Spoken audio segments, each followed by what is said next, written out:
You're listening to rudolfsteineraudio.com. This is a reading of a cycle of lectures by Rudolf Steiner given in 1910 entitled The Mission of Folk Souls in connection with Germanic and Scandinavian mythology. And it is a very old translation, so you won't find it published anywhere. I'm going to begin with the preface and then the first lecture together. So the preface is written in 1918 as an introduction to these lectures, which had been given in 1910 by Rudolf Steiner. In these lectures, which were given in Christiania in June 1910, I ventured to give a sketch of the psychology of the development of peoples. The lectures are based upon the principles of anthroposophical spiritual science, laid down in my books titled Theosophy, titled An Outline of Occult Science, also now known as An Outline of Esoteric Science, titled The Riddle of Man, titled Riddle of the Soul, etc. I was able to build upon this foundation because my hearers were acquainted with the scientific views set forth in my works. In addition to this outer reason for the choice of the point of view, there is, however, an inner one. The ordinary scientific study of anthropology, ethnology, or even history cannot provide a sufficient foundation for a true psychology of the various folk characters.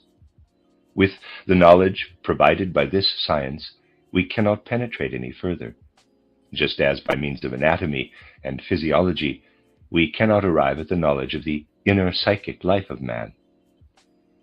If we wish to learn the inward life of an individual being, we must pass from the body to the soul. And if we desire to gain real knowledge of the characters of the various peoples, we must penetrate to the soul and spirit in them.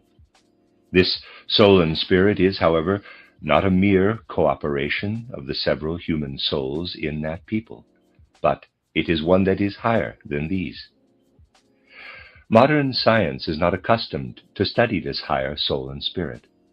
Before its forum, it is paradoxical to speak of folk souls as real beings, in the same way as we speak of the real thought, feeling, and will of individual human beings. It is also paradoxical, before this forum, to connect the development of peoples on the earth with the forces of the heavenly bodies in space. But the matter is no longer paradoxical or strange when we remember that no one tries to find the forces which make the needle of a magnet lie in the direction of north-south in the needle itself. He ascribes it to the action of the magnetism of the earth. He seeks in the cosmos the reason for the direction of the needle. May we not, therefore, seek in the cosmos the reason for the development of folk characters, for the migrations of peoples, etc., outside those peoples themselves?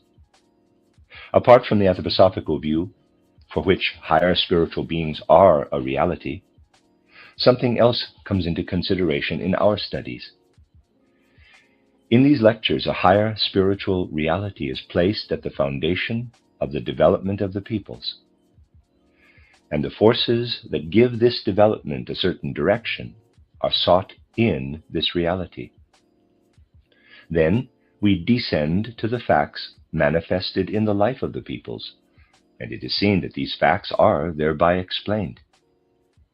The conditions in the life of the various peoples can thus be clearly understood, as well as their mutual relations, whereas without this foundation, there is no true knowledge on this subject.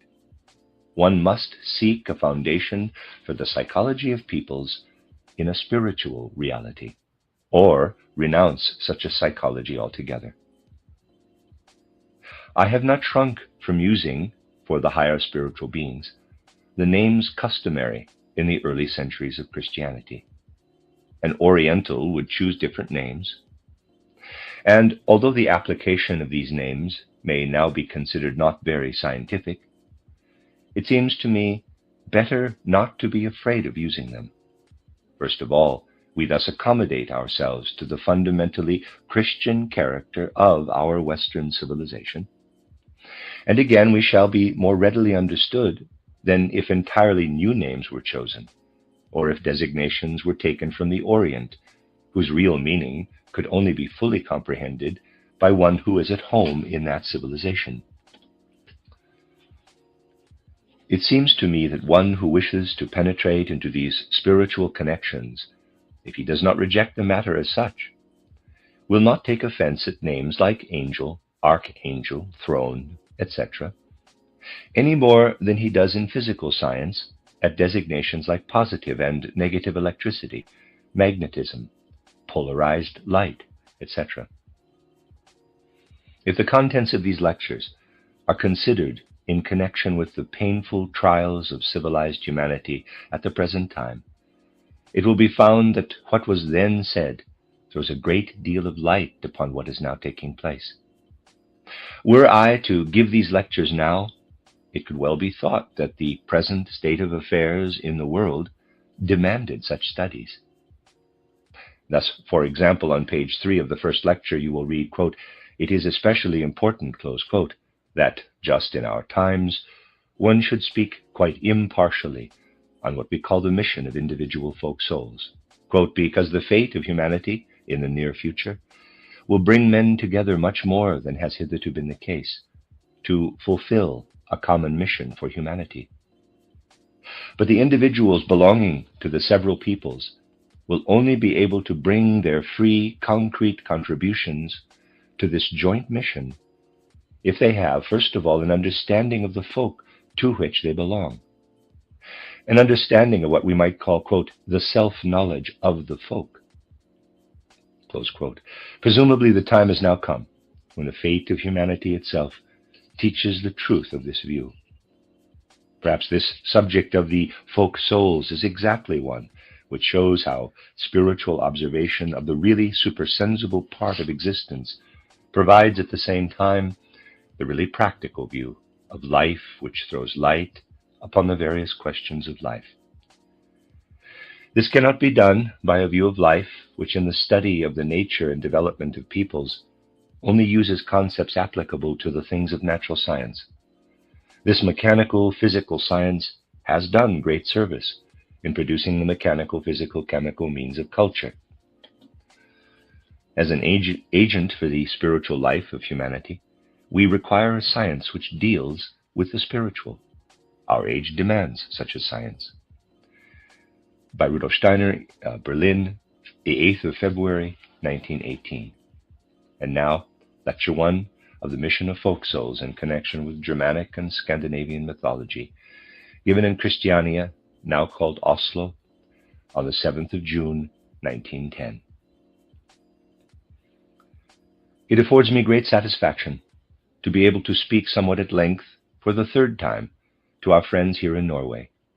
And I should like briefly to reply in answer to our dear friend, Mr. Eriksson, that the words of hearty greeting which he has just spoken are responded to by me in an equally deep and heartfelt manner. I hope that this course of lectures, which I am about to begin, may add somewhat to the knowledge of what we may call the entire picture of our view of the world. I should like to call your attention to the fact that this particular course of lectures must necessarily contain something that is as yet rather remote from modern human thinking, but which nevertheless belongs to the most profound truths of spiritual science. I therefore request those of our esteemed friends who have occupied themselves less with the more far-reaching questions of anthroposophy to take into consideration that we should not make progress in our work if we did not from time to time take a mighty leap, make a vigorous move forward into regions of spiritual knowledge that are really somewhat remote from modern human thought, feeling, and perception. From this point of view, it will sometimes be necessary to meet our explanations with a certain amount of goodwill. For were I to bring forward all that might be adduced in the way of evidence and proof of what will be said here in the next few days, it would require a much longer time. We should not advance in our knowledge of this particular subject if we were not to make some little appeal to your goodwill and sympathetic spiritual understanding. For indeed, the province which we touch upon here is one which up to our own times has been more or less avoided by occultists, mystics, and theosophists, for the reason that a higher degree of open-mindedness is necessary in order to accept the things that are to be said without a certain degree of opposition that might now and then be felt. Perhaps you will better understand what we mean if you remember that at a certain stage of mystic or occult development, one is called a, quote, homeless man, close quote. This designation is a technical one. And if we wish to characterize, without further ado, as we are not now speaking about the path of knowledge, what is to be understood by the term homeless man, we may briefly say that a man is called homeless when, in his knowledge and grasp of the great laws of humanity, he cannot be influenced by all that usually arises in a person through living in his native country. A homeless man, we might also say, is one who is able to identify himself with the great mission of humanity as a whole, without the various shades of the particular feelings belonging to this or the other homeland playing any part. This will show you that a certain degree of maturity in mystical or occult development is necessary in order to have a liberal point of view regarding something which we otherwise rightly consider great, which in contradistinction to individual human life, we describe as the mission of the several folk spirits, as that which brings out of the foundations of a people, out of the spirit of the various peoples, the separate, concrete contributions to the collective mission of humanity. We shall therefore describe what we may call the greatness of that from which the homeless man must in a certain respect free himself. Now the homeless men of all times, from primeval ages down to our own day, have always known that if they were to characterize in all its fullness that which is described as the character of homelessness, they would meet with very, very little understanding. In the first place, a certain prejudice would be brought against these homeless men, which would be voiced in the reproach, quote, "You have lost all connection with the nation from which you have sprung. You have no understanding for that which is usually most dear to a man," close quote. This, however, is not really the case. Homelessness is in reality, or at least it may be so, a detour or roundabout way, so that after this sanctuary of homelessness has been attained, the way may be found back to the folk in order to be in harmony with what is permanent in the evolution of mankind. Although it is necessary to begin by drawing attention to this, on the other hand, it is also not without reason that just at the present time, that which we call the mission of the several folk souls of humanity should for once be spoken of quite impartially. Just as it was right that to a certain extent silence should be maintained regarding their mission until the present time, there are good reasons why one should now begin to speak of this mission. It is especially important because the fate of humanity in the near future will bring men together much more than has hitherto been the case to fulfill a common mission for humanity. But the individuals belonging to the several peoples will only be able to bring their free, concrete contributions to this joint mission if they have, first of all, an understanding of the folk to which they belong, an understanding of what we might call, quote, the self-knowledge of the folk, close quote.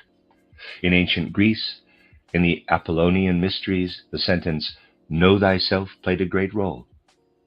In a not far distant future, this sentence will be addressed to the folk souls, quote, "Know yourselves as folk souls," close quote. This saying will have a certain significance for the future work of mankind. Now, in our age, it will be peculiarly difficult to recognize beings who, to external sensible perception and knowledge, do not exist, so to speak. It may perhaps be not so difficult for our present time to acknowledge that a man, as he stands before us in the world, possesses certain members, certain portions of his being which are supersensible, invisible. The modern materialistic mind of man may perhaps admit more easily the view that beings who, at all events, as regards their external side, can be seen physically, such as human beings, may also have a supersensible, invisible part. But it must appear very unreasonable to our age to be told about beings who, to the ordinary view, are not there at all. For what, after all, is it that is still referred to here and there as the soul or spirit of a nation? At most, it is something that passes as an attribute, a common attribute, pertaining to so and so many hundred or millions of people who are crowded together in a certain country. That besides these millions of people who are crowded together in this land, something real lives there as well, which would coincide with the conception of the folk spirit, and which underlies this conception, is difficult to make clear to the people of our present day. If one were to ask, let us now say, in order to take something neutral, what does modern man understand by the Swiss nation spirit? He would describe in abstract expressions a few attributes possessed by the people who inhabit the Swiss portion of the Alps and Jura, and that it would be quite clear to him that this does not correspond to anything that might be recognized with eyes or other organs of perception. The first thing to be done must be openly and honestly to form the thought that there are beings who do not directly manifest themselves to the senses, and do not present themselves at all to the ordinary material capacities of perception. That there are, so to speak, amongst the beings perceptible to the senses, other beings invisibly at work, who work into the visible beings, just as the human being works into the hands or fingers, and that we may therefore speak of a Swiss folk spirit as we do of the spirit of a man, and that we can just as clearly distinguish the spirit of a man from what we see before us in his 10 fingers, as we can distinguish the Swiss folk spirit from the millions of people living in the mountains of Switzerland. It is something quite different, a being, in fact, just as man himself is a being. Only man is distinguished from a folk spirit by the fact that he presents to us a sensibly perceptible outer side. A human being presents himself to the external organs of perception. A folk spirit does not present himself in an external form that can be perceived or felt by the outer senses, but is nevertheless an absolutely real being. Today we shall endeavor to form a sort of conception of a real being such as this. How do we proceed in spiritual science if we wish to form an idea of a real being?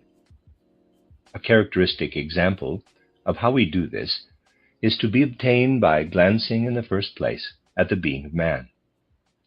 If we wish to describe him anthroposophically, we distinguish in him the physical body, the etheric or life body, the astral or sentient body, and that which we look upon as the highest member of the human being, the capital I. We know, therefore, that in what we call physical body, etheric body, astral body, and I, we have before us, so to speak, the man of the present day. But you know also that we look forward to an evolution of mankind in the future, and that the I works upon the 3 lower members of the human being so that it spiritualizes them, transforming them from the present lower into the future higher forms. The I will remodel and transform the astral so that it will become something different from what it is today. The astral body will then represent what you know by the name of spirit self, or manas. In the same way, a still higher work of the I will be accomplished upon the etheric or life body by transforming it and remodeling it into what we call life spirit or buddhi. And finally, the highest work of man, which we can imagine at present, is that man will spiritualize that member of his being which offers the greatest resistance, the physical body. He will transform it and change it into the spiritual. That will be the highest member of the human being, when the I has reshaped what at present is the physical body. That which today seems grossest and most material will, when transformed by the I, become the spirit man, or Atma. Thus we see three members of the human nature, which have developed in the past, one in which we now live, and three others, out of which in the future the I will make something new. We know, too, that between the work done in the past and that which will be done in the future to form the three higher members, there lies something else. We know that we must think of the I itself as inwardly organized. It works upon a sort of intermediate being. Therefore we say that between the astral body, such as man has it from the past, and the spirit self, or manas, which will develop in man out of this astral body in the distant future, there are the three preparatory members: the sentient soul, the lowest member in which the I has worked, the intellectual soul, or mind soul, and the spiritual soul. So that we may say today of that which we are developing as spirit self, or manas, very little can be found in man today, at most only a beginning. On the other hand, man has prepared himself for this future work by having, in a certain way, to a certain extent, learned to master his three lower members. He has prepared himself by having learned to master the sentient body, or astral body, by pressing into it with his I and forming within it the sentient soul. Just as the sentient soul stands in a certain relationship to the sentient body, so does the intellectual soul, or mind soul, to the etheric, or life body. So that the intellectual soul, or mind soul, is a feeble prototype of what the life spirit, or buddhi, will be. A feeble prototype, it is true, but nevertheless a prototype. And that which is to be found in the spiritual soul is in a certain way worked into the physical body by the I. Therefore that is a feeble prototype of what will someday be spirit man, or Atma. We may also say that we can recognize in man today, not taking into consideration the insignificant portion which he has already developed out of his astral body, as the beginning of spirit self, or manas, four different members. We can distinguish: 1, the physical body; 2, the etheric body; 3, the astral body; 4, the I, which works within them, and further as a foreshining of the higher members, the sentient soul, the intellectual soul, the spiritual soul. Here we have man as a being, such as he presents himself to us today. Here we comprehend man, so to speak, at the present moment of his evolution. We can see the I working out the higher members, after the sentient soul, the intellectual and spiritual souls have served as a preparation. We see the I working with the forces of the sentient, the intellectual and spiritual souls upon the astral body, upon the beginnings of the spirit self. At the present time, we see man at this stage of his work. Those of you, and that will be most of you, who have studied what we call the researches into the Akashic records, the evolution of man in the primeval past and the outlook into the distant future, will know that man, such as I have just sketchily described him, has evolved, that we can look back into a distant past, that man has required long epochs of evolution in order to form the first foundations of his physical body, then those of his etheric body, and finally to form those of his astral body, and then to develop these three members further. For all this, man has required long periods of time. You may also know that man did not go through the earlier evolution of his being for instance, the evolution of his astral body, in the same condition of the earth in which the earth is now, but that he developed his astral body in an earlier existence of the earth, in the moon existence. Just as we perceive our present life to be the result of earlier earth lives, of earlier incarnations, so do we look too upon earlier incarnations of our earth. What we call the sentient soul and the intellectual soul or mind soul were first formed in our present earth existence. The astral body was implanted during the moon existence, and in a still earlier existence of our earth, in the old sun condition, the etheric body was implanted, and finally the physical body during the Saturn condition.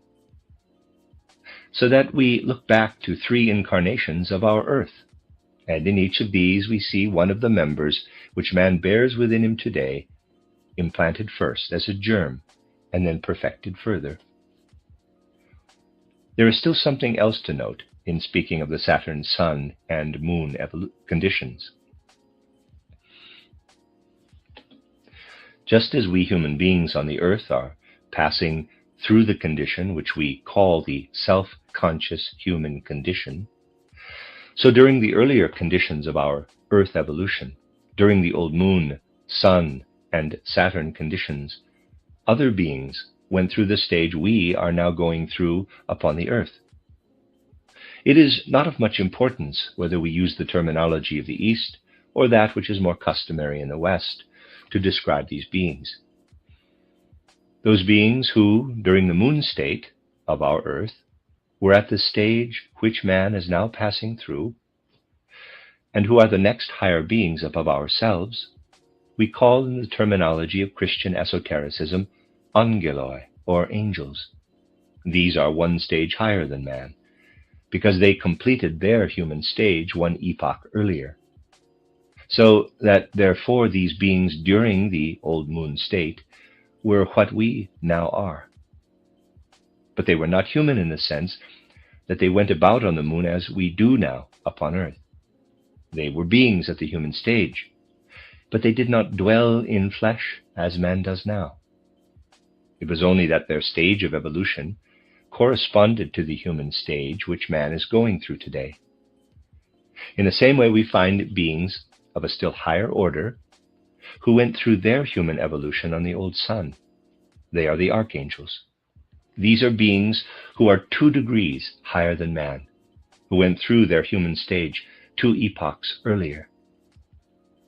If we go still further, back to the first incarnation of our earth existence, back to the Saturn stage, we find that those beings went through their human stage there, whom we designate as spirits of personality, archai, or first beginnings.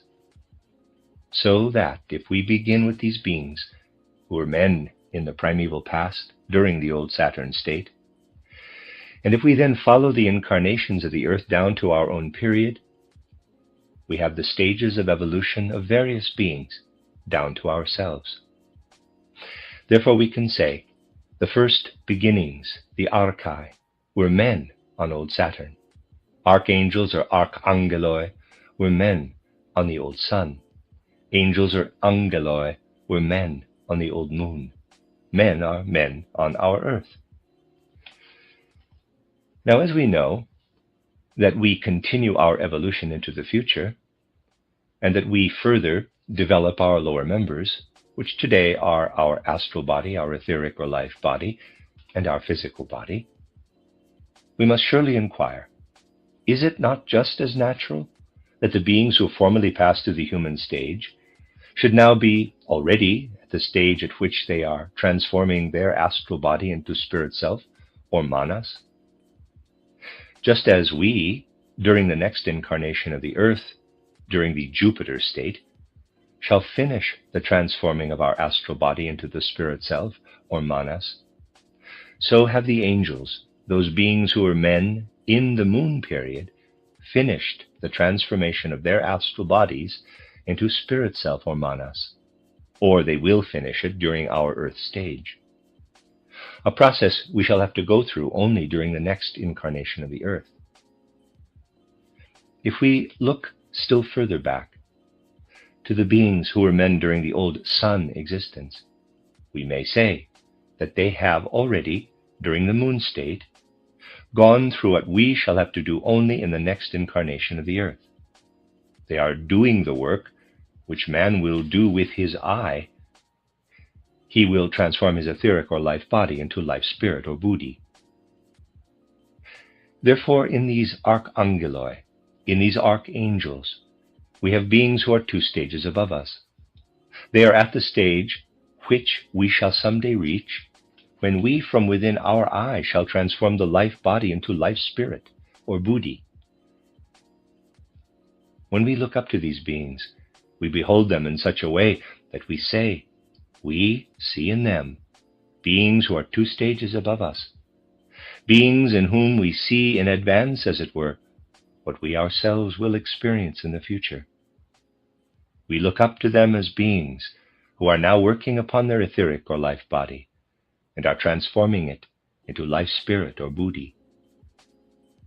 In just the same way, we look up to yet higher beings, to the spirits of personality. They are at a still higher stage than the archangels, at a stage which man will reach in a still more distant future, when he will be able to transform his physical body into Atma, or spirit man. As truly as man is at the present stage of his existence, so truly are these corresponding beings at the stages of their existence, which have just been described. So truly are they above us, so truly are they realities. Now, this reality of theirs is not far away from our earth existence, but rather works in it and plays a part in our human existence. We must now inquire, how do these beings who are above man work into our human existence? If we wish to comprehend how they act upon us, we must bear in mind that such beings, when at work, present a different spiritual aspect, so to speak, from what those beings do whom today we call men. There is indeed a considerable difference between these beings who are above man and those beings who are now only at the human stage. However strange what we are about to say may sound, it will be made quite clear to you in the following lectures. True spiritual research shows that man, such as he is today, is to some extent at a middle stage of his existence. His eye will not always work upon his lower members in the way it now does. The whole human being is at the present time inwardly connected together and forms one uninterrupted whole, as it were. In the future evolution of mankind, this may become different, and it will become essentially different. When man shall have advanced so far as to be able with complete consciousness to work on his astral body, and by means of his eye transform that astral body into spirit self, or manas, he will be in a similar condition, but with full consciousness, to the present unconscious or subconscious condition of man during sleep. Just picture to yourselves the sleep condition of man. In sleep, man emerges, as regards his astral body and eye, out of his physical body and etheric body. He leaves the latter lying in the bed and floats, as it were, outside them. Now, imagine a man in this condition in whom the consciousness awakes, quote, I am an I, close quote, that it awakes in his spirit body, just as it is awake in the everyday state of consciousness. What a remarkable picture would man then present to himself. In one place he would feel, quote, here am I, close quote, and perhaps there, down below, far removed from the first place, quote, there are my physical and etheric bodies. They are in that place, and they belong to me, but I am with my other members. I, with my other members, am hovering outside and above them, close quote. If at the present day a man becomes conscious in his astral body, outside his physical and etheric bodies, it is then certain, however highly evolved he may be on the earth, that he can do nothing beyond moving freely about here and there in his astral body, and being active here and there in the world independently of his physical body, but he cannot as yet do this with his physical and etheric bodies. In a distant future, however, one will be able from outside to guide them, for instance, from a place in the north of Europe to another place, and order them to go on further, and then be able from outside to direct their movements. That is not yet possible today. Man will, however, be able to do this when he has evolved himself beyond the stage of the Earth evolution on to that of Jupiter, the following stage of evolution of our Earth planet, and the following stage of evolution of man. We shall then feel that we can, as it were, direct ourselves from without. That is the essential thing. And that leads to a division of what we have today called the human being. Material consciousness can certainly not make much of this. It cannot follow what in a certain respect is already actually working in the external world in a similar way to what in the future will be the case with the human being. Such phenomena are already here. Man could perceive them if he were to pay attention. He would see that there are certain beings, for instance, who have developed themselves in this way too soon.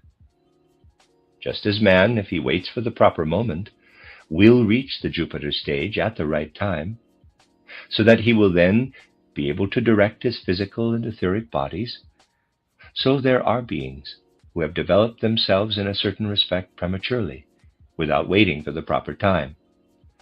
Such prematurely developed beings we possess in the birds, and especially in those which migrate every year. It is the so-called group soul, which is connected with the etheric body of each single bird. Just as the group soul directs the regular migrations of the birds over the earth, so will man, after he has developed spirit self, or manas, command what we call the physical and etheric bodies. He will direct them and set them in motion. He will do this in a still higher sense from without, which he has evolved so far, that, in addition, he is also working at the transformation of his etheric or life body. There are beings who can already do this today. These are the archangels, or archangeloi. They are beings who can already do what man will be able to do someday. Beings who can accomplish what we call directing one's etheric and physical bodies from outside. But besides this, they are also able to work upon their own etheric body.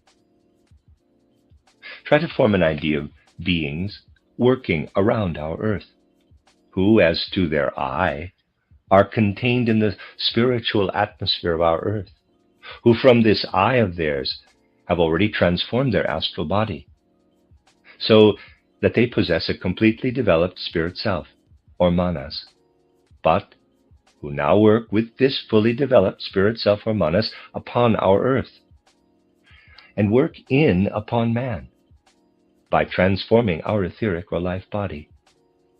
Beings at the stage at which they are transforming the etheric or life body into buddhi, or life spirit. If you think of such beings who belong to the spiritual hierarchy, whom we call archangels, you then have an idea of what are called nation spirits, the directing folk spirits of the earth. The folk spirits belong to the rank of the archangels, or archangeloi. We shall see how they, on their part, direct the etheric or life body, and how they, thereby, work in upon man and draw him into their own activity. If we contemplate the various peoples on the earth and draw special attention to some of them, then in the characteristics and qualities peculiar to these peoples, we see a reflection of what we may consider as the mission of these peoples. When we recognize the mission of these beings, who are the inspirers of the various peoples, we can then say what a nation really is. It is a group of persons belonging together, guided by one of the archangels. The individual members of a nation receive what they, as members of that nation, are to do and what they are to accomplish by inspiration from such a source. Hence, we can imagine that these folk spirits are individually different, as are the human beings on our earth. We shall find it comprehensible that the several different groups of people are the individual missions of these archangels. If we can make a clear of how in the history of the world peoples work side by side and how nation succeeds nation, we can then, at all events in an abstract form, and this form will become more and more concrete in the following lectures, form an idea of how all this is inspired by these spiritual beings. It will also be observed that in addition to this activity of people, after people, something else takes place in human evolution.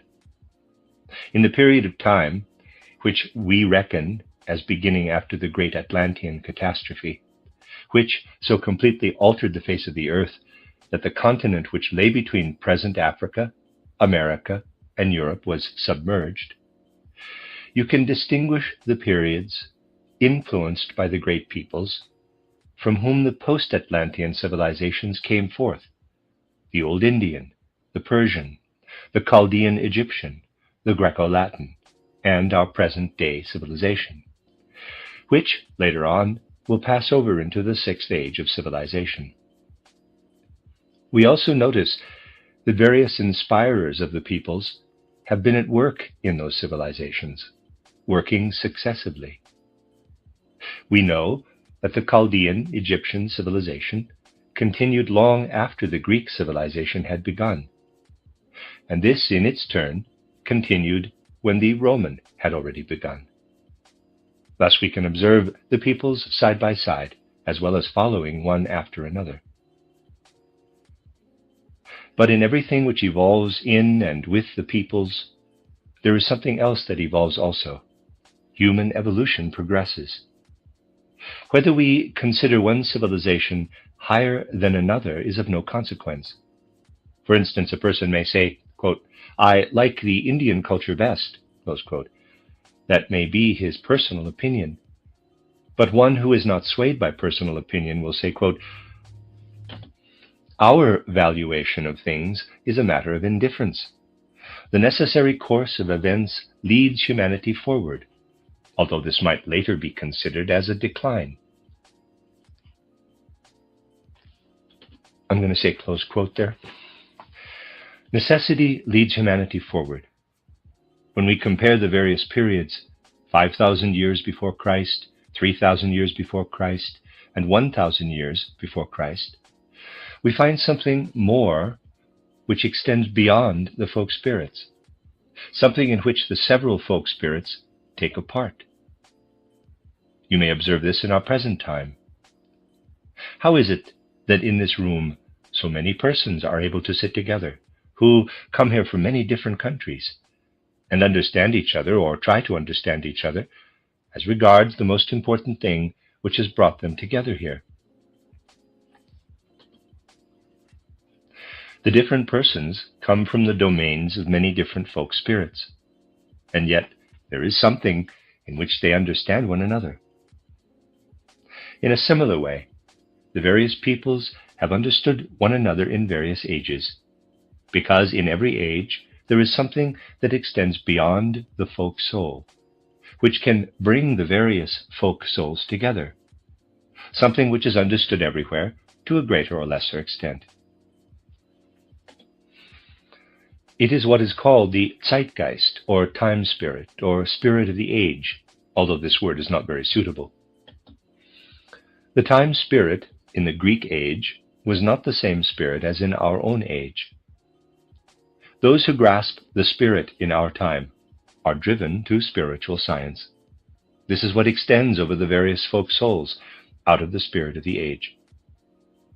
At the time when Christ Jesus appeared upon earth, his forerunner, John the Baptist, indicated the spirit we may describe as zeitgeist in the words, quote, "Change your attitude toward life, for the kingdom of heaven is at hand." Close quote. Thus, for every epoch, we can find the spirit of the age, and that is something which intertwines itself into the activity of the folk spirits, into that which we have described as the activity of the archangeloi. To the materialistic man of today, the spirit of the age is something quite abstract, without any reality.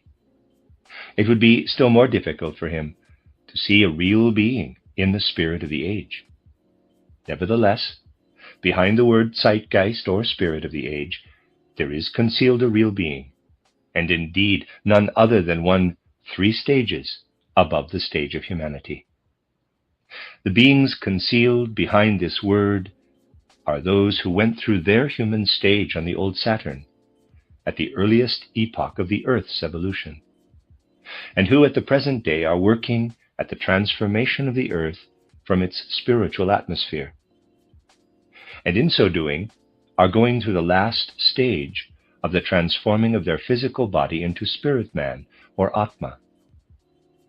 We are here dealing with exalted beings, the contemplation of whose attributes could well make man dizzy. They are the beings who may be described as the actual inspirers, or we should here say, if we wish to use the technical expressions of occultism, the intuitors of the spirit or spirits of the age. They work in such a way that they relieve one another in turn and extend the hand to one another, as it were. From epoch to epoch, they pass on their task to the next one. The spirit of the age who worked during the Greek age handed on his mission to the one who came after him. There are, as we have seen, a number of such spirits of the age, of such spirits of personality who work as spirits of the age. These spirits of personality, the intuitors of the spirit of the age, are higher in rank than the folk spirits. In every epoch, one of these is especially at work and gives the general signature to that epoch. He gives his commissions to the folk spirits, so that the collective spirit of the age is specialized, individualized by the folk spirits. Then he is relieved in the following epoch by another spirit of the age or spirit of personality or archai. When a certain number of ages have passed away, then a spirit of the age has gone through a further evolution. We must think of it thus. When we, in our age, die, and have gone through our evolution here, our personality passes the result of this earthly life on to the next one. This is also the case with the spirits of the age. In each age, we have one such spirit of the age. Then, at the end of the age, he passes on his office to his successor, who again passes it on to the following one, and so on. The foregoing ones are in the meanwhile going through their own evolution, and then that one who has been longest absent takes his turn again, so that in a later age, while the others are then proceeding with their own evolution, the same one returns again as spirit of the age, and gives to the progressed humanity, by means of intuition, that which he himself has in the meanwhile acquired for his higher mission. We look up to these spirits of personality, to these beings who may be called by the otherwise meaningless name of spirit of the age, and may say, quote, "We human beings go from incarnation to incarnation, but we very well know that while we are ourselves passing on from epoch to epoch, that when we look into the future, we see ever different spirits of the age regulating the occurrences of our earth." Close quote. But our present spirit of the age will return too. We shall meet him again. On account of this attribute of these spirits of personality, of their describing cycles, as it were, and returning again to their starting point, and of working in cycles, they are also called spirits of cyclic periods. We shall give further reasons to justify this expression. These higher spiritual beings who give their orders to the folk spirits are also called spirits of cyclic periods. We refer to these cyclic periods when man himself has to go through, when age after age he returns in a certain way to earlier conditions and repeats them in a higher form. Now you may be struck by this repetition of the characteristics of earlier forms. If you examine carefully into the stages of the evolution of man on the earth, according to spiritual science, you will find these repetitions of occurrences in many different forms. Thus there is a repetition in the fact that there are, so to speak, 7 consecutive epochs following after the Atlantean catastrophe. These we call the post-Atlantean stages of civilization. The Greco-Latin stage, or age of civilization, forms the turning point in our cycle, and therefore it is not repeated. After this comes the repetition of the Egyptian Chaldean epoch, which is taking place in our own time. After this will follow another epoch, which will be a repetition of the Persian epoch, although in a somewhat different form. And then the 7th epoch will come, which will be a repetition of the primeval Indian civilization, the epoch of the holy rishis, so that in that age, certain things of which the foundations were laid in ancient India will reappear in a different form. The guidance of these occurrences devolves upon the spirits of the age. Now, in order that divided among the different peoples on the earth, that which progresses from age to age should be actualized, in order that many different forms should be developed in this or the other land, growing out of this or that body of people speaking the same language, out of this or that language of form, in order that architecture, art, and science may arise and assume their metamorphoses and receive all that the spirit of the age could pour into humanity, for this we require the folk spirits, who in the hierarchy of the higher beings belong to the archangels. Now we require yet another medium between the higher missions of the folk spirits and those beings who, here on the earth, are to be inspired by them. It will not be difficult for you to perceive, at first in an abstract form, that the intermediary between the two different kinds of spirits is the hierarchy of the angels. They are the connecting link between folk spirits and individual human beings. In order that man may receive into himself that which the folk spirit has to pour into the whole people, so that the individual man may be an instrument in the mission of his people, this intermediation between the individual human being and the archangel of his people is indispensable. Thus we have looked up to beings who became men 3 stages before the earth man attained his human stage, and we have seen how they place themselves consciously in mankind and influence our earth evolution. In the next lecture, we shall have to show how far the work of the archangels, working down from above, from their capital I, which has already formed Manas, or spirit self, and is now working on the etheric or life body of man, is expressed in the productions, the attributes, and the character of a people. Man is in the midst of this work of the higher beings. It directly surrounds him, for as a member of the people, he is placed in it. It is true that man is, in the first place, a human individual, the expression of an ego, but he also belongs to a certain people. That is, something over which, as a human individual, he has at first no control. How can a man, because he belongs to a certain people, help speaking the language of that people? That is not an individual acquirement.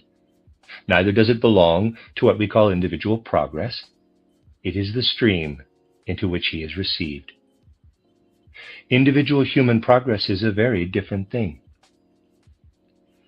While we see the folk souls living and working, we must remember of what human progress consists, what a man requires in order to make his way through it.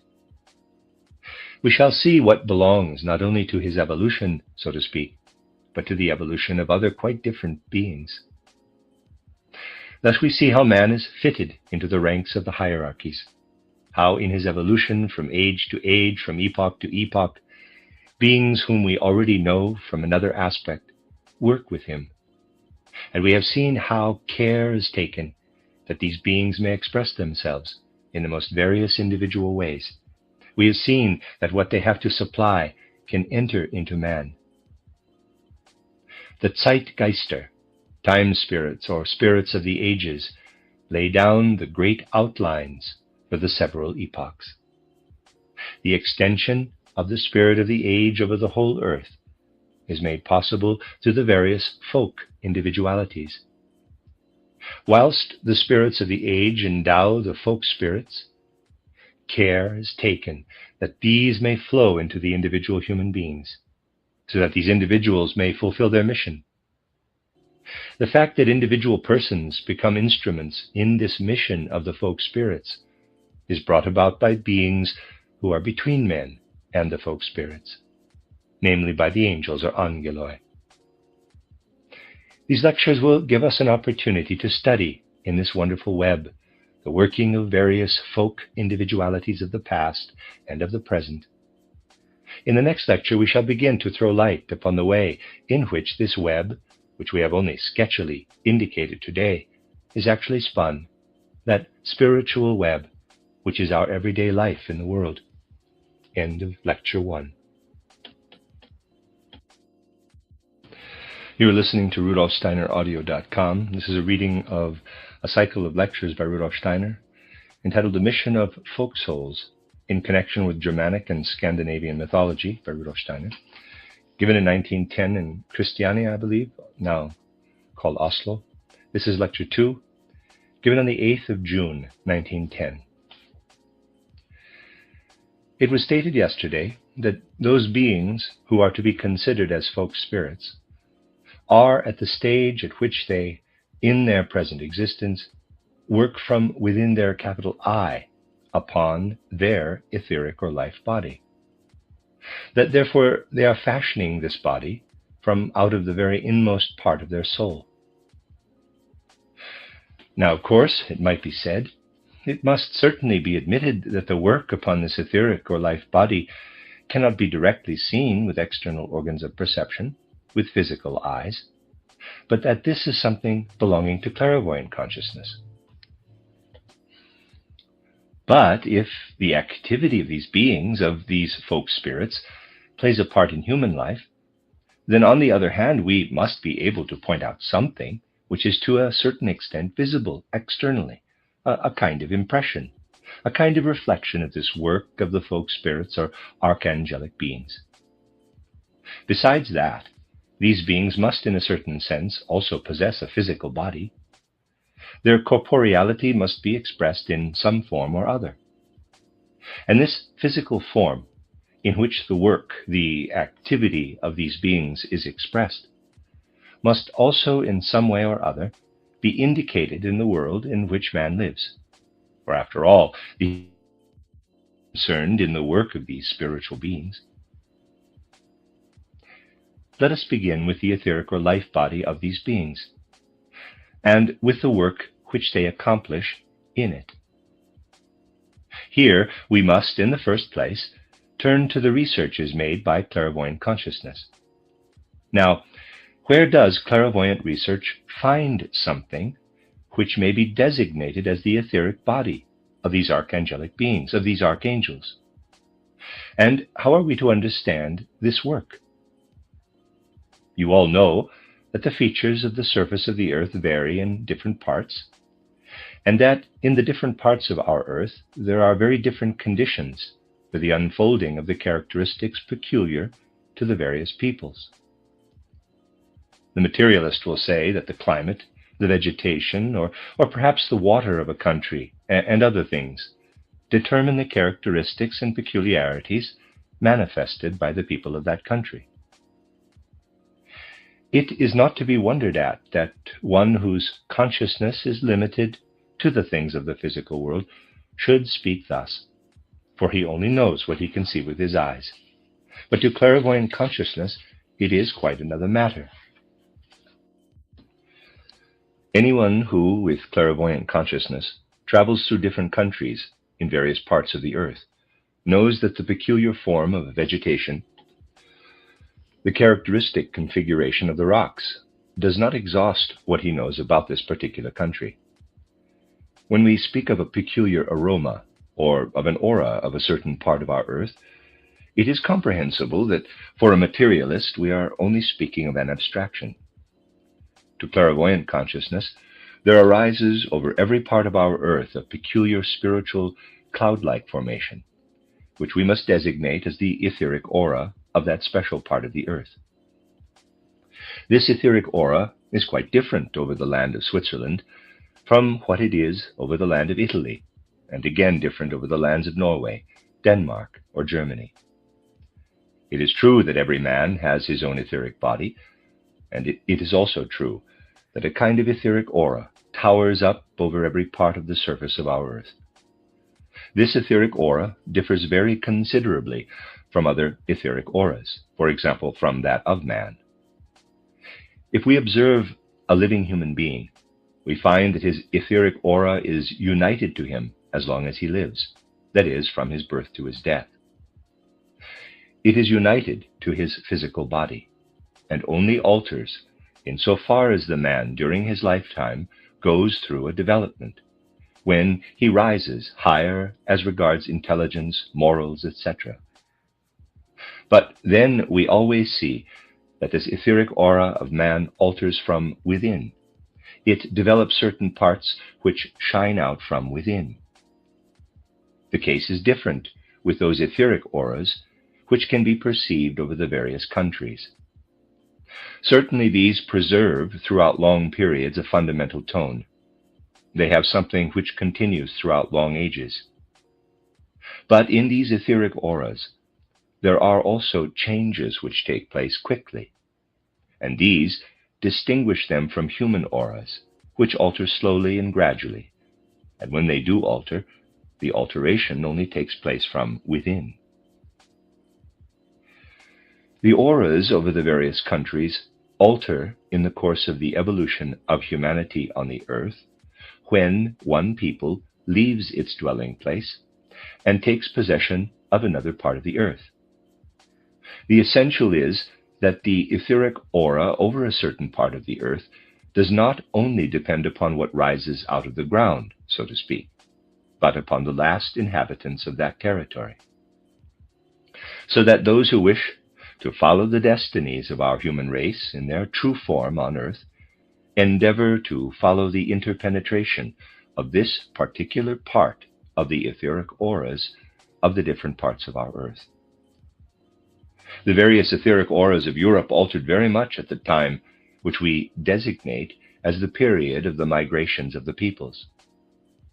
You may already see that in the etheric aura over any particular part of the earth, there is something which can be altered, which may indeed change suddenly, and that this change may even be brought about from outside in a certain sense. Every one of these etheric auras is, in a certain respect, a fusion of what comes from the ground and of what has been brought there by the migrations of the peoples. When we consider this aura, we must clearly understand that in a certain respect, the saying which is so highly quoted in theosophy, but which is never really understood, at least not in all its depths, holds good in the widest sense. Everything seen outside in the world with physical consciousness is only Maya, or illusion. It is often mentioned among theosophists, but is seldom observed in such detail as to play a part in one's life. It is rather quoted in an abstract form, but if concrete connections are sought for, it is forgotten and only material consciousness comes into play. In truth, that which mysteriously confronts us in the part of the earth inhabited by a certain people is the etheric aura of that particular part of the earth. That which confronts the physical eyes in the green vegetation, in the peculiar configuration of the earth, and so on, is fundamentally only Maya, or external illusion. It is a condensation, as it were, of what is a work in the etheric, of what is at work in the etheric aura. Albeit, only that part of the external is dependent upon this etheric aura, upon which it, that is to say, a living organizing principle, can have an influence. The archangels, who have the spiritual laws within them, cannot intervene in the physical laws. Where, therefore, only the physical laws work and come into consideration, as in the relations of mountain and plain, in the contours of the ground, and so on, in all cases where that which determined the great changes of the people depends upon the physical conditions, there the influence of the archangels does not extend. They have not as yet gone far enough in their evolution to be able to intervene in physical conditions. Because they are unable to do this, but are in this matter dependent, they are compelled at certain times to wander over the earth, and they embody themselves as in a physical body in that which is represented by the configuration of the land, in that, therefore, which is ruled by physical laws. The etheric body of the people cannot as yet enter in there. It cannot as yet extend into it and organize it. Therefore the ground is sought out, if it proves to be suitable, and from this union between the etheric body, which is worked through by spiritual soul forces, and the physical piece of ground, there arises that which we meet with as the peculiar charm appertaining to the characteristics of a people. That which a man who is not clairvoyant can merely feel in a country, but which a man who observes country and people with clairvoyant consciousness is able to see. Now, how does what may be called the work of the archangels, the folk souls, take place in this etheric body which rises above the ground? What is the work of the archangel? How does he work into the human beings who move about upon this ground and live within this cloud of the folk spirit? He works into it in such a way that his power expresses itself in three ways in man. It is the etheric aura of the people that works into them, weaves through them, is active within them. Indeed, this etheric aura works into the human being in such a way that three parts in him are affected by it. Through the mingling of these three parts arises the peculiar character which belongs to a man who lives in this etheric aura of the people. What part of man does this affect? It acts on a threefold nature in the temperaments. It acts on the temperaments, which are themselves immersed in the emotional life of man, those that work in the etheric body of man, but not on the so-called melancholic temperament. The etheric aura of the folk acts upon the choleric, the phlegmatic, and the sanguine temperaments. On the whole, therefore, the power of the etheric aura of the folk flows into these three temperaments. Now, these three may be mingled in many different ways, and may cooperate differently in different human individuals. You may think of an endless variety of ways in which the three forces cooperate, when one influences another or conquers it, etc. Thus arise the many configurations which we meet with, for example, in Russia, in Norway, or Germany. That which works into the temperaments constitutes the national character of man. The difference existing in this respect between the several individuals is only caused by the degree of the mingling. National temperaments are therefore mingled according to the interpenetration of the folk aura. Thus we find the folk spirits at work all over the earth. But they also have their own paths to follow, for this working into the temperaments is not to them the essential thing for their own affairs. They only do this because the forces in the world mutually affect one another. They do it first of all as their own intentional acts, as that which it is their mission to do. But besides this, the affairs of their own capital I also come into consideration. These consist in the fact that they themselves advance in their evolution, that they themselves pass over the earth and embody themselves in one or another region of the earth. This is their own affair. The other, what they do in the temperaments of man, is something they do besides their calling. Naturally, man himself also advances through their work. It reacts upon him. Hence, human work reacts upon the folk spirit. Later on, we shall see the significance of the individual human beings to the folk spirit. That is important. But the essential thing is that we should be able to follow one of these folk spirits and see how he embodies himself in the world, lives again for a time in the spiritual world, and then embodies himself again somewhere else. When we observe these occurrences, we are still only observing the affairs of the egos of these beings. Now, in order to form quite a concrete idea, picture to yourselves the human etheric body embedded in the folk's etheric body. Picture the interaction of the human etheric body and folk's etheric body, and imagine further that the folk's etheric body is reflected in the folk temperament, in the mingling of the temperaments of the single individuals. You then possess the secret of how the folk spirit shows himself to us in his way within a folk. Now, after we have said this, we have in reality exhausted the most important work of the true archangel or folk spirit. We should have not nearly exhausted the characteristics of a people if we were only to take into consideration the character possessed by an individual belonging to the people. The archangelic beings, who are the true spirits of tribal tree, have that task. But now, to a folk, as you may easily suppose, there belongs much besides this. Why?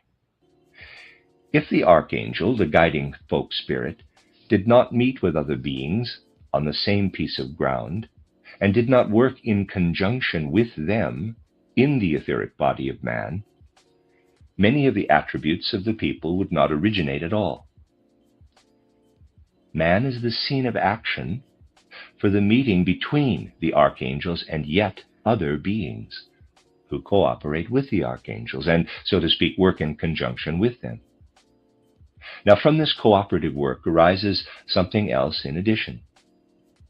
Clairvoyant consciousness, when it studies the peoples, finds, strange to say, besides the archangelic beings already described, other mysterious beings who are, in certain respects, related to the archangels, but who, in other respects, are completely different from them, above all in that they are able to employ much greater forces than can the archangels themselves.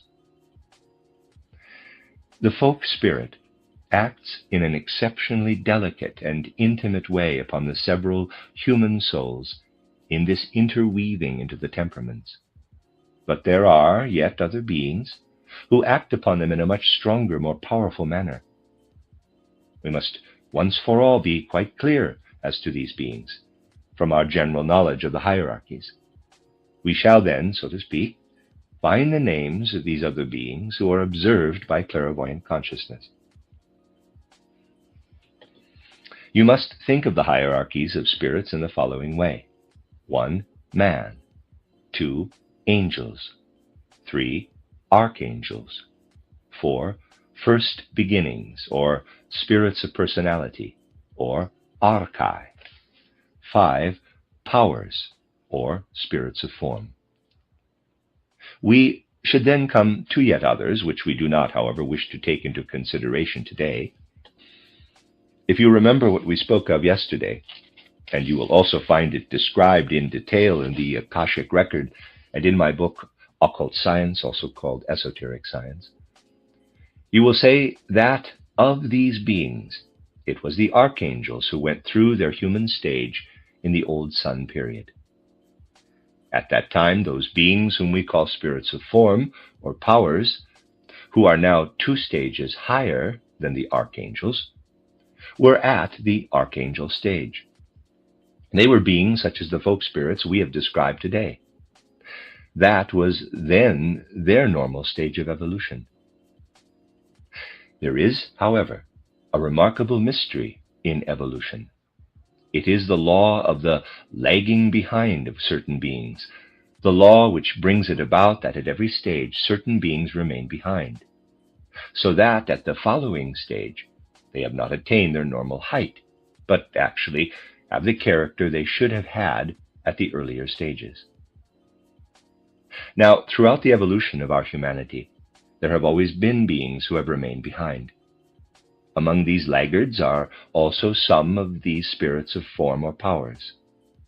And they have remained behind in a very singular way, namely so that although in respect of certain attributes they are spirits of form or powers, and by means of certain attributes can do what at the present day can only be done by the spirits of form who have bestowed the capital I upon man at the earth stage, they cannot, however, as yet do this completely, because they do not possess all the necessary attributes.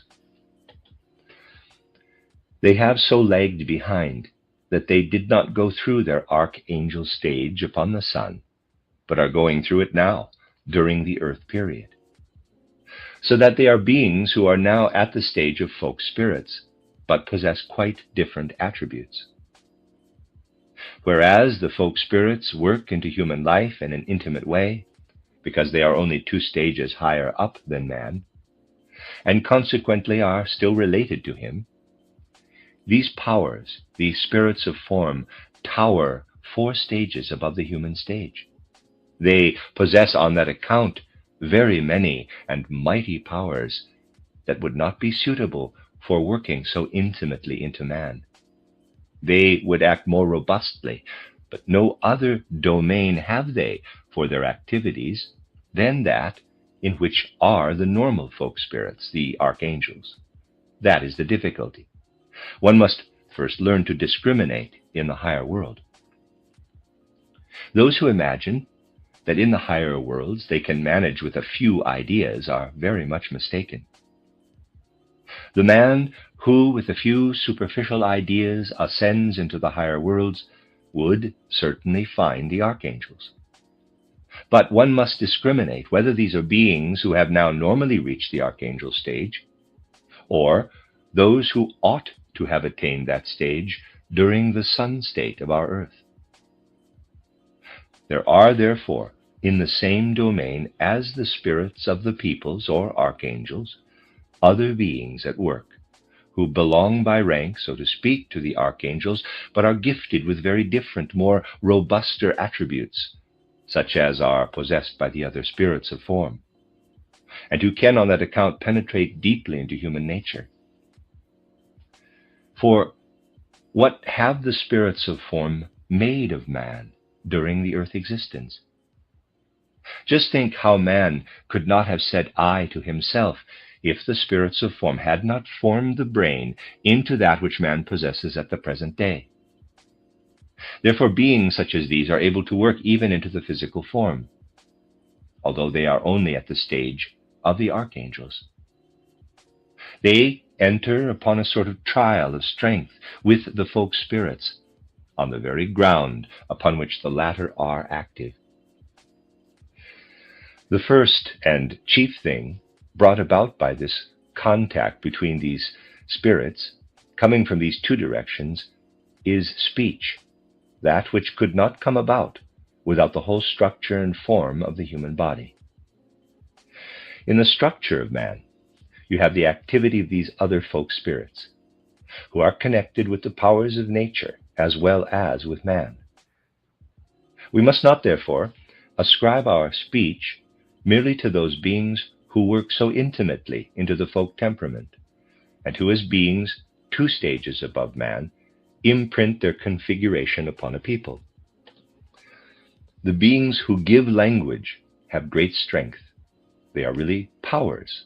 They are active upon the earth because they have remained on earth, whilst their other companions work in the eye, from the sun into universal space. Before the appearance of Christ Jesus, Yahweh, or the Jehovah being, who was worshipped by man, and afterward he worshipped the Christ being as the one who works in universal space. As regards the spirits of language, we must admit that man particularly likes just that part of speech which has remained with the earth. We must accustom ourselves to quite different ideas. Man is accustomed to apply his own ideas to the whole universe. He is naturally quite wrong to look upon the fact that these high beings, having remained behind in evolution, like a schoolgirl left behind in her class. They do not remain behind because they have not studied, but for reasons pertaining to the great wisdom which rules the world. If certain beings had not renounced their normal evolution, and instead of going on further with the sun, continued their evolution on the earth, then that which we call speech could not have arisen on the earth. In certain respects, man ought to love his language, for the very reason that, so to speak, out of love, high beings remained behind with him and renounced certain attributes in order that man should be able to evolve in accordance with that wisdom, with what wisdom decrees. Just as we must look upon the hurrying forward, in quotes, as a kind of sacrifice, so must we also look upon the, in quotes, remaining behind at certain epochs of evolution as a sort of sacrifice. And we must clearly understand that man could in no wise have attained certain attributes if such sacrifices had not been made. Thus we see how in the etheric body of man, and in that of the folk spirit under consideration, 2 different sorts of beings exchange work with each other. The normally developed archangels, and those spirits of form who have remained behind at the archangel stage, and have renounced their own evolution, in order to embody in man during his life on earth his national language.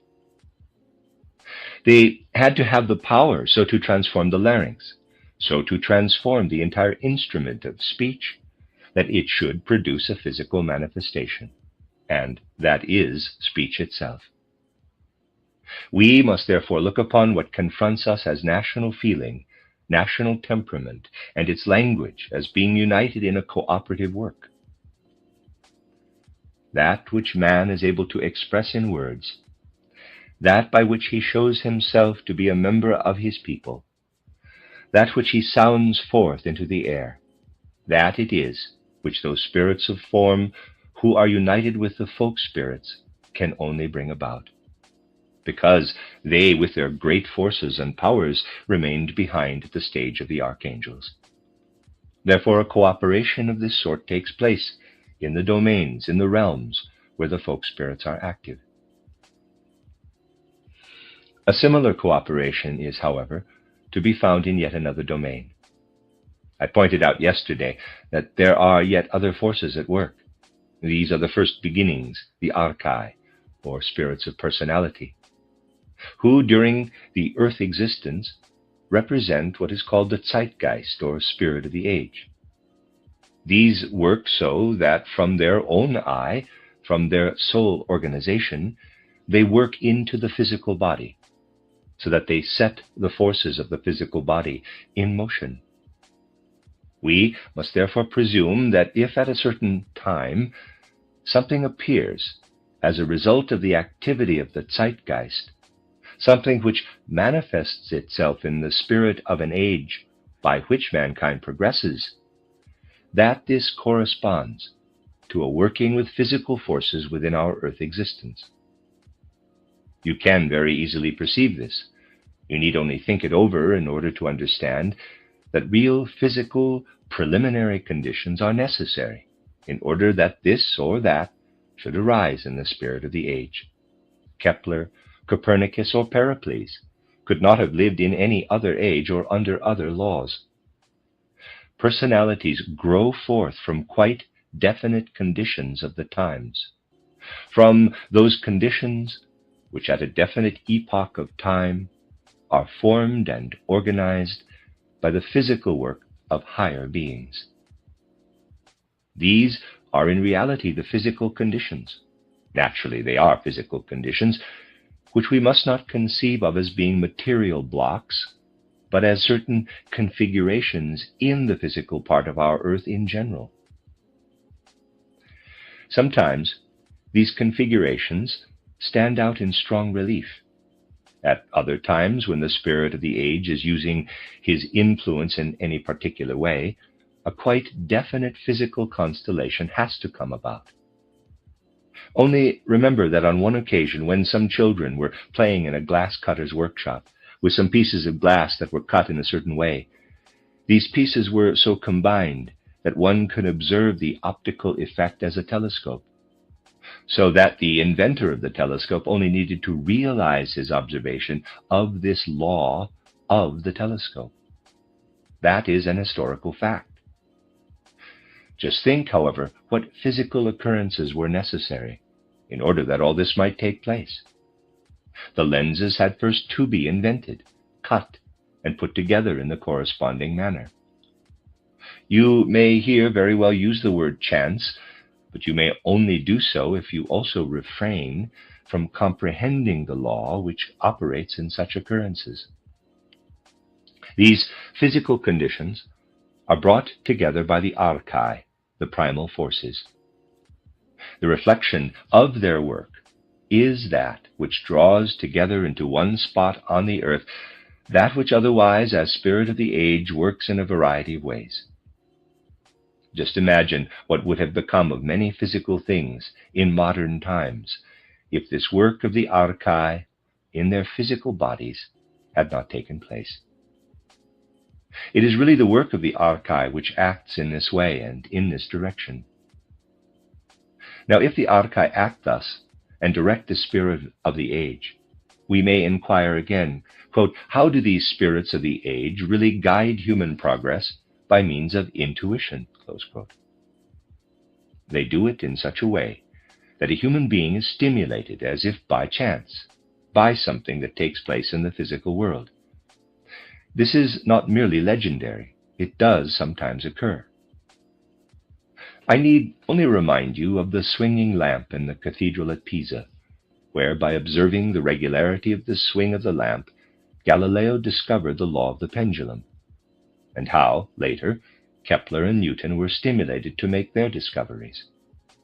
We could relate hundreds and thousands of cases in which physical events and human thought were brought together, by which it could be perceived how the archai or primal forces give through intuition the ideas which go forth into the world as the ideas of the age, which then influence man in his development, regulate his progress, and permeate with law. But in this domain also, those beings who have normally become spirits of personality during our earth existence work in conjunction with others, who, because of their having remained behind upon the moon, are now not spirits of form or powers, as they ought to be on the earth, but are also only now working as spirits of personality. Thus, those beings who made their renunciation not upon the sun stage, but only that of the moon, are now spirits of personality. But they do not possess the attributes they ought normally to have. That is to say, they do not give intuitions in the same way as do the normal spirits of personality, but as do the belated spirits of form. They do not stimulate from outside, leaving it to man himself to observe what is brought about in the physical, but They stimulate inwardly. They work within the brain and give a certain tendency to thought. Hence, the thought of man at the different epochs is stimulated from within, so that each epoch has a distinct kind of thought. This is connected with the delicate formations of thought, with inner constellations. Here, the belated spirits of form, who have the character of spirits of personality, work within man and produce a certain kind of thought, a quite definite form of ideas. Hence it comes about that man is not only guided from epoch to epoch according to the will of the intuiting spirits of personality, by whom he allows himself to be stirred to do this or that, but he is urged along as if by inner forces, so that the thought manifests itself physically from within. Just as in the spoken language there is manifested that which, on the other hand, remain behind as spirit of form. Thus, in the method of thought, there is a manifestation of those spirits of form who appear in our age as spirits of personality. These, therefore, are not those delicately working spirits of personality who allow a man to do as he will, but those who take possession of him and forcefully push him on. Hence, in those men who are stimulated by the spirit of the age, you can always observe these two types. In those persons who are stimulated by the true spirits of the age, who are at their normal stage, you may see the true representatives of their time. We may look upon these as men who had to come, and at their activities as something which could take place in no other way. But there are other persons in whom are active those spirits of personality who are in reality spirits of form. Those are the other spirits whom we have just named as the thought spirits, those who during the old moon cycle moved forward to their present standpoint. Now, man is the scene of action upon which all this works together. This cooperation is shown through the fact that speech and thought enter into reciprocal relations. That not only the spirits who are at the same stage enter into reciprocal relations, but the normal archangels also, who govern the national feeling and temperament, enter into reciprocal relations with those just described. Not only, therefore, with the spirits of form, who are at the archangel stage, but also with those spirits of personality, who are in reality belated spirits of form. These two kinds appear in human nature and in human being. This relation is one extremely interesting to study when, with occult knowledge and occult power of vision, one goes from one people to another. Then one can see how the normal folk spirits act, and how they then receive their orders from the spirits of the age. But these folk spirits work within man together with the spirits of language, and also with the thought spirits who work into the thoughts of man. Within man there are not only normal and abnormal archangels, but also archangels in contradistinction to the abnormal spirits of personality, who, from within, govern the work of thought in a particular age. Now, it is extremely interesting. I have said that conditions will be touched upon, which you must meet with your spiritual understanding, which must be clothed in ordinary words, because no language has as yet been created which would make all this credible and clear. One has to express everything in words, which can depict the fact somewhat figuratively, which, however, correspond to an important fact in the evolution of humanity. It is extremely interesting and important to follow the evolution of humanity in more recent times. It is important to know that a reciprocal agreement was once arrived at between one of the guiding spirits of the peoples, who is a normal archangel, and one whose spirits who work inwardly as spirits of the thought forces and abnormal spirit of personality, and in a certain historical epoch, the serious and important result of this agreement is to be seen. In order to make this agreement more especially complete, an harmonious relationship was established with the corresponding abnormal archangel, who was the guiding spirit of language at that time. So that there was a point in the evolution of mankind when, so to speak, the normal and abnormal archangels worked together, and when, besides this, there worked in as an additional impulse the kind of thought which was brought about from within by an abnormal spirit of personality. The agreement made between these three parties was reflected in one particular people. That was the Indian people, who introduced the post-Atlantean civilization in the first post-Atlantean age. It was during this Indian civilization that the constellation arose in which these three beings were able to work most harmoniously together. The consequence of that is all that we may call the historical role of this Indian people. Even in those ages of which the historical traditions still remain, the effects of what was formally concluded in that agreement still continue to work. That is the reason why the ancient sacred language of the Indians acted with such power and produced those mighty historical effects in civilization, and why it could act so powerfully even in succeeding times. This power was brought in by the abnormal archangels who worked in the language. The power of the Sanskrit language rests upon the agreement of which I have just spoken. And again, the unique Indian philosophy, which as creative thought, acting from within, man has not yet been equaled by any other people in the world, also rests upon it.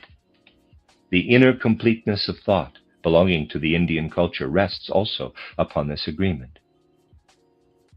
In all other parts of the world we observe different conditions, but in all of them there could at that time be observed what has just been described. Hence, it is so infinitely fascinating to follow up these trains of thought, which take the peculiar form they do, because they have not proceeded from the predominance of the normal archangel over the abnormal one, but from their harmonizing so completely, because each thought was actually absorbed by the temperament of the people, and was lovingly spun on into details at that time when the Indian people represented the first blossom of the culture of the post-Atlantean epoch.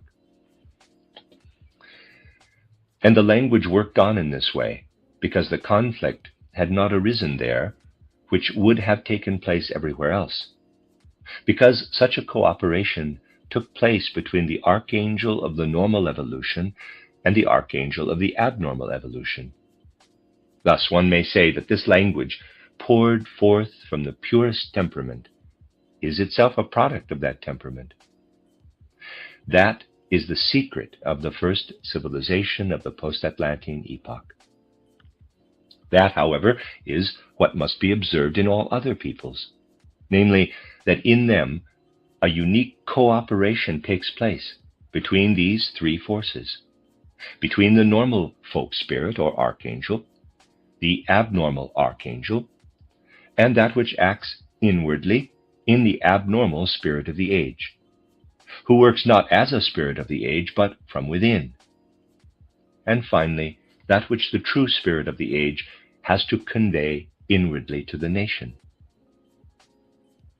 The true knowledge of a people comes from listening to these forces within and weighing the share which each factor has in the constitution of the people.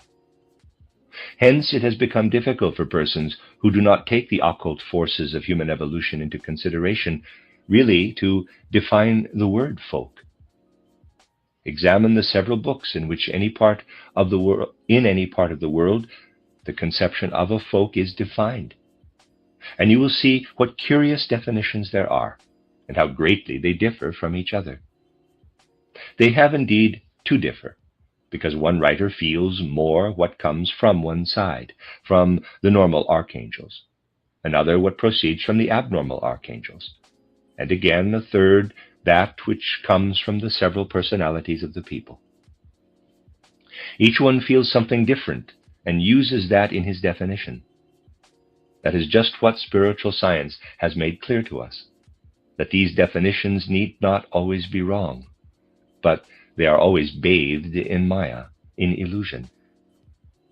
From what a writer says, it can be seen that he only observes Maya, and that he leaves unnoticed the various forces at work.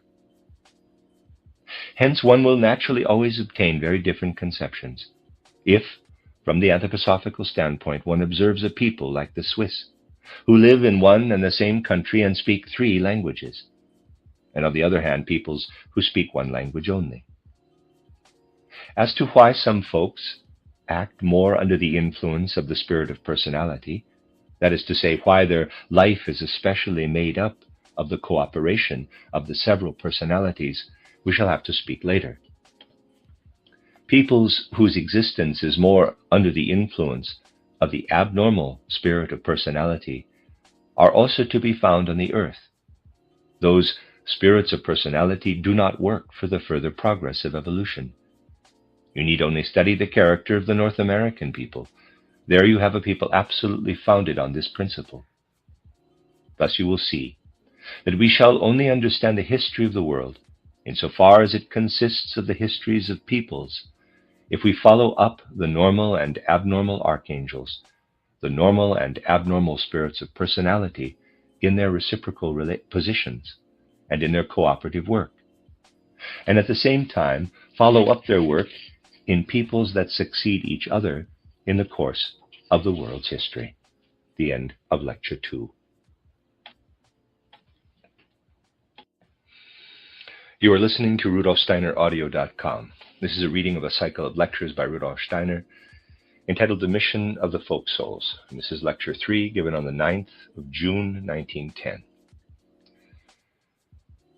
In the course of these lectures, we shall study matters which will, so to say, easily enter into the soul of each one, because each one will be able to interest himself in them intensely and directly.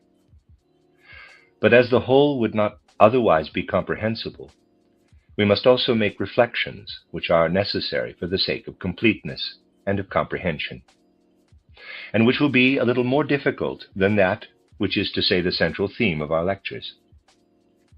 Today, for instance, we are confronted with the necessity of glancing into the inner nature of those beings of whom we have spoken in the 2 preceding lectures, the normal folk spirits. We have already said what was necessary to characterize them outwardly, that they are beings who are 2 stages higher than man, beings who are working at the transformation of their etheric bodies, who are now, at the present time, engaged in transforming their etheric bodies into that which is called life spirit, or buddhi. Man is spun into the web of this work. Insofar as the evolution of these beings so progresses that man is woven into this evolution, the reflection of this folk spirit is expressed in human individuality itself, as the folk character of the single human individual. We must now look a little into the inner nature of such a folk soul. If we wish to throw light upon the present inner being of man, we find it necessary to picture it as being threefold, as being divided into the sentient soul, which is, as it were, the lowest member of the inner human being, the intellectual or mind soul, the central member, and the spiritual soul, the highest member of the inner nature of the human being, in which the human capital I is first actually brought to a state of consciousness. In the spiritual soul is first to be found that which is called human self-consciousness. Nevertheless, the I of man is active in all 3 parts of his inner life, in the sentient soul, as well as in the intellectual or mind soul, and in the spiritual soul. In the sentient soul, the I is active in such a way that man is hardly aware of his ego. In the sentient soul, therefore, he is thus far given up to all his desires and passions. The I broods dully in what we call the sentient soul. It first works itself out and begins to appear in the intellectual or mind soul, and only becomes quite apparent in the spiritual soul. If we wish to examine each of these three members of the human inner being separately, we must look upon them as three modifications, as three parts within the astral body. It certainly is the case that these modifications, these three members of the astral body, prepare the transformation of the astral body itself, of the etheric body, and of the physical body. But these transformations are still not what meets us as the actual human inner being or soul. The soul, the inner part of man, consists of three modifications of the astral body. The three modifications must make use of certain instruments, and these express themselves in such a way that in the astral body the sentient soul is a sort of instrument, in the etheric body the intellectual or mind soul, and in the physical body the spiritual soul. Thus we can distinguish the human inner being from that which is the human envelope or covering, so that therefore the inner nature of man consists of three modifications of the astral body. Just as in man, the inner part, that in which the I works and imprints itself, is represented by these three modifications of the astral body, so in those spiritual beings whom we designate as folk spirits, their actual inner part, or that which we may compare to the human inner part, is represented by three members, three modifications of the etheric body. Just as in man we distinguish sentient soul, intellectual soul, spiritual soul, so in the archangelic beings, the normal folk spirits, we must distinguish three modifications in the etheric body. As, however, these three modifications are not in the astral, but in the etheric body, they are quite different, essentially different from the three modifications in the soul life of man. Hence also you must think of the form of consciousness, the whole soul life of these folk spirits, as being different from the soul life of man. From an external description, therefore, we now press on, as it were, into the inner part of the soul of these folk spirits. It will not be quite easy, but we must endeavor to cross this Rubicon. It will now be a case of starting out from some conception with which you are acquainted, a conception that bears some likeness to the inner life of the folk spirits. A man has not many such in his normal life. On the contrary, he has in his own consciousness extremely little of that which lives in the consciousness of the folk spirits. You may nevertheless form an idea of it if you will patiently follow with me the following considerations. You have all learned at school that the three angles of a triangle are 180 degrees, and you know that you could never learn that by any sort of external experience. I want you just to think of an iron or a wooden triangle. If now you measure with an instrument what the three angles together amount to, this external experience can never inform you that these three angles make 180 degrees. But you will at once be informed, whether you draw these three angles or only imagine them, if you experience from within that the three angles are 180 degrees. You must realize it through the power of your own mind, from within. You need only carry out the following in thought. What I am now drawing is only drawn to represent the thought. In this figure you have strict proof that the three angles together make 180 degrees, and he has drawn a triangle with a parallel line through one of the vertices to the opposite side. A classic geometric proof for this, by the way. If you once clearly visualize this figure in your mind, it will in every case bring this certainty. You may carry out the figure in thought without externally drawing it. You thus perform an operation in pure thought by the power of your own inner being. You need not go outside yourself. You may imagine for one moment that there is no such thing as the so-called world of impressions, or what enters into man through the outer senses. Imagine the external world away, and space as being constructed in thought.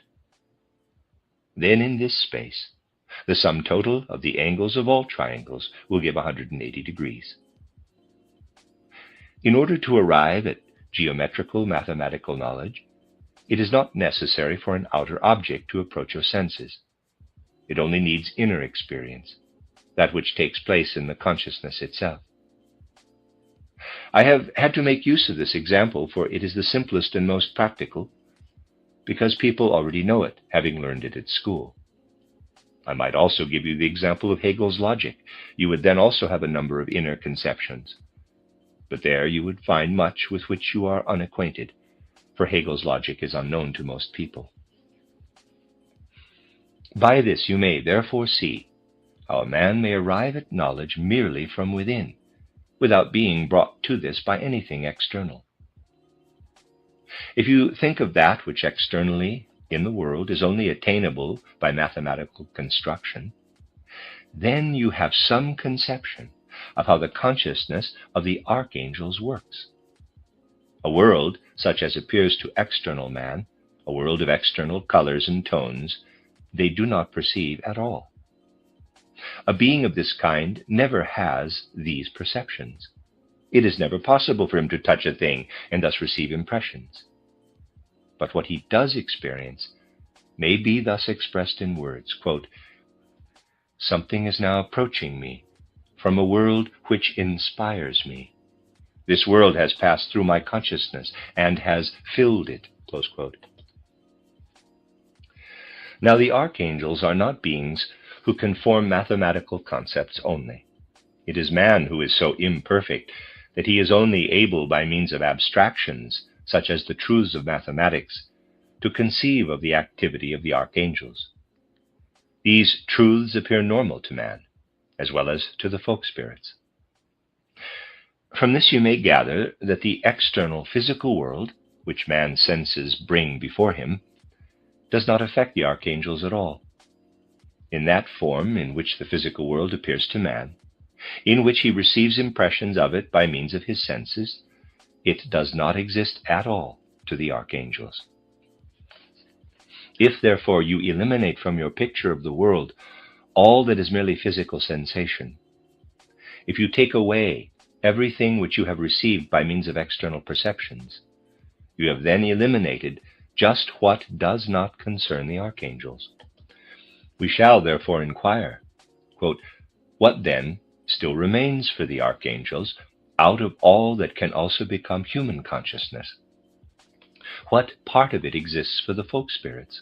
Close quote. Everything you experience in the sentient soul as ordinary joy or ordinary grief brought about by the external world, all colors, sounds, in fact all sensible perceptions of the outer world, none of this concerns these beings at all.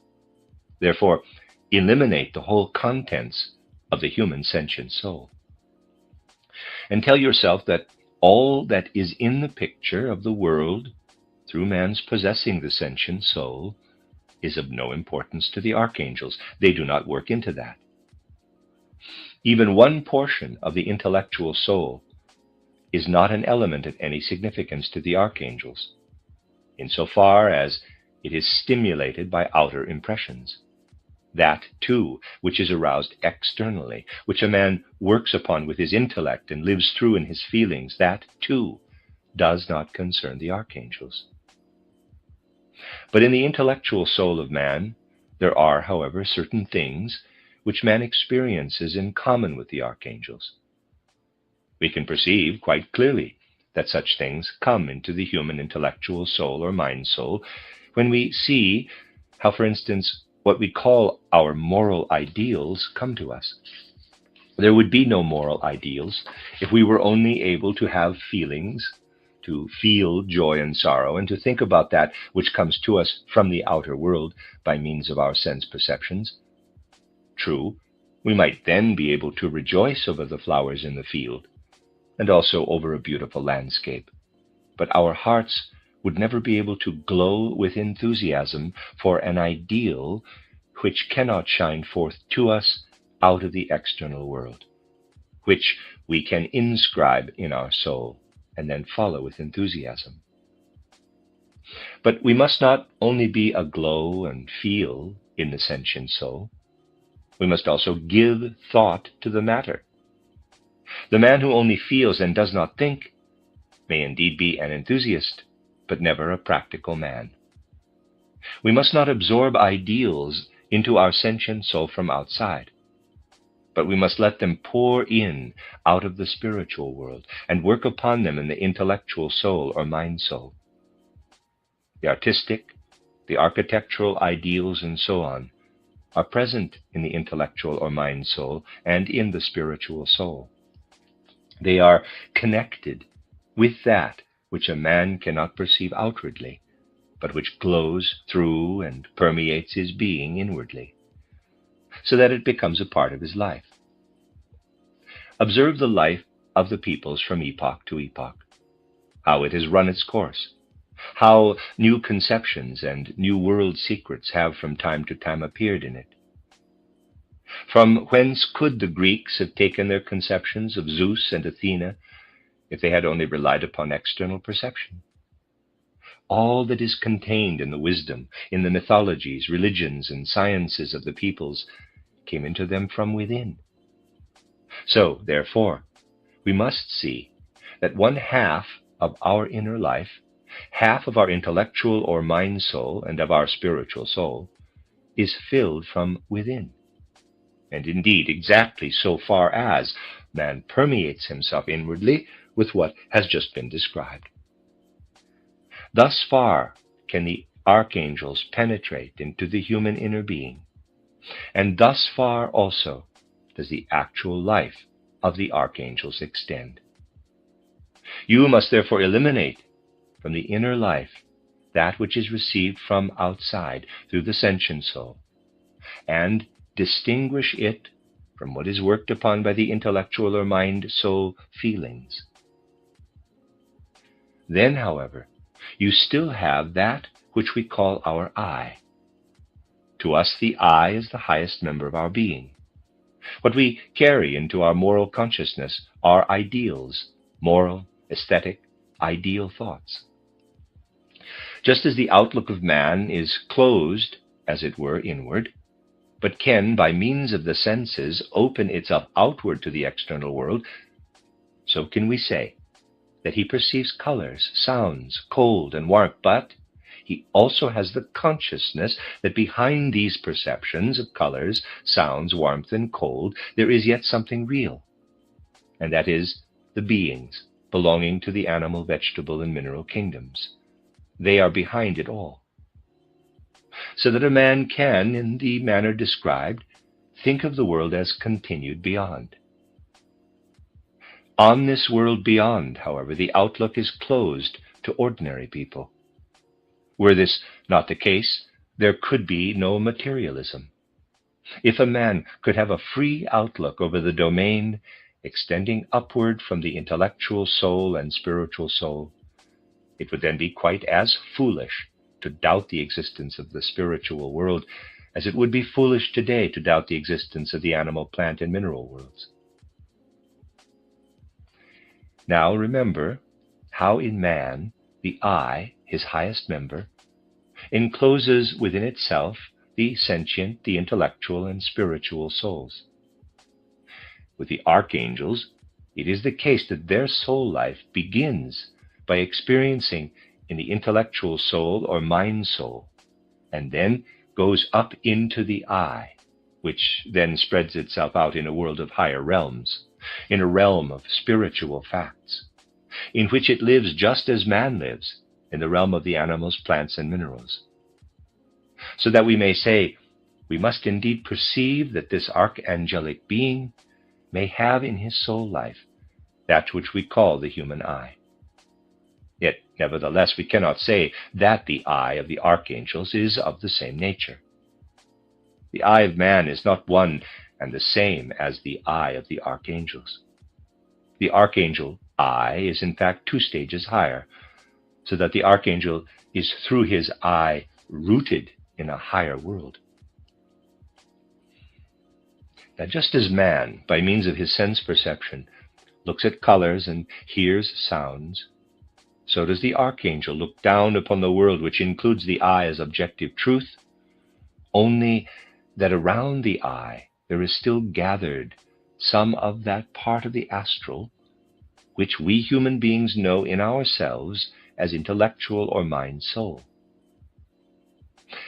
Think of these beings as gazing into a world which does not extend to the minerals, plants, and animals. Think that instead of this, their vision, which is a spiritual one, is directed to their picture of the world, and that they perceive centers therein. These centers are the human egos, around which again is gathered something that appears as a sort of aura. You have then the picture of how the archangelic being looks down upon those personalities of the folk belonging to him and which constitute the people. His world consists of an astral field of perception in which there are certain centers. These centers, these central points, are the several human personalities, the several human egos.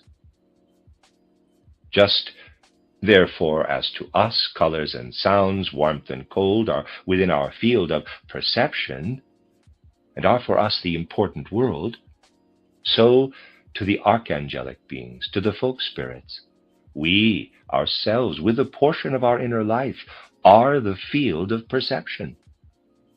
And just as we go into the outer world and work at it and transform it into our instruments, so are we the objects, insofar as we belong to this or the other folk spirit, belonging to the scene of action of the archangels or folk spirits.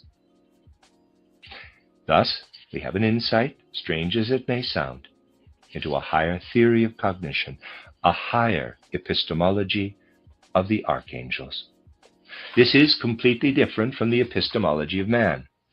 What is data for the archangels is quite different. What is data for man is all that is spread out in space and meets us through our senses, as color, sound, warmth, cold, hardness, and softness. What is data for the archangels is what appears within, in the field of human consciousness.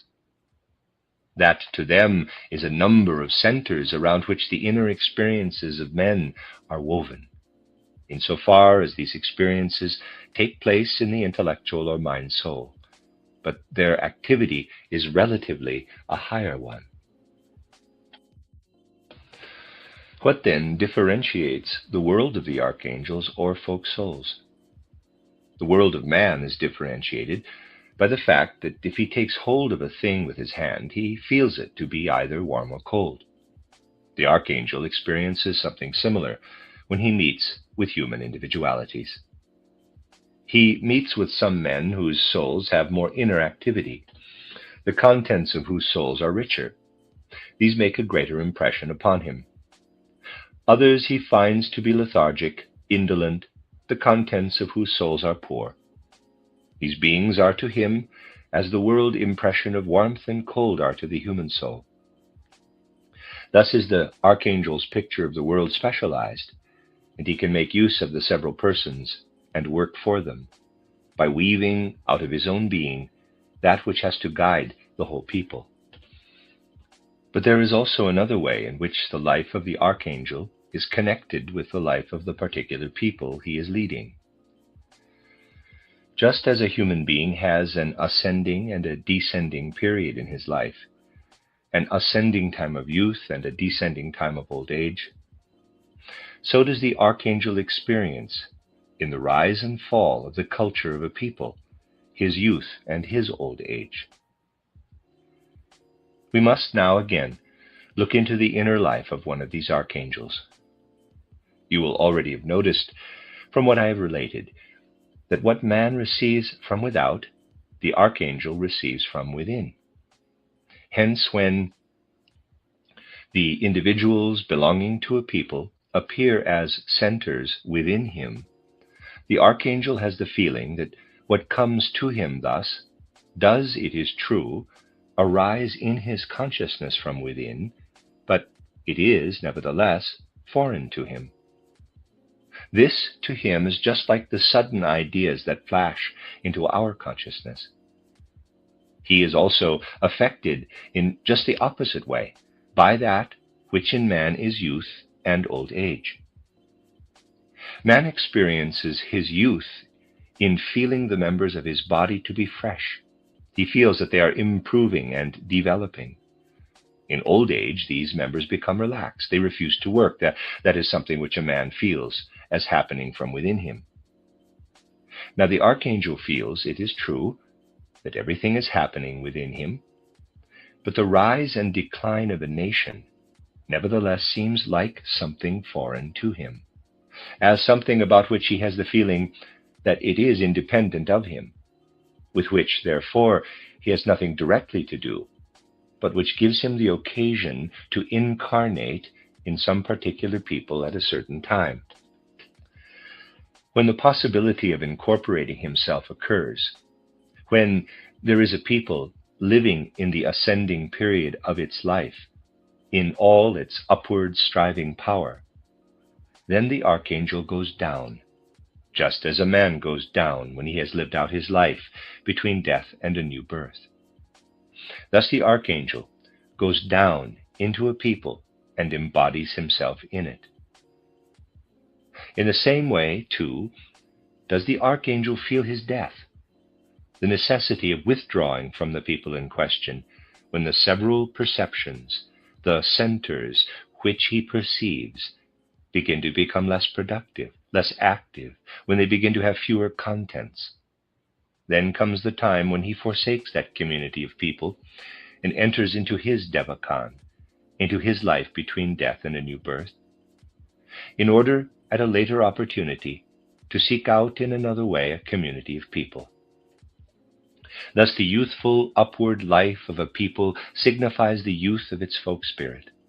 He perceives it as being a fresh, flowing element in which he dwells. The descending period of a people's life he perceives as a withering of the centers in his domain of perception. That gives us a sort of insight into the inner being of one of these folk souls. If we recall all this to mind, we may say that in certain respects, such a folk soul is really rather far removed from an individual human life, for in each one of these, what is in the sentient soul and in the lower part of the intellectual soul is a domain into which the folk spirit, the archangel, does not reach. For a human being it is, however, something very real. A man feels keenly that it belongs to the most inward, the most intimate part of his own life. In a certain respect, the archangel nature, the one which guides the people, is something which floats above the separate individual human beings. The personal things which a man experiences because he receives perceptions through his senses are foreign to the archangel who is guiding the people. But there are intermediaries, and it is important that we should understand that there are such intermediaries. They are the beings we call angels, who are between the archangels and man. You must take this in the strictest sense of the words. Folk spirits are archangels. They are spirits who have finished the transforming of their astral bodies into spirit self, or manas, and are now transforming their etheric body or life body into life spirit. Just halfway between these beings and man are the angels. These beings, who are occupied in remodeling their astral body into spirit self, or manas, but have not yet concluded their work. At the present time, man is at the beginning of this work. The angels are nearly at the end of it, but have in no wise finished it. Therefore, these beings come into closer contact with that which makes up the daily life of man. We may say that the angels incline with their whole soul nature toward what we call the astral body. For this reason, they fully understand all the joy and sorrow the human personality may go through.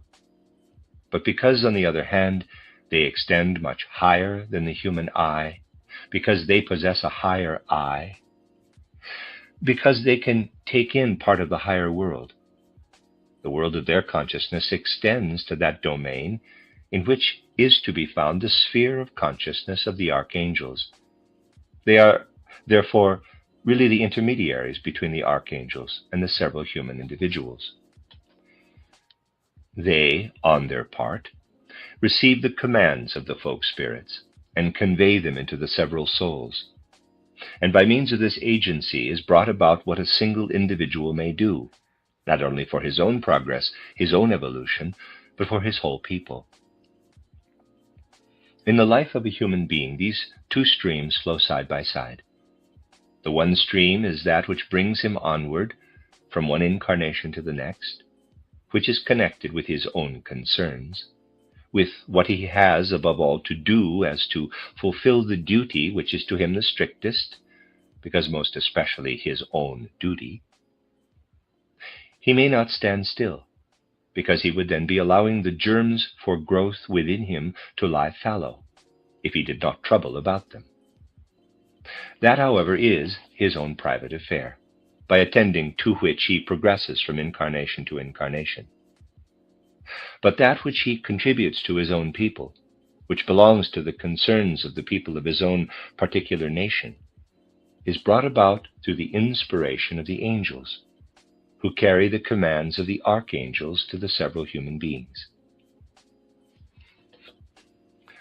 We can therefore easily picture a people spread over a certain portion of the earth, and over this people the folk aura, the etheric aura, and in this how the forces of the folk spirit work and modify the etheric body of man according to the three types of force. That which is at work in this folk aura is the archangel. We must think of him as being a higher being, one standing 2 stages higher in evolution than man, floating over the whole people, and giving the directions as to what this people as a whole has to fulfill. The archangel knows what must be done during the upward period, during the fresh youth of the people. He knows what are the achievements to be brought about by the transition of this people from youth to old age, so that his impulses should have the right effect. These great outlines are fashioned by the archangel, but here, upon this physical plane, the individual human beings must work. Here they must take care that these great aims are realized. Between the individual human beings and the archangels, there are the angels as intermediary beings. They impel the man to the place to which he must go, so that in the feelings of the people should arise that which corresponds to the great ordinances of the archangels. You will form a correct picture of it if you take what I have been describing not merely as an allegory, but as representing as nearly as possible the reality. Now, the whole tissue spun by the archangels is influenced by those whom we call the abnormal archangels, the spirits of language, as I yesterday described. Footnote: as the constant interchange of name is confusing, the reader is referred to the synopsis. The term abnormal is applied sometimes to the hierarchic rank abandoned, sometimes to the new hierarchy taken on. End of footnote. Readers aside, I do not have that synopsis read, so I'll see about that. End of readers aside. We have also described how the abnormal spirits of personality, the archai, work. We may now glance at the field in which the archangel gives his orders, in which he distributes the missions which are to be carried further by the angels into the separate individuals. The archangels can, however, also operate into the domain of the abnormal spirits of personality. And it may happen that in the mutual cooperation of the archangels with the abnormal spirits of personality, because the latter are pursuing quite different objects, that in certain respects the measures taken by the archangels are crossed. When this occurs, when these abnormal spirits of personality come into collision with the measures taken by the archangels, we can then perceive that within a single nation groups are formed, having special tasks. The action of the spirits of personality is externally visible when within a certain people, groups are formed having special tasks. This may last for several centuries. For instance, in the very country in which we now have specially to work at anthroposophy, in Germany, you have seen for centuries this play of the archangel of the Germans in cooperation with the sometimes opposing separate spirits of personality. In the division of the collective German people into the smaller peoples, you have an interplay of the abnormal spirits of personality with the archangel. Such peoples are not so much centralized. They pay more attention to the cultivation of the individualities. This has in certain respects its good side, because in this way a great variety, many different shades of folk character can find their expression. You may, however, take the other case, in which not the abnormal spirit of personality, but the normal spirit of personality, who expresses himself in the spirit of the age, becomes, so to speak, more important for a certain epoch than he otherwise is in the ordinary course of things.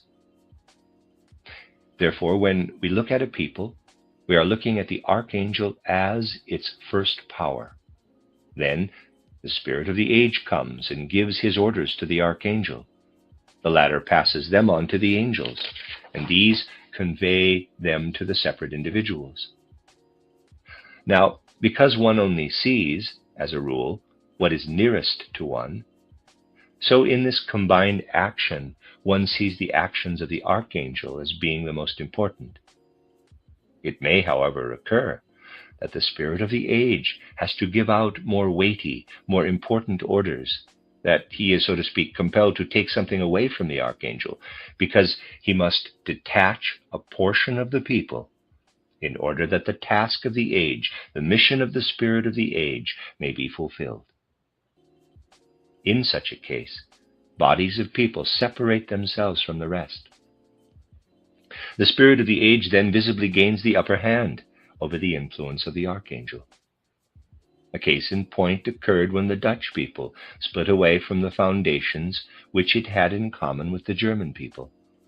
Holland and Germany had originally one archangel in common, and the separation occurred because the spirit of the age severed off a portion at a given time, and then passed on to this portion that which has become the important concern of the modern spirit of the age. All you may read in Dutch history, for history is in reality only an external expression, a maya, for what is happening inwardly, is only the reflection of an inner event.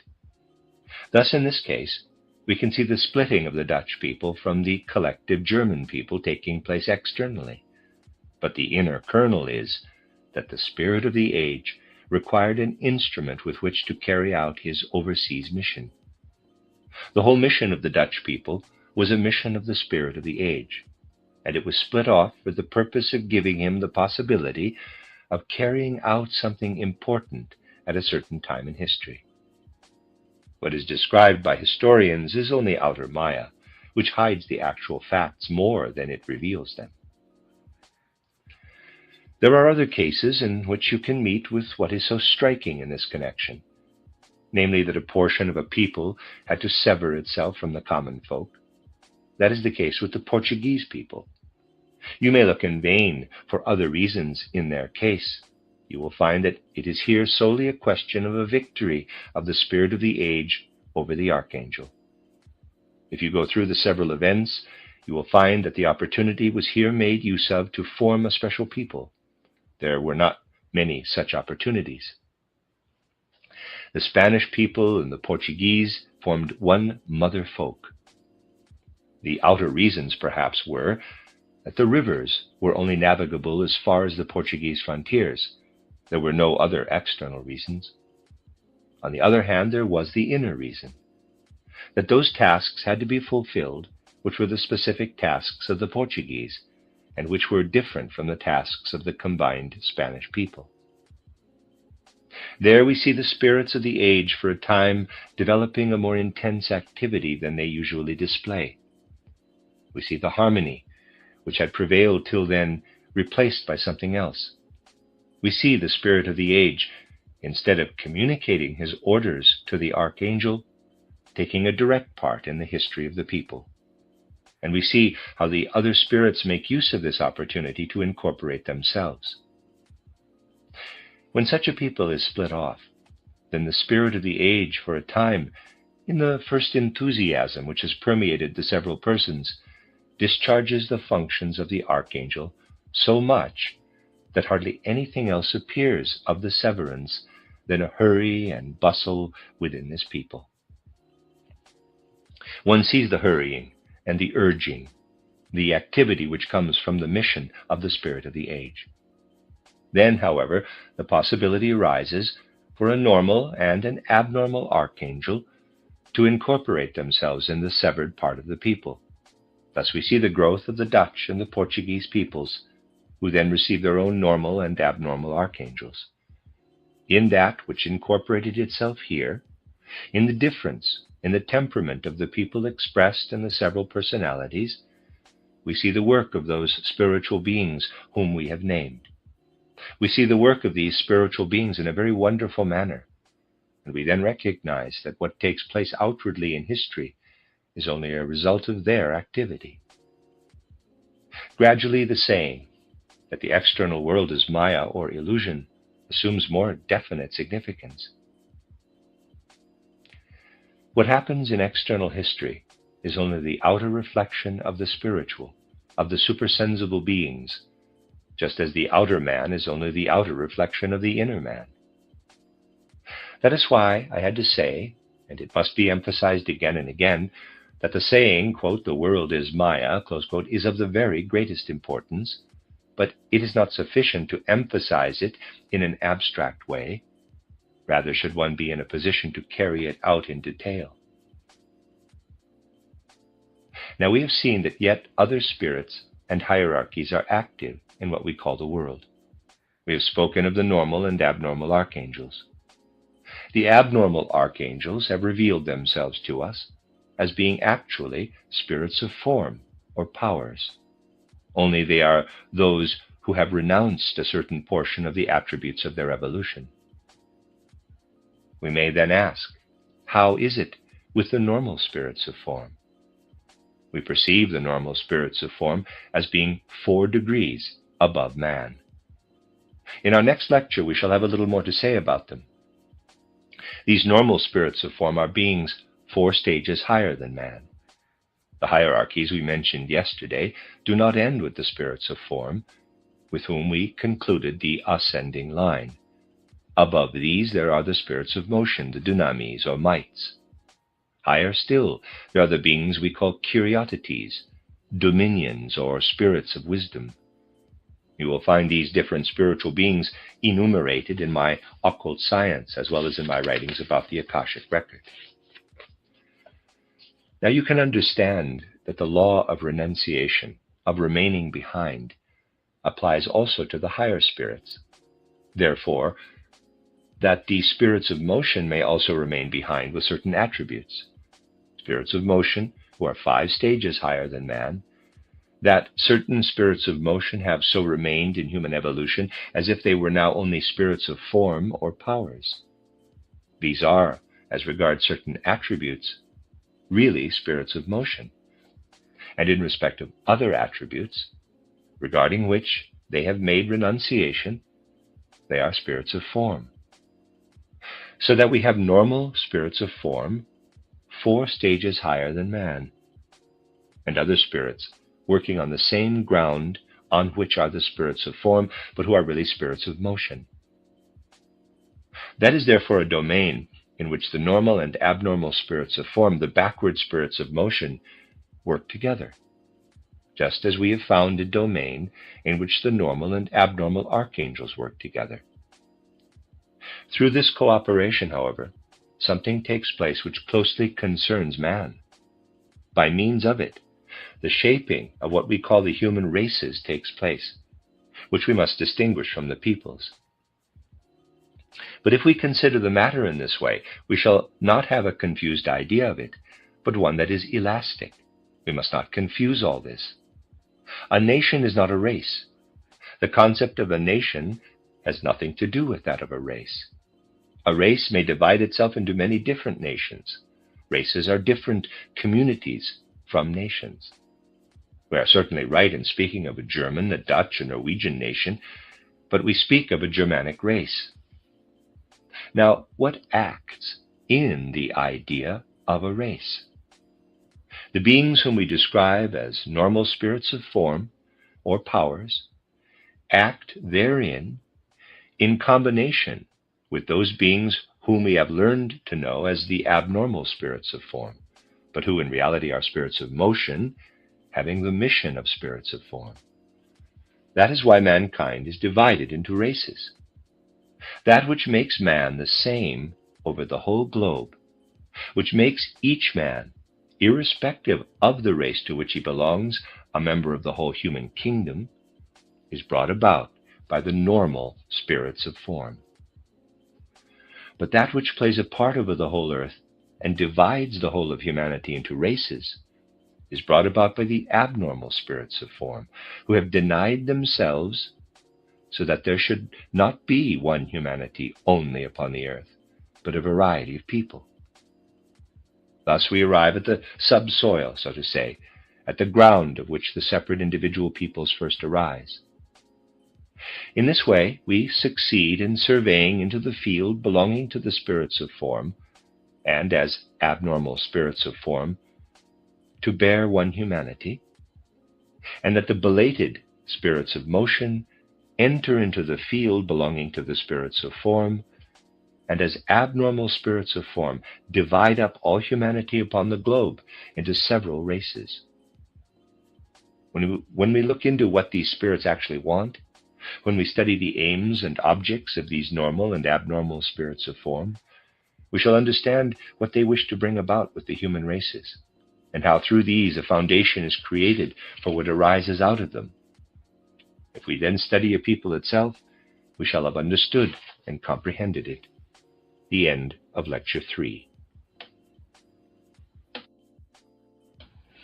You are listening to RudolfSteinerAudio.com. This is a reading of a cycle of lectures by Rudolf Steiner entitled The Mission of the Folk Souls. This is Lecture 4, given on the 10th of June, 1910. If we wish to arrive at the relation of the human races to one another, and at the foundations from which the several peoples spring, we must take into consideration that man, such as we know him, is in reality a very complicated being, and that only by the cooperative activity of many of the beings in the universe could his present form and being come about. We know from the study of Akashic records and other observations on the evolution of man that formerly our earth itself, before it attained its present condition, had to go through 3 other conditions, in the course of which the 3 so-called parts of man, the physical body, the etheric or life body, and the astral body, were gradually established and brought to their present state.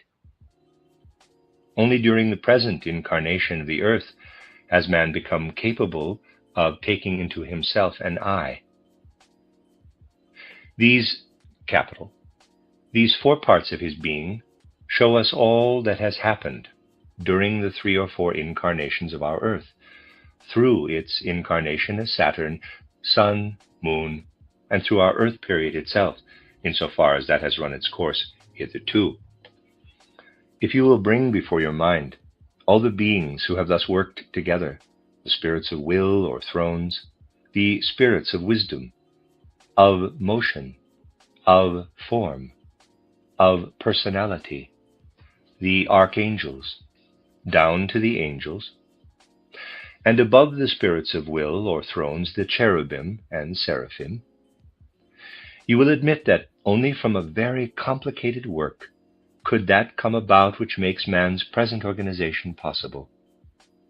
We have seen that it was not only necessary for so large a number of beings and forces of nature to work together in the cosmos, but that it was also necessary, if man were to come into being, that at certain epochs, certain beings should renounce the normal course of their evolution and remain behind, in order to affect the organization of man in a way that would have been impossible in the normal course of his evolution. Therefore, if we want to understand man, such as he appears before our eyes today, we must look at a wonderful tissue woven out of many and various forms. It must be quite clear to us that only when we, in a sense, draw this tissue apart and observe the activity of the several beings, do we learn to understand how through the cooperation of these beings, man has come into being. We are then able to say that the chief being who comes into consideration for the present-day man is the one who has given him the possibility of saying I to himself, of gradually coming to the consciousness of the I. And we know that this possibility was first given by the spirits of form, those beings whom we call powers, exousiae. If we listen to the activity of these particular beings, which they direct to man, and ask ourselves what would happen to him if these beings alone, and of these only those who are in normal evolution, were chiefly to be active in him, we should find that these are the donors of the I organization. If we consider them according to their own nature, we find that their chief interest lies in bringing to man his I, capital. But now, what these beings have really to accomplish in man only actually comes about in the life of present-day man at a certain age. It can only appear at a certain age. If you remember what has been said about the education of the child from the standpoint of spiritual science, you will admit that man, in the period between his physical birth and the changing of the teeth, that is, up to his 7th year, principally develops his physical body.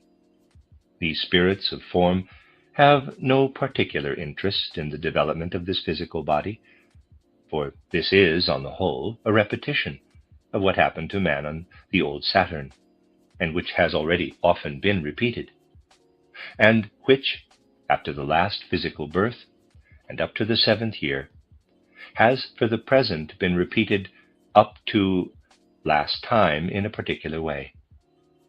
Then comes the time from the 7th to the 14th year, that is, up to puberty.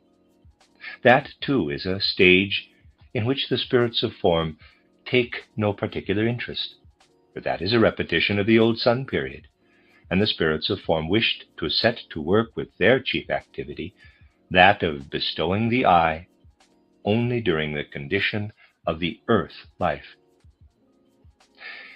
We then come to the 3rd age, which runs its course between the 15th and 21st or 22nd year.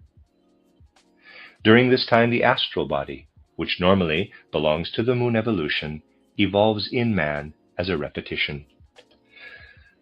There, too, those spirits of form who are evolving normally still have no interest in man. So that we must say, the 3 ages of man which precede the actual birth of his I, which only comes in about his 20th year, have no direct interest for the spirits of form. They only intervene, out of their own nature, one might say, somewhere about the 20th year of life. So that, if you come to think of it, you will no longer find it very strange that so far as the actual intentions of the spirits of form are concerned, man need only come into existence in the condition in which he is to be found somewhere about his 20th year. All that is developed in man before that time is in reality to those spirits of form a kind of embryonic state, a sort of germinal condition. And if I may be allowed to speak somewhat metaphorically, I might say that these spirits of form, who have developed themselves normally, would far prefer everything to go on with a certain regularity, and that no one should till then have dabbled in their handiwork. If no one interfered with these spirits of form until the 20th year, then in the first 7 years of his life, man would have had the consciousness belonging to the physical body. That, as a matter of fact, is a very dim state of consciousness, such as is possessed by the mineral world. In the second stage, in the time between his 7th and his 14th year, he would have a sleep consciousness. From his 14th to his 20th year, he would be very active inwardly, but he would live in a sort of dream consciousness. Only after this consciousness as a moon being, at about his 21st year, would man really wake up. Then only would he arrive at the I consciousness. If he followed a normal development, he would only then come out of himself and survey the outer world in that representation of it, which is the one familiar to us.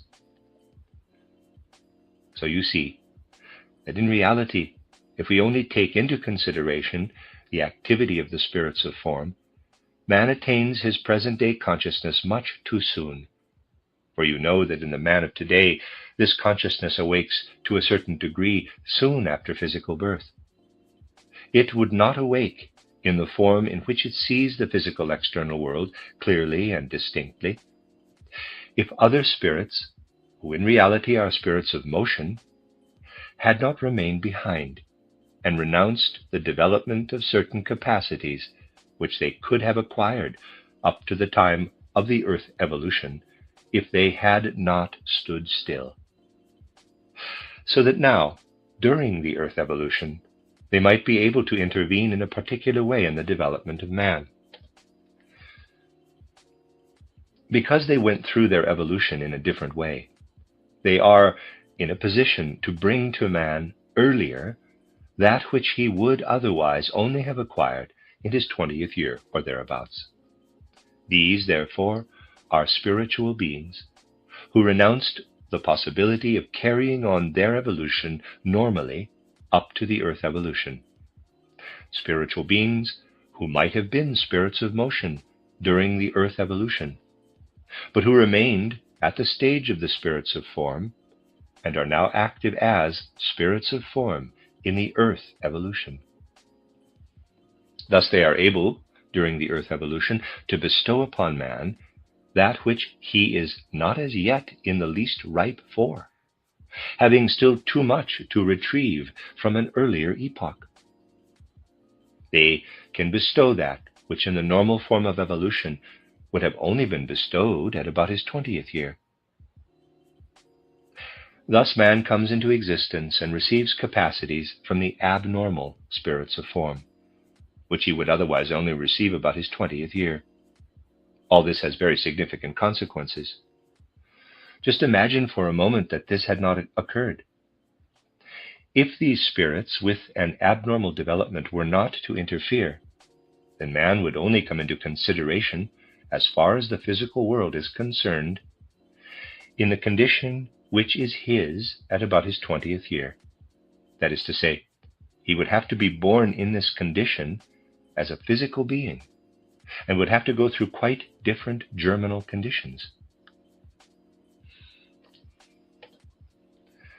In fact, through these abnormal spirits of form, the evolution of man is transposed into the physical world already from birth on, up to the 20th year. That is, by about the first third of our earth life. We must therefore say, the first third of our earth life is not directed by the spiritual beings who rule the conditions of the earth, but by other abnormal spiritual beings. And because these take part in evolution, we therefore do not possess the form we should have if we were born in the condition we are in about our 20th year. Man must pay for this by passing the first third of his life the time up to his 20th year, under the great influence of these abnormal beings. During the whole period of growth, man is in reality under the influence of these abnormal beings. He has to pay for this when the middle third of his life has passed away, which, on the whole, belongs only to the normal spirits of form. In that a descending course, a going back, begins, and his etheric and astral organizations crumble away. So that life is divided into three parts or portions: an ascending third, a middle third, and a descending third. Man really only becomes man during his earth life in the middle part, and in the last third he has to give back that which he received during the first or ascending third. In other words, he must repay the corresponding installment. If man had indeed been exclusively given up to the influences of the normal spirits of form, all that happens today, up to his 20th year, would have quite a different appearance, quite a different form. Everything would have happened quite differently, so that all that is connected with the present development of man in the first of his three epochs of life is on the whole a premature existence, one that forestalls much that belongs to the later epochs of life. Through this, man has become a more material being up to the second epoch of his life than he would otherwise have been. He would otherwise, up to that period of his life, have gone through purely spiritual conditions, and would have descended to the present material densification only at that period of his development which he goes through in the 20th or 21st year of his life, when he finds himself bound to the earth. Spiritual science therefore tells us that if his development had proceeded in that way, man would really have descended to the earth only in the condition which he now reaches in his 20th or 21st year. He would not have been able to go through the preceding states upon the earth. He would have been obliged to go through them soaring above the earth, around it. And now you can understand the whole course of human development through child and youth. You can see, if we take this straight line, and there's a diagram, BC, as being the earth path, that the spirits of form would have intended man to come down only at this point, 20, 1 and 20. Man would have reached the earth only here at B, where the 21 mark is. And he would have ascended again after his 40th year, C, and would have gone through the last third of his life in a spiritualized state. Through the abnormal beings, man was compelled to descend here, A, that's where we are right at the beginning of the line, and at once take up his life on the earth. That is the secret of our existence. If all this had become what it did not become, that is to say, if man had gone through the first and last thirds of his life up above in the periphery of the earth, and had only come down to earth during the middle part, and had therefore become quite a different being, he would not have been bound to the earth to the extent he actually is today. If that had happened, then all the persons who walked on earth would have been of the same form and nature. All the people who have wandered over the face of the earth would have had the same form. There would have been only one kind of human being. That which makes us into beings capable of manifesting the specific attributes of the various races expressed in all humanity is not comprised in the middle third of life. By means of all that appertains to the preceding age, of all that happens in the first third of life, we, with all our forces, are bound to the earth more than the normal spirits of form have intended us to be. For this reason, however, man has become more dependent on the earth upon which he lives than he would otherwise have been. He has become dependent upon that part of the earth on which he lives, and because he descends earlier to the earth, against the intentions of the spirits of form, as one might say, he becomes dependent upon that place, because he unites himself to the earth in a state which is not designed for him, If he had only set foot on the earth in the middle third of his life, he would have been independent of whether he did so in the north or the south, in the east or the west. But because he has become dependent upon the earth, because his youth is spent in the way we have described, he becomes earthbound. He becomes a being who is connected with and belongs to the country in which he was born. He thus becomes dependent upon all the conditions of the earth belonging to that place, upon the incidence of the sun's rays, upon the circumstance of whether his birthplace is in the neighborhood of the equator, in the torrid zone, or in a more temperate region, upon whether he is born on low-lying land or on a high tableland. The respiration is quite different in the plain from what it is in the mountains. Man therefore becomes altogether dependent upon the earthly conditions of the place in which he is born. So we see that man has thoroughly grown together with his Mother Earth through being so closely connected with the place, with that part of the earth on which he is born, and that he is determined by those attributes which he thus receives by the earth forces connected with that particular place acting within him.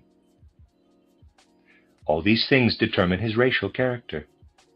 And in this indirect way, the abnormal spirits of form, those spirits of form or powers who give what we call our present earthly consciousness, not between the ages of 21 to 43, but at a different time, are the originators of the racial differences in mankind over the whole earth, which, therefore, depend upon the part of the world in which a man is born. Now, during this time, which on the whole is under the rulership of the abnormal spirits of form, man also acquires the possibility and the capacity of propagating his species. This capacity is also acquired during the time in which man is not entirely under the guidance of the normal spirits of form. Hence the possibility is given that a man should not only be dependent in this way on the place where he is born, but that the attributes he thus receives may also be inherited by his successors, and that the racial characteristics are not only expressed in the influences of the dwelling place, but also in that which is inherited through the race. You have here the explanation as to why the race is that which can be inherited.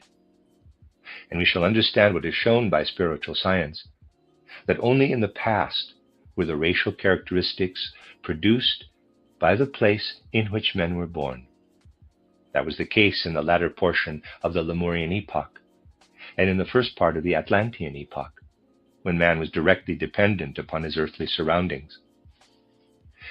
At a later epoch, race began to assume the character of being bound up with heredity and no longer with place. So that in race we see something which was originally connected with one special part of the earth and which afterward propagated itself in mankind through heredity, but became more and more independent of place. From what I have just said, you will see in which period of evolution we can reasonably speak of the idea of race. There could be no sense, according to the real meaning of the word, in speaking of race before the Lemurian epoch, for then only did man descend to the earth. Before that, he was in the periphery of the earth. He then descended to the earth, and the racial characteristics were handed down by heredity in the Atlantean epoch and on into our post-Atlantean epoch. We shall see how in our own time it is the national characteristics that again split up the character of the race and begin to extinguish it. We shall see all that later. We must now take care that we do not consider the world as though evolution were only like a wheel that goes round and round without beginning or end. The idea of the revolving wheel, parenthesis, which is developed at length in many mystical views of the world, close parenthesis, brings fearful confusion into the conception of the actual evolution of mankind. If one thinks of it as if everything moves around a fixed center, and that it is divided into so and so many races, then one has really no idea that everything is in a state of evolution, and that the races are evolving too. Races have arisen, and they will someday die out and be no longer there. They do not repeat themselves forever in the same way, as Mr. Sinnett wrongly describes in his title Esoteric Buddhism. We must look for the beginning of racial characteristics, of racial peculiarities, in the old Lemurian epoch, and we must then follow their propagation down into our own times. But in doing so, we must be quite clear that when our present fifth epoch of evolution shall have been succeeded by the sixth and seventh, there will be no question of a condition which we may describe as race. But if we picture this evolution as always rolling evenly on, we have only a sort of mill wheel in our mind and are far removed from the understanding of what does really take place in the world.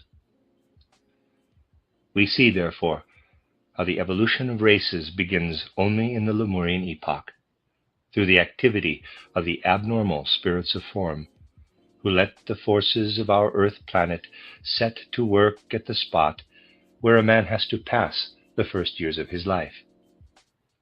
And that again is carried over in a certain way into his later life, because man has a memory, through which he remembers, even in his later life, the time spent in a really abnormal way on the earth before his 21st year. Man would be a very different being if only the normal spirits of form were active. Through the abnormal spirits of form, he is dependent upon the spot on which he lives. In the manner just described, a deviation from the laws of the normal spirits of form came about, so that the place in which a man lives on earth during a certain incarnation became of significance to him. We shall more clearly understand these connections if we consider the following. We may state in a certain way how the subsoil, the ground, radiates its essence upward and permeates the human organization, so that man becomes dependent upon the soil of that part of the earth. In this connection, we may therefore mention certain parts of the earth that are connected with the historical development of the human being. We shall go into these conditions more minutely later on. I shall now characterize them in the abstract. And there's a horseshoe going to the left, and at the beginning of the horseshoe on the top it says Europe. Then you go around to the right, halfway down is a dot, it says Asia. You continue down, now you're going to the left, and you hit the end of the dot, and you have Africa. Sorry if that picture is poorly described.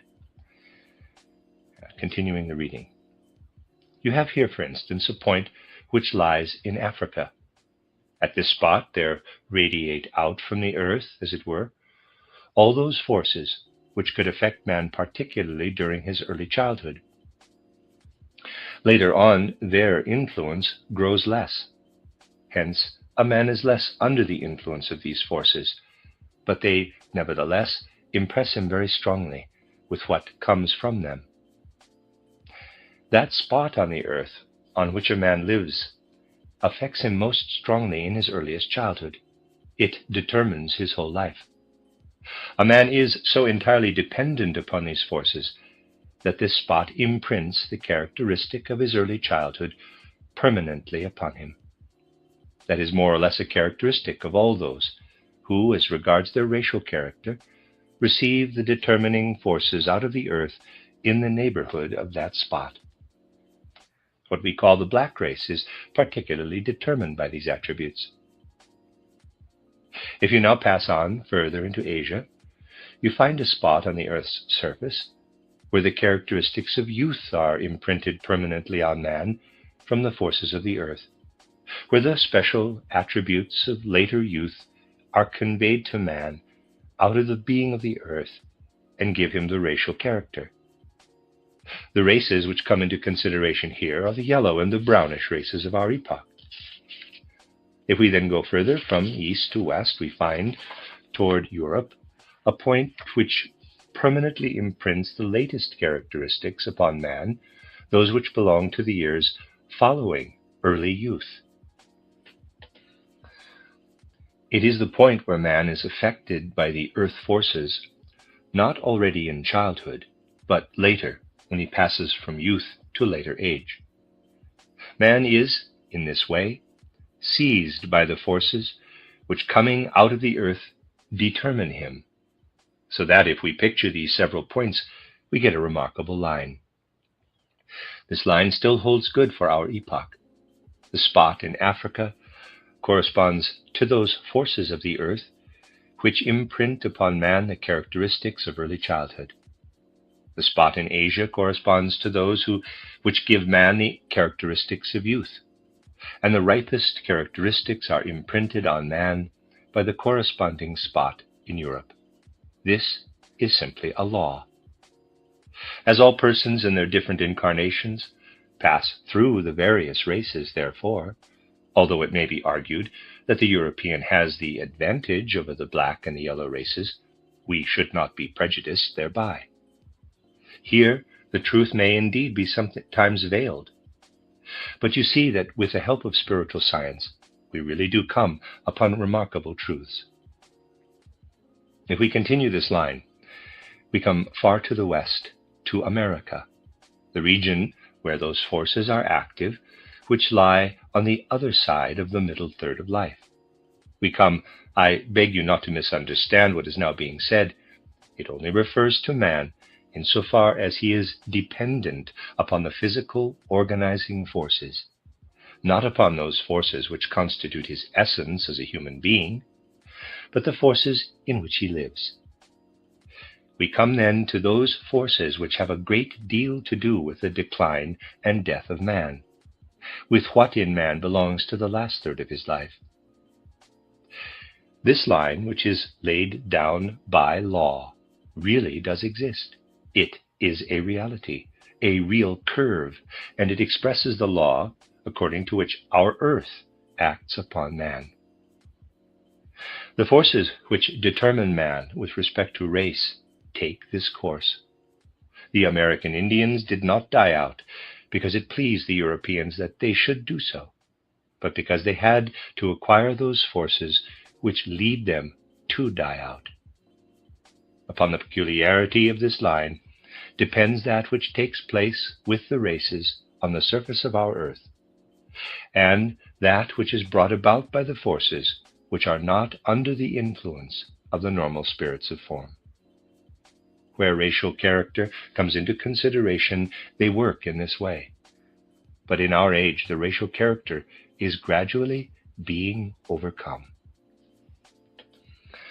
This was preparatorily developed even in the very earliest period. If we were to go back into the old Lemurian epoch, we could find the very first starting points of racial development in the regions of present-day Africa and Asia. Then, later, we see a movement westward. And if we follow the forces which determine race in the West, we can observe the decline among the American Indians. Humanity had to go to the West in order to die as race. To refresh humanity with the new youthful force, the migration to the East takes place, which, coming from Atlantis, moves across Europe to Asia. Then a repetition of the migration to the West takes place. But the repetition is not now the movement of races.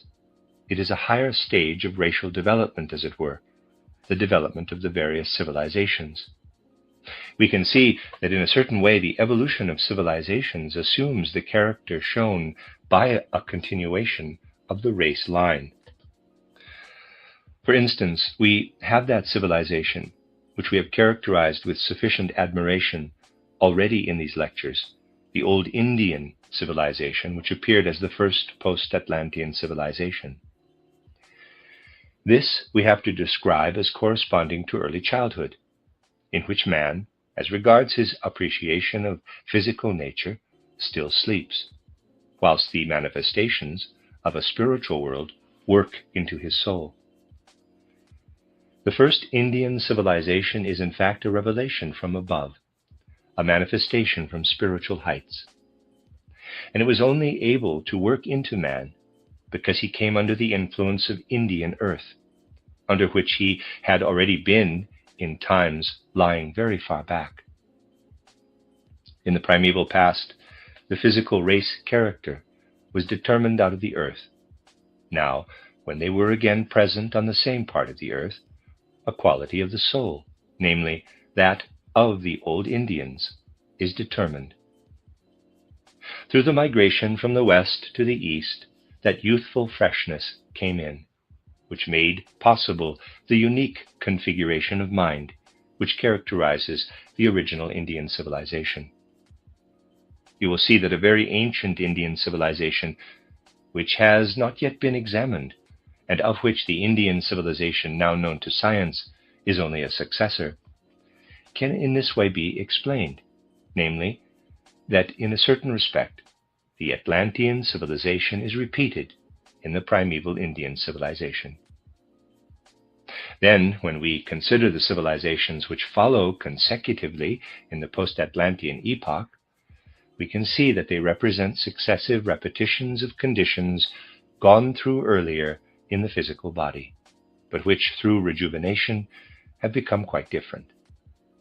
Thus, in the Persian civilization, we see one which is in a certain way connected with what we might call a wrestling through of the human being who lives chiefly in the first force of human life, when, with the forces which originate from the normal spirits of form, he is still under the influences of the abnormal spirits of form.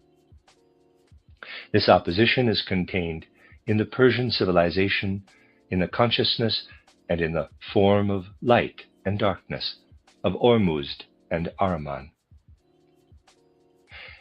The further we come over toward the west, the more do we see how the attributes of a riper age of civilization are imprinted. Even although we must admit that up to our present time, the creations of man are still to a great extent dependent upon the abnormal forces and beings of the universe, we shall nevertheless find it comprehensible when it is said that men no longer proceed toward the west exclusively with attributes of the race. And we can also understand that in a certain way the tendency of civilization is such that the full freshness of its youth, of its productive element, declines more and more the further it goes toward the west. One who observes objectively may see from many things that the civilization in our own age is also determined in this way by a fixed law. But people are not inclined to look at things objectively. If you consider what presents itself, if you consider that in reality all civilization flows onward, you will then see that the further we go toward the west, so much the less productive does the civilization become, and as civilization it approaches its end. The further west one goes, the more do the merely external parts of civilization bloom, those which do not experience a revival by means of the youth forces, but which in a way live on into what belongs to old age. Hence, in the West, they will still be able to accomplish much for humanity in respect to physical, chemical, and astronomical discoveries. And all that does not depend upon the reviving youth forces. But that which calls for productive force really requires a different configuration of those forces which act upon man. Let us suppose a man grows up from his childhood to a certain stage. Then only does his spiritual part really blossom forth. At first he is only a being who grows physically. That which in the small boy is compressed into a narrow space must first expand physically. Afterward, his development is pressed into his inner being. And thus it is too with mankind in general. We are looking at a remarkable law when we follow this curve. We find it expressed even in the continents. We see that in the first place, there is a sort of original beginning of the physical development of man in Africa, that then the ground upon which humanity develops is very widely extended. We find this again in the widely extended continent of Asia. Man there inhabits huge surfaces of the earth. Now let us glance at the repetition of the race development in the post-Atlantean civilizations. Just as a man in his youth looks round him, curious as to his surroundings, so does the man of the old Indian civilization look out into the world. That is really connected with the fresh youthful forces which expand man and organize his growth in size. Then the spiritual must begin, and the physical must be compressed. Thus we see that as civilization advances into Europe, it is remarkable that the space upon which mankind is spread out is compressed into smaller dimensions. We observe that Europe is the smallest continent, and that the further it goes toward the west, the more does it strive toward compression. It extends into the sea and peninsulas, and contracts more and more toward the west. All this is connected with the spiritual course of evolution. Here you are looking in an unique manner into the mysteries of spiritual evolution. But with the compression toward the west, there is a crisis. It is a crisis through which a more unproductive element begins to act. Productivity dies out in a certain way in the peninsulas to the west. This unproductivity is revealed in what has already been described, namely that civilization itself, the further it goes toward the west, assumes a rigid, senile element. This was always known in the mystery schools. You will understand now why I said that what I had to communicate might be rather dangerous, because people might become indignant. There is a great deal more that may not yet be told, that would help to make man independent with regard to the higher parts of his being, in order that he may perceive what comes up out of the earth and determines the race, and later on determines the character of the civilization, and which, at a yet later age, when man returns again to the spiritual, will again become of no importance. Hence you will understand that with this whole process of the evolution of mankind, there is connected the spiritual evolution which has always been known to those who were initiated more deeply into the secrets of existence. The correctness of what has just been said does not depend upon whether one person likes it and another dislikes it. It depends upon the necessity which exists in evolution. If a person were to speak against necessity, he would arrive at nothing, for to speak against it means to put hindrances in the way. Therefore, it is only natural that in a certain way the people who go to the country which lies more to the west must again obtain refreshment from the east. They must receive an impulse from the east. But the Central European domain must call to mind its own productivity, such as existed before the formation of peninsulas. That is the reason why precisely in Europe, I mean in the part embracing our two countries, Scandinavia and Germany, man is compelled to reflect upon his own soul nature, and why, on the other hand, we must look precisely in the West for that portion of humanity which is to receive something from the East, that is deeply rooted in the whole character of earthly humanity. You see this repeated even in the development of theosophy. We also meet with it again in the fourth post-Atlantean civilization among the Romans and the Greeks. It is a fact that the Romans are in certain respects more advanced than the Greeks, but they take their spiritual life from the people they conquered, who live more toward the east. The law thus revealed verifies itself more and more the further the countries lie to the west. These great truths can only be indicated. They give us that which is in conformity with the inner character of our mission in every part of the surface of the earth. You see that we must understand what it is we have to do in order to raise ourselves above the general character of humanity. There lies the great responsibility which one takes if one wishes to intervene in the great movement of mankind. Where the great movement of humanity is concerned, no personal sympathy and no personal enthusiasm must play a part, for that does not come into consideration, but only what is made necessary by the great laws of humanity.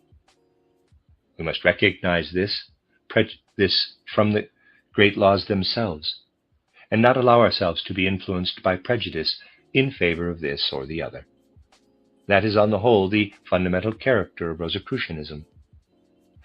Rosicrucianism means acting in accordance with the whole evolution of humanity. If we know the ground on which we stand, down to the formation of islands and peninsulas, then we shall realize what feelings must fill us if we mean to act in harmony with the evolution of humanity. Once upon a time, man was led down to the earth by the abnormal spirits of form, and united to the various parts of the earth's surface, and thus were the foundations laid for the development of the races. Then, however, we see the races intermingling more and more.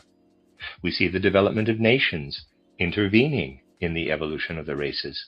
That is to say, the former arise out of the latter. We see the evolution of the nations intervening even in the evolution of the individual human beings. A great mystery is expressed when it is said who Plato was with respect to his outer being, with respect to his birth in human form. He was a man who grew up in the lineage of Solon, who belonged to the Ionian tribe, to the Greek nation, to the whole Caucasian race. If we understand that Plato was a descendant of Solon, an Ionian, a Greek, a Caucasian, this expresses, if we understand the law underlying it, a profound mystery. It expresses the mystery which shows us how the normal and abnormal spirits of form cooperate on the wide basis of the earth planet, those spirits whose greatest interest is to make man into an earth man. Herein is expressed how by this cooperative work the human kingdom is particularized, how then those other beings intervene of whom we have already spoken in describing the characteristics of the several peoples. Each individual in his own being participates in the cooperative working of all these higher beings, of these higher spirits. We do not understand the individual man if we do not see him in his whole evolution. He has become what he is through the cooperation of these beings. Through a Caucasian race once being created on our earth planet, through the mysterious cooperation of those spirits of form who have gone through the normal evolution, and those others who have gone through the abnormal evolution, the foundations were laid which made it possible for Plato to arise. And because we see the intervention of the abnormal and the normal archangels down to the angels, we see the means which were necessary to bring forth a Plato, whom we could meet with as a human being, having a human countenance, and possessing very definite attributes of reasoning, feeling, and willing. The folk or nation lies between the race and the individual. Thus we had to describe in general today the fundamental conditions leading to the development of race. In the next lecture, we will consider the growing up of peoples out of the races, the intervention of other spirits of the hierarchies, and will consider their intervention in the work of the spirits of form. The end of Lecture 4. You are listening to RudolfSteinerAudio.com. This is a reading of The Mission of the Folk Souls, a cycle of lectures by Rudolf Steiner. This is Lecture 5, given on the 11th of June, 1910.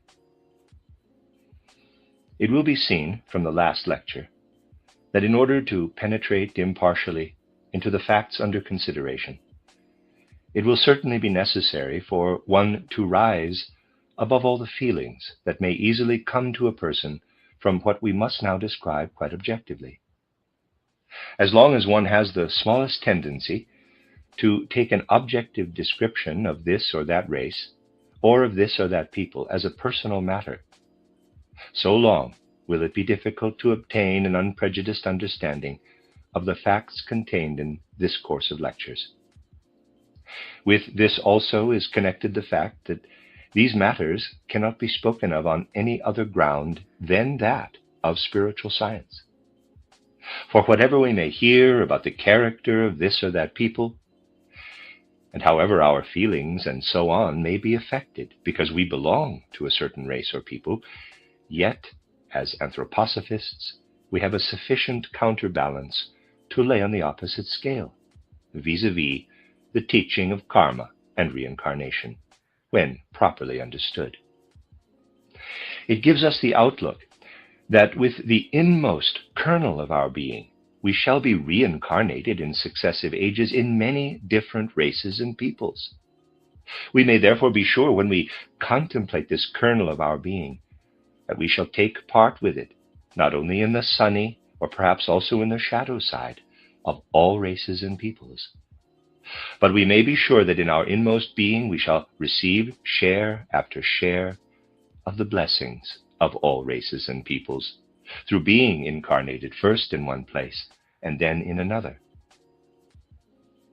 Our consciousness, our horizon, becomes wider, more comprehensive through these ideas of karma and reincarnation.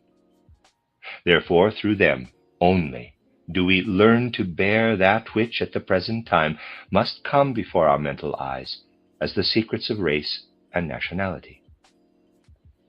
So that what is being spoken of in this series of lectures, if it be rightly understood, will bring no dissatisfaction at being incarnated in this people or the other race.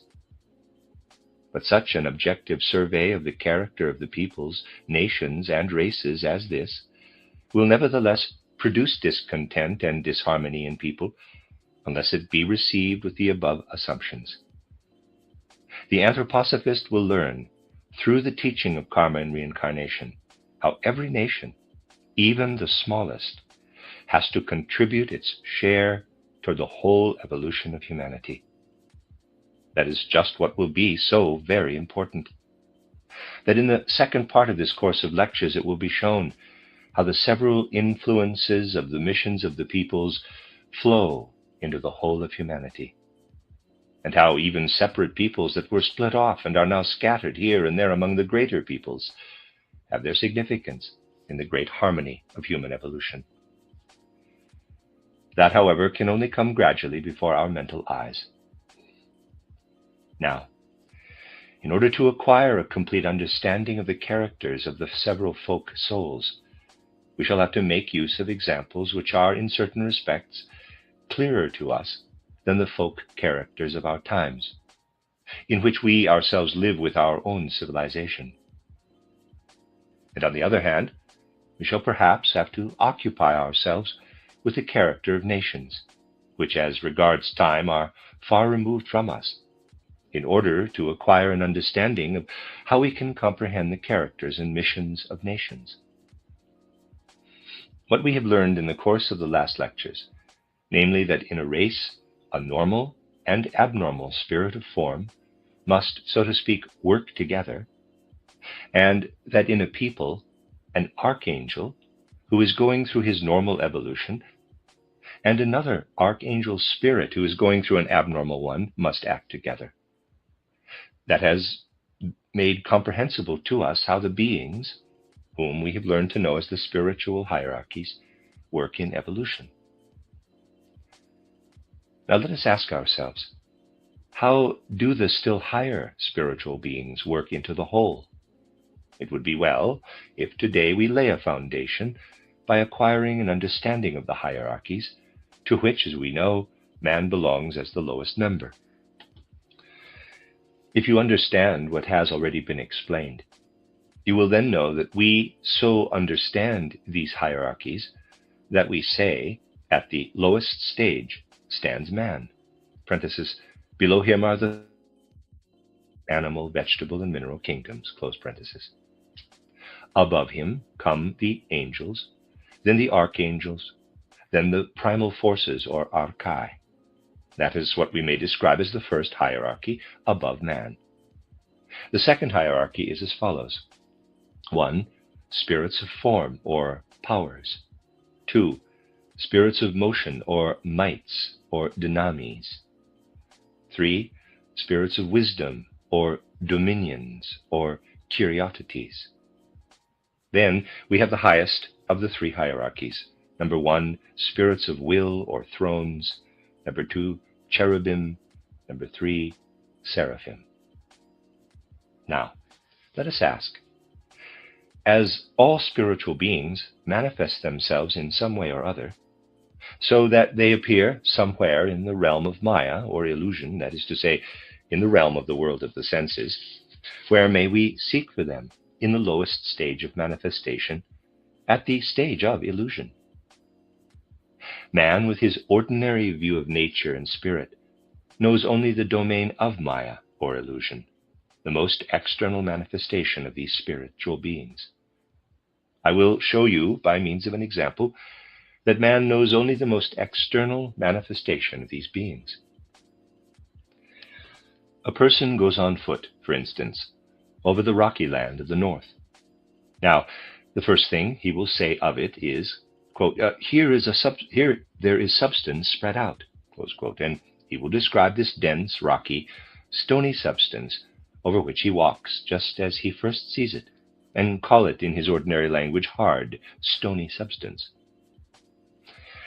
But one who penetrates into the nature of things sees something quite different in this stony substance. What is that really upon which we stand and which offers us resistance? What man believes to be there is not there at all. It is a delusion. The most external surface of our earth is simply a delusion. The truth is that forces from below work upward. They again are none other than forces streaming out from certain beings. We may therefore say, in that piece of ground we see before us, what in the first place presents itself as forces which come out of the earth and radiate into space in every direction. Certainly, a man could not walk about upon the earth if only these forces were there. These forces alone would hurl him with lightning rapidity out into space. The fact that he is able to stand upon solid ground he owes to the circumstance that other forces stream in from all sides from universal space. The sphere of the in-streaming forces meets incessantly that of the outstreaming forces. And where they come together, they form, as one might say, a boundary, which is the surface of the earth. So that the surface one sees is only a delusion, which is the result of the in and outward streaming forces, acting in such a way that they stop each other just at the surface in question. That which thus streams forth is essentially the same as what we must call the activities of the thrones, the spirits of will. These spirits radiate their forces from the earth out in every direction. And that which comes in from universal space is essentially what we may call the radiating influx of the forces of certain spirits of motion, working inward from without. Thus, these two kinds of forces meet here, and this cooperation of the thrones with the spirits of motion, through the activity of the thrones being arrested by these spirits of motion, produces the various contours of the earth's surface. So that what you see outside as the earth's surface is most unreal. It is nothing but illusion. What really is there is a balance of forces, and, as it were, an agreement between the spirits of will and the spirits of motion, which is so arranged that it models the earth in the most varied manner. Nevertheless, this would certainly not suffice to enable our earth to form itself into just such a planet as it now is. The opposed activity of the spirits of will and the spirits of motion would not be sufficient for this. They would produce something quite different. If, for instance, only the spirits of will were to work outward from within the earth, and had as their opponents only the spirits of motion, then the earth would inwardly be in a continual state of flux.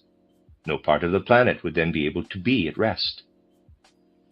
True, it would not be so fluidic as the present sea. It would not be an element forming and throwing up waves so easily as water, but it would form and throw up waves in a denser substance. Now, if you wish to form an idea of how the spirits of will and the spirits of motion originally work together, I should like to give you an example and would beg you to accompany me on the map. In the first place, I should like to draw your attention to the Alps, which today are a chain of solid mountains, so that the solid rocky ground of the Alps divides the Italian peninsula in the south from the other parts of Europe. Now, how did this alpine chain really come into existence? There was a time which lies far back in the primeval past, when the Alps were not yet there, but to the north and west there were older elevations, which at that time had already become solid. Viscous waves were then thrown up from the south, so that we may picture something like the following, and there's a picture. Here we have the Bohemian Plateau. Now picture to yourselves a mighty wave being thrown up from the south, which divided and spread right and left toward the Bohemian Plateau. This mighty wave in primeval ages formed the solid Alps. This conclusion may be arrived at even from an ordinary view. Anyone who has once stood on the summit of one of the mountains of the Alps and surveyed the unique configuration of the alpine chain has seen, even if he did not know it, what spiritual science has long established, and what even the present-day geologists have established: the remarkable wave-like formation which was produced at the time when the primeval mass of the earth was still in a thick fluidic state. Through the cooperation of the spirits of will and the spirits of motion, the earth would be still in that form, if another activity had not come in, one which is exceptionally enduring, and which expresses itself on the surface of our earth by the fact that to the will forces acting in conjunction with the spirits of motion was added that which we call the activity of the spirits of form. You may therefore imagine that these spirits of form, dancing as it were upon the waves, stilled the moving masses and brought them into forms. So that we have to describe the cooperative working of these three different forces. These three forces proceed from three sorts of beings. You see the spirits of form at work. Their influence penetrates upward as well as downward, into the sphere of the spirits of will, as well as into the sphere of the spirits of motion. Above them are the spirits of motion, below them are the spirits of will. That which on our earth appears externally chiefly as a fluidic element, not, however, our present-day water, but the old fluidic element, which was brought to rest by the spirits of form, that we must look upon as the most external manifestation of the spirits of will, or thrones. But another element always mingles itself with this activity. The spirits of will, or thrones, are assisted, so to speak, by the cherubim and seraphim. The cherubim help in the element of air, in everything which permeates the apparent earthy substance as gaseous substance. Air is, as it were, an illusion behind which there are the mighty beings we call the cherubim. The seraphim work in what we know as heat. They are behind every sort of heat. Thus we gaze upon that which is brought about in our planet by radiations from within, from the center. We may therefore say, our planet is so constituted that the spirits of will, or thrones, the cherubim and the seraphim, work from its center. We must understand our planet in this way. Where its boundaries of air and warmth coincide, for the atmosphere is just as much part of our planet as the water or dry land, there is a surface is formed. Upon this surface, the spirits of form literally dance upon the waves and bring them to rest and into form. For this reason, their name was given them, because they bring the thick fluid element to rest. Behind them there are the spirits of motion. In their element, again, is intermingled what we call the spirits of wisdom, so that when we look toward the center of our planet, we may say, There are sublime beings, thrones, cherubim, and seraphim. When we look outward, we look first of all through the sphere of the spirits of form, who permeate the air and heat with their element, up to the spirits of motion and the spirits of wisdom.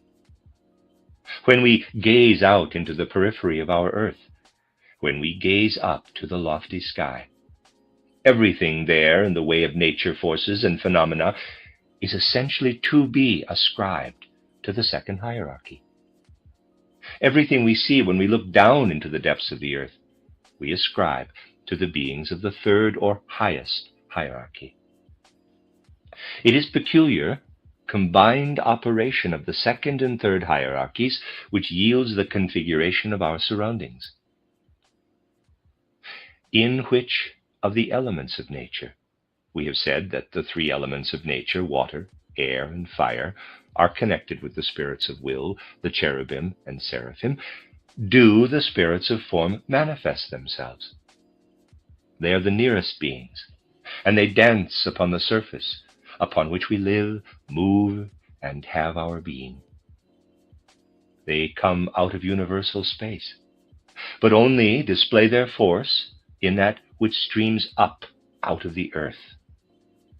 To our observation, they are concentrated in what we call the rays of the sun. Light, therefore, is the element in which, in the first place, the spirits of form weave and live.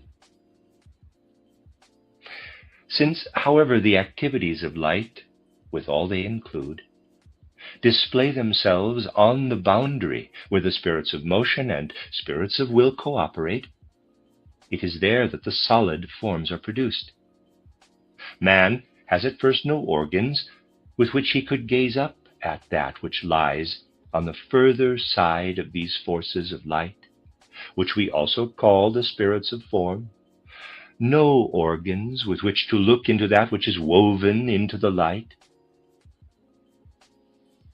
Everything which on our earth regulates construction and decomposition, all that is active in these, in the way of chemical forces, is here still interwoven with the light. And that is principally the domain in which the spirits of motion are at work. When man learns to perceive something of that which he otherwise looks upon merely as Maya, in the action of the chemical combinations and dissolutions, then he hears these spirits of motion. He perceives the music of the spheres, of which the Pythagorean and other occult schools speak. It is that, too, which Goethe describes when he speaks of the sun, not as the giver of light, but when he says of it, quote, "The sun, with many a sister sphere, still sings the rival psalm of wonder, and still his foreordained career accomplishes with tread of thunder." Close quote. This music of the spheres is still there, only it is inaudible to the ordinary consciousness. The music of the spheres is real.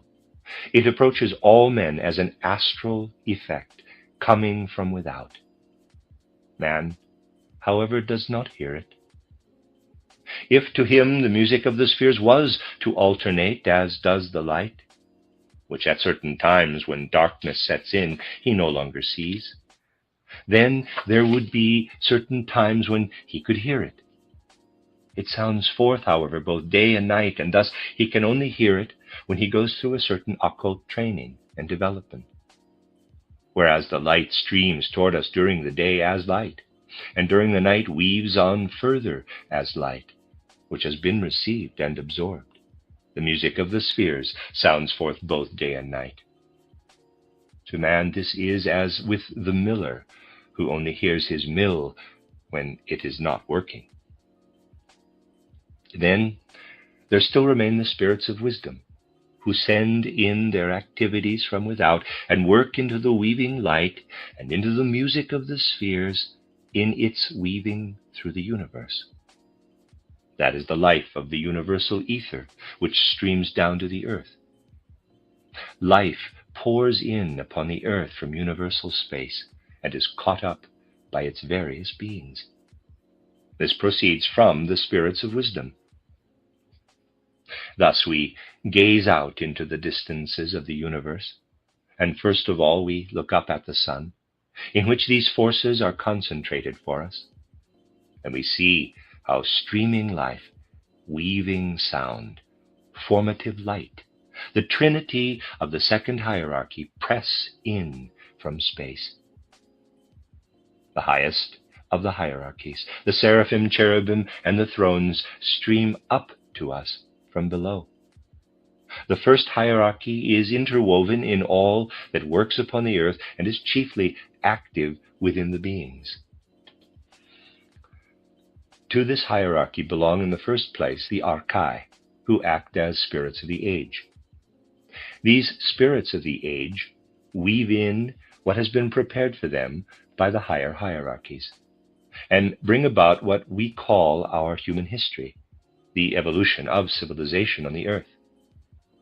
Then we also find around us the archangels, the spirits of peoples and tribes, and finally the angels, the intermediaries between the individual human beings and the archangels. Readers aside, Rudolf Steiner often has called the highest hierarchy, the seraphim, cherubim, and thrones, the first hierarchy, then the Kyriatetes, Dynamis, and Exousiae, the second hierarchy, and often the angels, archangels, and archai, the third hierarchy.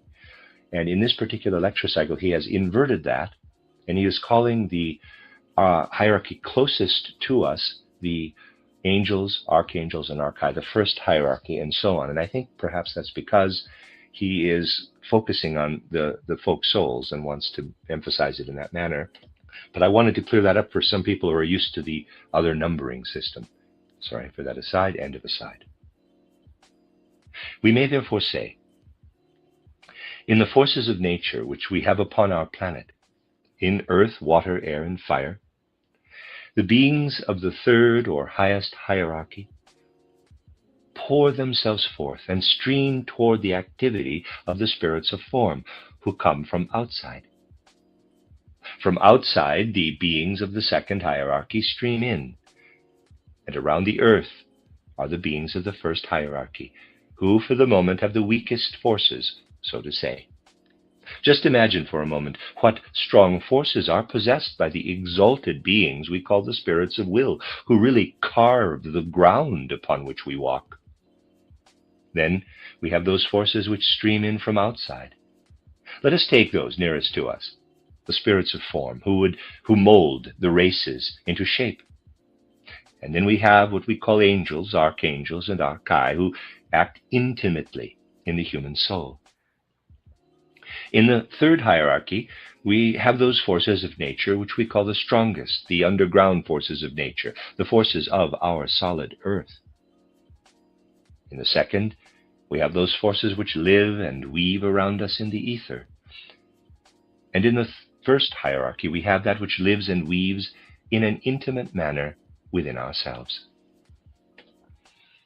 If we take these three hierarchies and their cooperative activity and see how they work in our Earth planet, how they form it out of the collective womb of the universe, we get an idea of what was necessary to bring this Earth into being. The Earth had to go through various incarnations before it could become Earth, through the Saturn, the Sun, and the Moon states. If you follow what is written in my books titled The Akashic Records and titled Occult Science, you will see that even during the earlier incarnations of our Earth, these various spiritual beings worked together.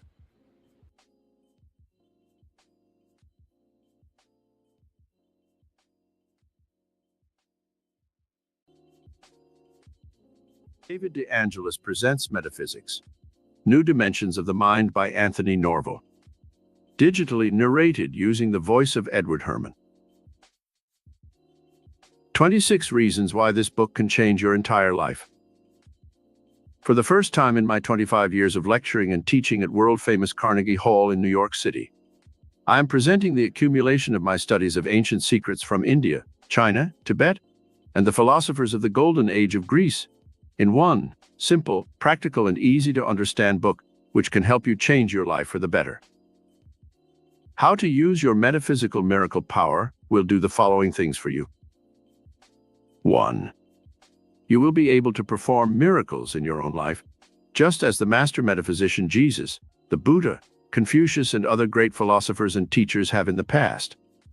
There are many different forms of miracles, from healing the sick body to the healing of mental and emotional disturbances, healing of social sickness, healing of financial ailments, and the healing of unhappiness, discontent, and fear and worry. 2. You will learn how to release your mind from the limitations of matter and soar into the inspiring and lofty realm of the spiritual dimensions of life. Here it is that all the great souls of history have received their divine inspiration and intuitive guidance for achieving their high goals. 3. You will discover for the first time that there is a miracle-working power within you, which you tap for every purpose in life. This miracle worker, which guided such geniuses as Columbus, Newton, Da Vinci, Michelangelo, Lincoln, Edison, Pasteur, and Burbank, is ready to do your bidding when you once learn how to tap this astounding power. You will change the course of your own destiny, just as these geniuses changed the course of history for all mankind, when you once get on the spiritual wavelength of greatness, which this book charts. 4. You will be guided step by step to the unfoldment of your own higher spiritual and mental gifts. You will become an extraordinary person when you once learn the method for unfolding the three minds that are encompassed by your own consciousness. Most people live one-dimensional lives, and they never know the pure joy of an expanded cosmic consciousness that comes to those who discover the 4 dimensions of life, which this book explores. 5. You will learn how to tap the secret hidden treasure troves of the invisible universe, which can bring you illimitable wealth and success. What great metaphysical secrets did such men as Rockefeller, Morgan Baruch, Vanderbilt, and Astor possess? Why could these men accumulate hundreds of millions of dollars? This book will reveal how you may tap a power that is behind all material riches. The metaphysical Aladdin's lamp of riches will be placed in your hands. How you use this tremendous power is up to you. 6. You will be shown how the great mystics and masters of the Far East were able to literally command the secret forces of life and cause them to bend to their will. Do you want to control other people for good? Do you long to have power over the erratic forces of nature? Do you want to project a sense of mastery and magnetism over those you meet? This dynamic principle of universal command and control is given fully in this book. It is the first time it has ever been given in printed form to the general public. 7. This book reveals God's secret of creation. It shows how you may use the same divine principle of creativity that will cause you to create in the image and likeness of that which you hold in your consciousness. You can energize the creative idea that you hold in your mind and produce its exact counterpart in the outer, objective world. 8. You will be shown the metaphysical brain projector principle, which reveals how you can project your innermost dreams and aspirations and see them become clothed in the garments of reality. You can become a creative giant through this principle alone. 9. Do you want to change your personality for the better? Improve your appearance. Add strength, youth, and vitality to your body. This book reveals a metaphysical principle from Tibet and China, known as the moon blending and sun blending exercises. People have used this principle alone to perform seeming miracles of transformation in their lives. 10. Learn about the miroscope of your mind, how it can act as a giant electronic telescope or microscope and give you an expanded consciousness which encompasses the entire universe. Just as man has expanded his horizons in his attempts to conquer space, so too, when you harness this tremendous metaphysical concept of the miroscope, you can enlarge the horizons of your life and include universal vistas that bring you greater joy, success, and fulfillment. 11. Do you resent the 8 hours a night that are spent in sleep? Learn through this book how you can harness those extra 8 hours a night and take fantastic astral journeys into the dimensions of the past, present, or future, and explore hidden secrets of other planets, other ages, other races and cultures with your astral body or higher mind. What man calls dreams can now be controlled and directed into fertile fields of metaphysical inquiry that yield rich and rewarding results. Improve the memory, learn foreign languages, discover new worlds through this dream projection method. 12. Learn how to perform the daily miracles of solving problems, living in harmony with others, and attracting to yourself the friends and loved ones that you desire. 13. Learn how you may enter the mystical land of Shangri-La, where you can achieve a state of spiritual exaltation, which makes you impervious to external pain and discomfort. What great power do the mystics of India possess that can cause them to lie on a bed of nails or walk on red-hot coals and feel no pain? 14. Learn John D. Rockefeller Sri's crammed, jammed pocket full of money theory, which has its entire basis in metaphysics. You need never be in want again the rest of your life if you once master this tremendous secret. 15. Discover the art of premonstration and demonstration, which can make you externalize conditions and things that you hold within the spiritual center of your being. Instantaneous miracles are possible for those who learn this great power. 16. Unlock your own higher psychic and prophetic gifts and learn the art of precognition or foretelling the future. How does the bee know how to build its six-sided honeycomb? What inner intelligence tells the caterpillar how to weave its cocoon and become a butterfly? This divine intuition is within your mind. Discover how to use this great power. 17. Find out how you may use the miracle healing power of divine mind through the spiritual forces of faith and prayer. The same technique that the master metaphysician Jesus used for his amazing miracles of healing is known today and may be used by those who know how to invoke the power of divine mind. 18. Learn how you may magnetize and attract to yourself money, jobs, material things, people and conditions that you wish to have in your life. The dynamic law of mental and spiritual magnetism works miracles in the lives of those who know how to use it. 19. Learn how to plant spiritual seed money and reap a harvest of abundance and plenty. The tithing principle that is revealed by the mystics of the Far East works wonders for those who are trying to demonstrate more money and greater success in their lives. 20. Discover and utilize the 10 dynamic mental and spiritual laws that can work modern miracles for you. These dynamic laws are based on ancient knowledge that goes back to the time of the great pharaohs in Egypt. The art of transmutation, the secret power of transfiguration, the miracle of utilization. All these dynamic forces can help you perform modern miracles. 21. The illimitable realm of the cosmos is explored in this book, which shows you how you may attune your mind and soul to the greatest geniuses of the ages. You may duplicate their astounding mental and physical feats and find yourself in possession of cosmic power that will astound you. Michelangelo, Marco Polo, Columbus, Edison, Plato, Socrates, and Burbank. All the great geniuses of history had cosmic consciousness. Learn how to tune in on illimitable mental and spiritual power. 22. You will be shown how to channelize the greatest power in the universe through the 6 basic emotions that you possess. Through these emotions, you will learn how to create inspiration, dynamic energy, and creative gifts and talents that will truly delight and amaze you. The greatest things in the world were created by man through the spiritual fire released by the great emotion of love. Learn how to harness this dynamic power. 23. Study and apply the mastermind principles that were used by all the great mystics, prophets, and teachers. When these mastermind principles are fully understood, one can become a master of life and perform miracles of healing, demonstrations, and achievements that are not possible for ordinary mortals. 24. Learn and perform the 15 ways that you can use the metaphysical miracle power of your higher mind to bring you wealth and success. One decision made a million for one man. You can duplicate these principles in your life. 25.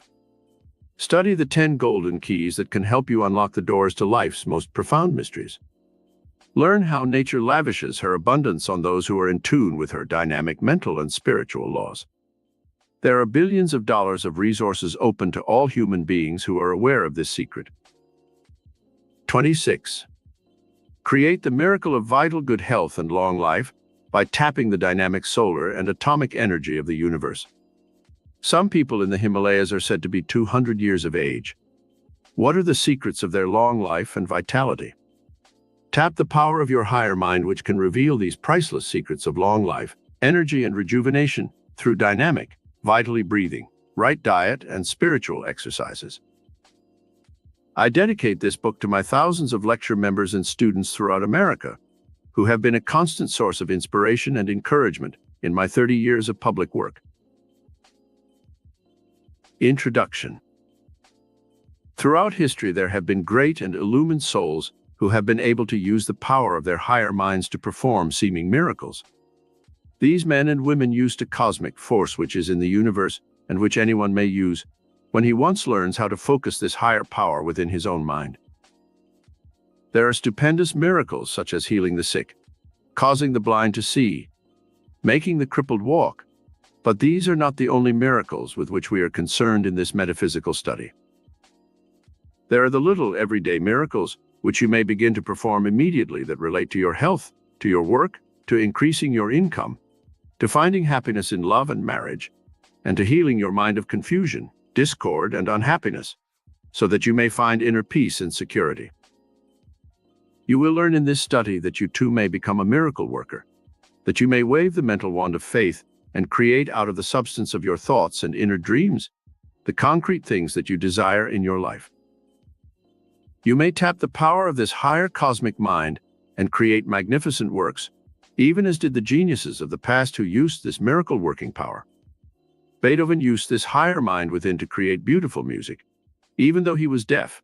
Edison tapped this power of the higher cosmic mind within and created over 300 inventions, from the motion picture camera to the electric light bulb, which bless our lives today.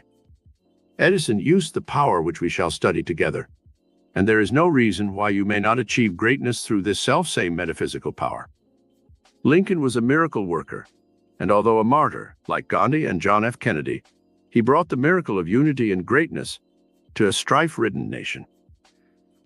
J.P. Morgan was a financier and industrialist, but he used the metaphysical miracle power which we shall study together to build one of the great financial empires of all time. This miracle power is not dead today. It is still being used by men like Paul G. Getty and Howard Hughes, Ford and Rockefeller, to create wealth that not only benefits the ones who created, but also blesses the world through the public libraries they endow, the research foundations they create, and the artistic gifts and treasures which they give to our great art galleries and museums. The miracles of Lourdes are well known, and I have stood in the sacred grotto, and I have seen the discarded crutches, wheelchairs, and braces that the sick have left there when their miracles of healing came, and they walked away healed by a miracle power that worked for them, but which does not seem to work for others. The spectacular miracles that the master metaphysician Jesus performed, and which we see at places like Lourdes, are not the only evidences that this metaphysical miracle power exists and may be tapped by ordinary mortals.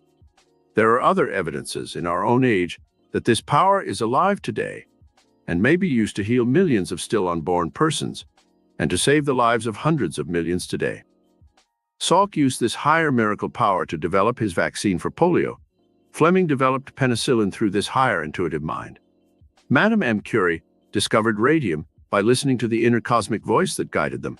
And Pasteur certainly was a miracle worker unequaled in history for the perception that caused him to perfect the use of vaccines in the treatment and prevention of disease.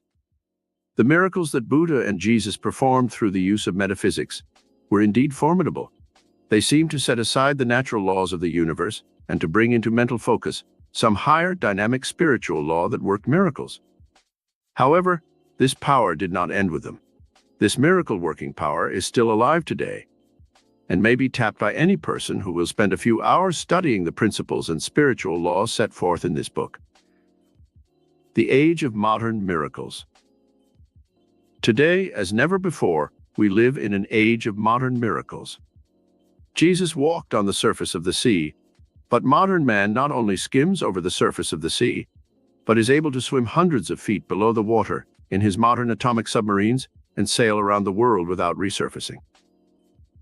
Through the miracle of the ether waves, man is able to project his voice and sights and sounds thousands of miles through time and space.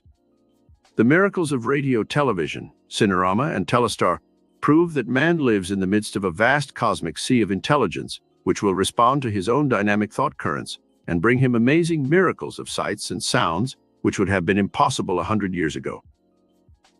The modern electronic telescope is a 20th century miracle which reveals the invisible world that exists in another dimension of time and space. Through the miracle of extrasensory perception, man may discover another dimension of mental and spiritual power, in which he may unlock mystical doors to secrets of the past and future. The higher cosmic mind within you is more powerful than the electronic telescope. It was that higher mind which invented this electronic marvel. What of the miracles of modern automobiles, trains, jet planes, atomic power, superspeed highways, modern chemical and industrial inventions that gave us new products like plastics and nylon, and 1,000 other substances which give us luxuries and comforts in this miracle age that no other age in history has ever been blessed with? Truly, we live in an age of miracles. Now let us study together how you also may tap this miracle-working power of metaphysics and channel it in your own mind so you too may become a miracle worker and create for yourself and your loved ones the destiny that you desire. Chapter 1. The Metaphysical Miracle Power Within You. There is a miracle-working power in the universe which man may tap and use for every purpose in his life. This power flows throughout all creation. It creates and sustains all living things. It is a cosmic intelligence which works under certain dynamic mental and spiritual laws. When you once learn how to recognize this power and channel it through your own higher mind, you can literally become a miracle worker. Some people call this higher power God. Others name it cosmic mind or divine mind. By whatever name you choose to call this metaphysical power, the fact still remains that man can never really comprehend this stupendous creative intelligence, but he can use it to perform everyday miracles of health, abundance, love fulfillment, happiness, and peace of mind. The miracle within an egg. When I was 10 years of age, I went to church with my foster parents and heard the minister preach a sermon about miracles. I did not fully understand the things he talked about. When we got home, my foster father took me by the hand to an incubator in which some eggs were about to hatch. As we looked through the glass door of the incubator, I saw the first tiny beak begin to break through the shell of the egg. My father said, "That, my boy, is a miracle, what the preacher was talking about this morning." I looked up at him in puzzled wonderment and said, "The miracle to me is how that chicken got in there in the first place." Truly, the mystery of life itself is a miracle which no man may comprehend. A full-grown chick coming out of that imprisoning shell in 21 days is one of life's most profound miracles, and yet we know that this occurs as routinely in nature as the sun rises and sets, or the moon gravitates around the earth, and the earth around the sun, under its own magnetic and gravitational laws. By utilizing this known law of the universe, man is able to fly his jet planes and his spaceships, and soon may be exploring the moon and other planets in outer space. Yes, we live in an age of miracles, and the greatest miracle of all is your own mysterious birth, the creation of your own perfect body in 9 short months' time. Think of the miracle of your eyes, which can relay vibrations of color and form to your brain, and correctly interpret what you see in the outer world. Think of the miracle of your memory, which can store billions of impressions in your lifetime, and recall any of them instantly from the filing cabinet of your brain. Think of the miracle of your acoustically perfect ear, which can hear the thousands and millions of notes in a symphony and accurately separate the instruments from which they issue. Think of the miracle of your heart, which pumps the blood through your body every few moments perfectly, and which continues to beat even when you are asleep.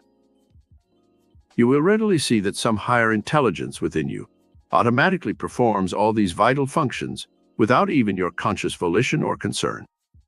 This shows that metaphysical power is within you, subject to your control and direction. You are immersed in a vast sea of etheric intelligence, very much like a fish in water. Like the fish, you are not consciously aware of the substance in which you move and have your being. This life force is a pulsating, moving, dynamic power that gives life to all of Earth's creatures. When you once learn how to work with this miracle power, you may motivate and shape your life in any chosen direction and build a destiny that encompasses health, happiness, and success. The art of premonstration. There is a dynamic law in metaphysics which states, that which you wish to achieve you must first mentally conceive. I call this, in our study, the art of premonstration. You may want to achieve the building of $1 million fortune, and you may feel that you cannot be happy until and unless you do attain such a fortune. It is almost impossible for your mind to conceive such a large sum of money unless you use the art of premonstration first. There are 5 separate steps which you must take to invoke the art of premonstration. They are: 1. Picture clearly in your mind the thing you wish to demonstrate or achieve. 2. Make a blueprint of the thing or things you are trying to achieve. That is, review it in all its details in your mind first. Then sit down and write out the plan in detail. 3. Sit quietly in silence and ask the higher mind within the steps you should take to achieve the things you are asking for. 4. Now visualize yourself doing these things as if a mental motion picture were being projected on a giant screen in the outer world. This is premonstration, seeing the thing in your mind before it actually takes place in the outer world. 5. Demonstration follows premonstration. That is, the things you have been mentally projecting are acted out in your life, just as though they had actually occurred. Demonstration is the 5th and final step in premonstration. A true life case history. Let us examine a true life case of the art of premonstration, which occurred to a student of mine who attended my lectures and classes at Carnegie Hall. A lady past 40 years of age was tired of living in a small apartment in the city. Her husband worked in New York and made a good salary. They could not afford to move to a home of their own in the suburbs. They both wanted a home more than anything else in the world. After the lady had come to several of my classes, she learned of the art of premonstration, and she went home and proceeded with confidence to take the 5 steps I have given above for achieving the dream she and her husband had conceived. There did not seem to be any way open for this couple to achieve their dream of owning their own home. They had only a few $1,000s saved up. They had no children, and the lady did not work. How could they possibly achieve the fulfillment of their dream? First, they sat down and discussed the type of home they wanted. Then they cut pictures out of home magazines which pictured the house more clearly. These pictures they put into a large album titled, Our Scrapbook of Destiny. Then, after they had pasted all the pictures in their scrapbook, they sat down and wrote out a full blueprint or plan of how many rooms the house would have, the type of yard, the location they would like, and they both read this description over every day and visualize the house in all its details. The next step, number 3, they both sat in the silence for half an hour each night, asking for guidance as to what they should do to demonstrate the house they desired. Step 4 was spent in discussions and daydreams, in which they visualized themselves entertaining their friends at small dinner parties in their own home, working in the garden, and involved in all the little intimate details that go into actual living in a home. The 5th step was a matter of acting out the life they planned in their own home. They began to feel that they had already found the house, that they had moved into it. They began to mentally furnish the house. They window shopped and picked little items for the various rooms, and acted as though the dream were already a reality. Then began the actual quest for the house. The higher mind within, which they asked for guidance, led them to search the real estate sections of the daily papers.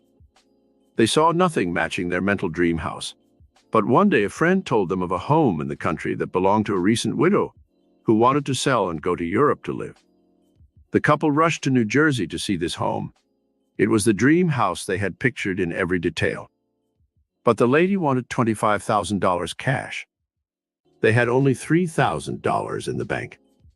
In talking to the widow, however, they were so enthusiastic and their dream was projected so vividly that before the interview ended, she offered to let them move into the house without any payment whatsoever, if they would take over the first mortgage and pay her $250 a month. This was the exact amount they paid each month for rent, and so they accepted the deal. An extra little dividend was added to the purchase of the house. The widow let them have her furnishings for $2,000 cash. They were easily worth $10,000. Dreams precede actions. In using the art of premonstration, we are using an old law in metaphysics which states, dreams precede actions. God's dream of his creation must have preceded the building of the universe from the tiniest atom to the most intricate constellations. Your mental dream becomes the blueprint which assembles from the unconscious all the elements that go into the fulfillment of your dream. Reality is only an outward manifestation of the inner dream. Einstein proved in his theory of relativity that mental energy is convertible into its exact physical equivalent, and that all matter, in turn, is convertible once again into its invisible counterpart. A skyscraper or bridge that appears to be solid reality is only a mass of vibrating atoms, and they are held together by an invisible law called gravity. When these atoms disperse or disintegrate, they go back into the earth and disappear. To assemble any kind of matter, the human mind must have a form or dream upon which to build. This dream can take any form, like the primitive idea man had when he saw a stone rolling down a hillside and dreamed of a wheel attached to a cart. Scientists call the wheel the greatest invention of all time, for from it issued the modern automobile, airplane, jet propulsion, and even our space age. After the dream, it was relatively simple for man to perfect a functional wheel that could propel man from place to place and free him from being a beast of burden. Since time immemorial, man has dreamed of being able to fly like a bird. The dream crystallized into solid reality when the great artist Leonardo da Vinci wrote on his design of the world's first airplane, "Man shall grow wings."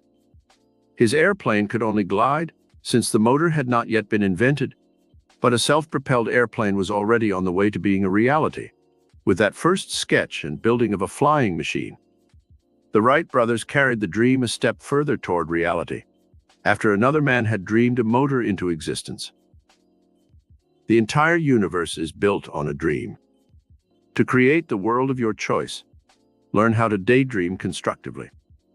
The steps which you have just studied on the art of premonstration show you how to carry that initial daydream from its first inception of the idea to the complete fulfillment or demonstration, which we call reality. How great men in history have used this power. Great men in history have used this metaphysical power. They looked about them, at the world in which they lived, and saw the many imperfections, the evils, the poverty, the wars and disasters that periodically plagued humanity. And they asked themselves the question, how can I make this a better world? From this initial premise or dream, these great men were guided by their higher minds to discoveries, inventions, and methods by which they changed the destinies of all men and created the reality of a better world for us to live in. As you look about you at the world of reality, you must recognize the fact that we still have a long way to go before we come into the utopia of which man dreams. See the reality, but do not let it blind you to the higher dream towards which all men are striving. The world today needs to learn how to use this metaphysical miracle power more than at any other time in history. Over 25 million people in our country are handicapped in some way, blind, crippled, and sick. In 5,000 years of so-called civilization, man has only known peace for something like 100 years. The rest of that time he has been at war somewhere on the face of the earth. We have social maladjustment, juvenile delinquency, dope addiction, and criminality on a large scale. There are over 8 million alcoholics. Many people still live in slum conditions in this, the richest nation in the world. Millions of people still live on a starvation diet in this world that could produce plenty for all. Never have we known an age in which humanity suffered greater agony of mind and spirit. Humanity needs to use a greater force than book knowledge alone to help man achieve the dream of peace, prosperity, and happiness for which he so desperately searches. See what miracles these great men of history produced when they once learned how to unlock the metaphysical power of their higher minds. Columbus used this power when he searched within for guidance to new lands. This power of the higher mind told him that the world was round, not flat, as everyone believed in that age, and his dreams of discovering a new world were fulfilled. Burbank perfected new products by using this higher mind within. He was able to change growing things and create new species because he tapped this metaphysical miracle power. Michelangelo, the great artist and sculptor, turned to this metaphysical miracle power for gigantic new concepts in art that caused him to create the most perfect statues in marble that man has ever produced. His energy and creative power blossomed even when he was in his 70s and was called back out of retirement by the Pope to do his murals in the Sistine Chapel, which have been called some of the greatest art ever created by man. Pasteur, Edison, Franklin, Einstein, Florence Nightingale, Joan of Arc, Newton, Plato, and Marco Polo, all these great men and women of history had divine guidance in the discoveries, inventions, and creative genius they manifested. Alone, they could never have produced such greatness had they not turned to this miracle power within which we are studying together. They became geniuses and developed almost superhuman power of mind and spirit. What hast thou in thine house? Start today to work your little everyday miracles. Do not wait for a better or more auspicious time. The moment you study this method, you can begin to perform the miracles in your life that you desire and which will give you and your loved ones a better life. The Bible says, "What hast thou in thine house?" One man changed the entire destiny of the South using this metaphysical principle. I visited Tuskegee Institute in Alabama when the great scientist and educator, George Washington Carver, was its leader. He showed me through his laboratory where I saw dozens of products he had created from the lowly peanut, which revolutionized the industry of the South. There were plastics, wallboard, insulating materials, asbestos, varnishes, paints, fodder for cattle, and all kinds of other products made from the peanut. Dr. Carver looked within his own mind for the miracle-working power that could lead him to perfecting and creating all these new products. He did not go to New York City or some other center and search for wealth and power. He busied himself using the materials at hand, and the divine mind within guided him unerringly in taking the right steps for achieving a great destiny and benefiting the world. Look around you today, in whatever environment you exist, and see what you can do to improve your life or change the conditions around you. The miracle power begins to work for you the moment you realize that it is a living, dynamic intelligence which exists within your own mind. The miracle-working Father within. The great master metaphysician Jesus spoke of a Father within who doeth the work, in referring to his amazing miracles. For centuries, people have been puzzled as to his exact meaning. Now, in our scientific age, we know that every person possesses this miracle-working Father within. It is the higher mind, the spiritual intelligence that works in all of nature. It is the power that gave you life, the divine mind that causes you to breathe, that keeps your blood flowing through your veins and arteries. It is the intelligence in your cells that builds and repairs the body, which heals the sick, which creates the child in its mother's womb in 9 months' time. Like all great forces in the universe, this Father within is invisible, but it is as real and more powerful than the physical and material universe which it controls. This divine mind, which some call God, is in the fourth dimensional world where the miracle-working power resides. You can tap this divine mind which works miracles through a simple daily regime, which we shall now study together. It can be invoked this very moment through the power of faith to do your bidding. Like the Aladdin's lamp of the fairy tale, there is also a magic genie within your consciousness, which you can summon to assist you in carrying out the daily miracles of living. Let us see below how you invoke this magic genie of your higher mind for performing daily miracles. The miracle-working regime. 1. First, believe in this miracle-working power. Have faith that this miracle power of your higher mind can do for you what it has done for the great ones of the past. Daily invoke this higher power by opening your day with a short prayer, something like this. Father within, I now humbly ask that you take over my affairs for this day. Guide me to say and do the right things all day. I have faith in the Father within, and now place myself in the divine center of all good and constructive action, knowing that only that which is good can come to me. I am now the center of divine action, and everything I do will be prompted by the higher divine mind within me. 2. Look about you each day and be aware of the miracles that this Father within has created, and which are already at work for you without any conscious effort on your part. The life force flows within you, giving you health and energy to carry out your day's activities. The miracle power in the soil has grown the food you are to eat this day. Coffee will come from Brazil. Sugar from beets or sugar cane is already in existence. Eggs are being created on some farm from chickens that already exist. Beef is being nourished somewhere for your table tonight. Rubber is being grown or manufactured artificially for the tires of your car. Steel, iron, and coal have been built into the earth for your use in machinery, radio, TV, motion pictures. All exist because this miracle power put the elements into creation long before you were born.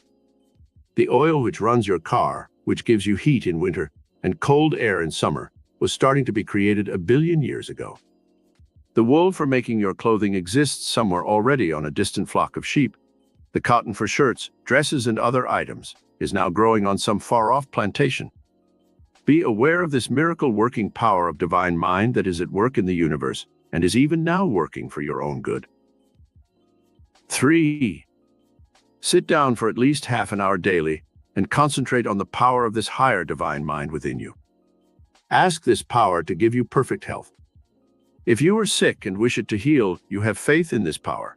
Know that the miracles of healing are daily taking place in millions of human bodies, and the same power can work for you. When you cut your hand, what force within your body heals it?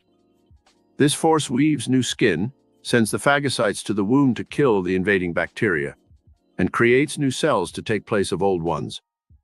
When a bone is broken, this same miracle-working power within rushes supplies of calcium and other elements to the fracture, rebuilding the bone and even making it stronger at the juncture where it was broken. 4. When you go to bed at night, the last thing you should do is spend a few moments instructing this divine mind within what miracles you wish it to perform for you during the time you are asleep, or the next day when you are awake. You may make up your own suggestions to the divine metaphysical mind, or you might use a statement for general well-being, such as this. Father within, I now go to sleep, confident that you will heal and repair my body perfectly while I sleep. I ask for divine guidance in all my activities tomorrow and in the days to come. I especially desire peace of mind and harmony in my home and work.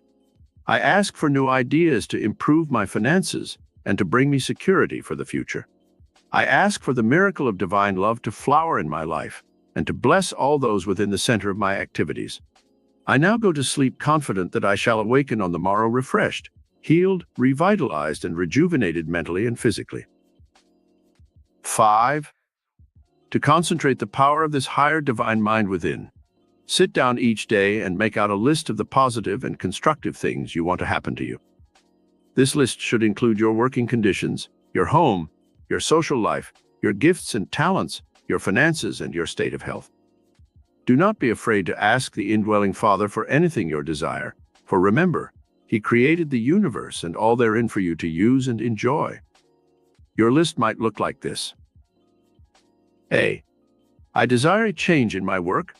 Guide me to the finding of a new job doing. State the type of work you wish. B. I wish to make an extra $1,000 so I may buy the things I wish: a new TV set, a car, an air conditioner. Specify the things you desire and visualize them clearly. C. I wish to have romantic fulfillment and to find a mate who embodies these qualities. List the kind of mate you would like to marry, giving the traits, appearance, etc. D. I would like to travel.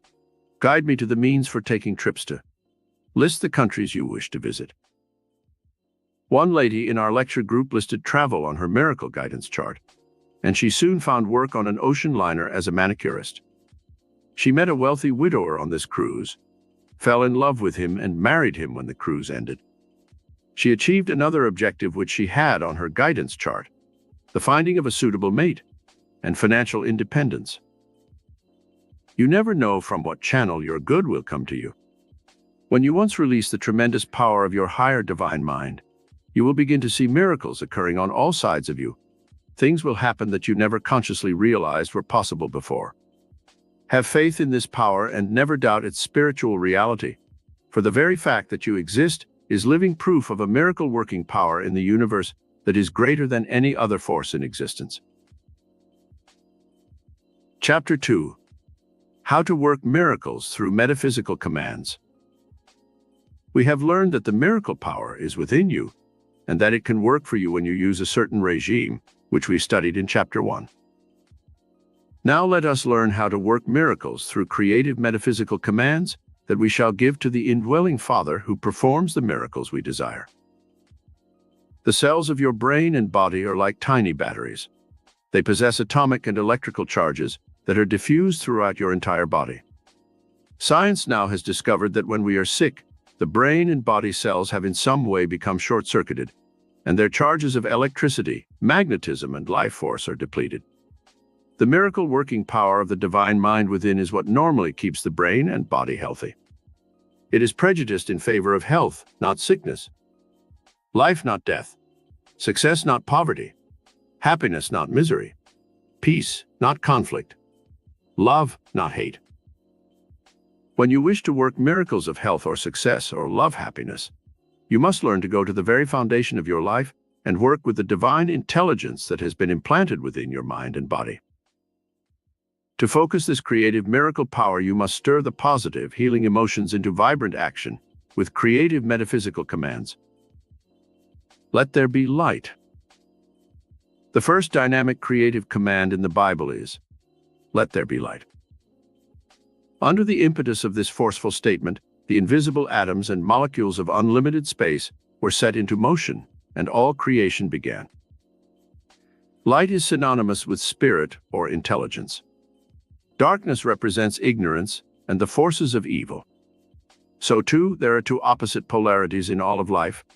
One represents the force of good or God, the other the force of evil, or as religionists call it, the devil.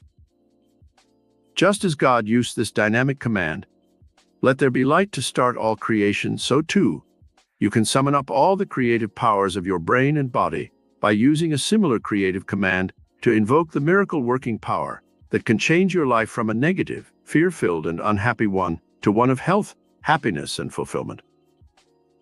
Just as we have light and darkness, so too we have opposing states of consciousness, which constantly struggle for supremacy. These two states of consciousness can be created through the words you think and speak. These words set up little electrical and magnetic charges within the brain, and then communicate themselves to the nerves and muscles of the body, setting into motion the conditions embodied in the words. The master metaphysician Jesus said, "If ye abide in me and my words abide in you, ye shall ask what ye will, and it shall be done unto you." John 15:7. What does this mean? It means that the creative intelligence of the divine mind within is unlocked through the use of words or creative commands. Positive words, thoughts, and emotions will release positive creative power within your body, whereas negative thoughts, words, and emotions will release destructive power within your body.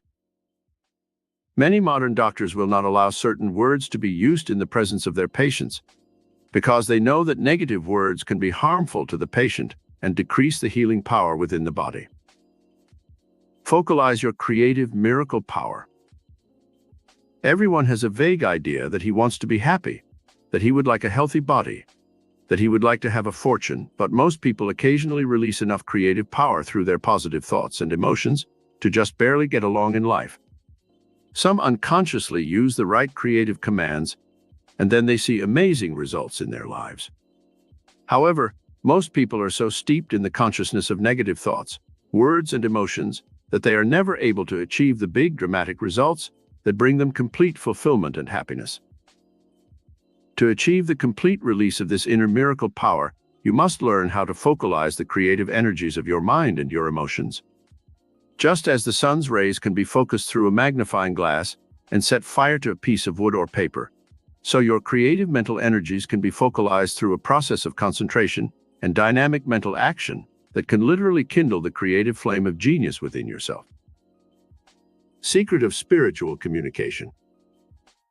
Just as there is communication between fellow men through the use of words, there is a spiritual communication which can be invoked between man's conscious mind and the divine mind within. The conscious mind is the seat of reason, logic, and rationality. The soul is the seat of the higher divine mind within man, where spiritual communication takes place. When we pray, we reach out with spiritual language to this hidden, secret center within the soul and invoke God's help and guidance. The language of the soul is as real as the language which mankind uses to communicate with his fellow men. When you wish to invoke the divine mind within to carry out your wishes and aspirations, you must use this method of spiritual communication.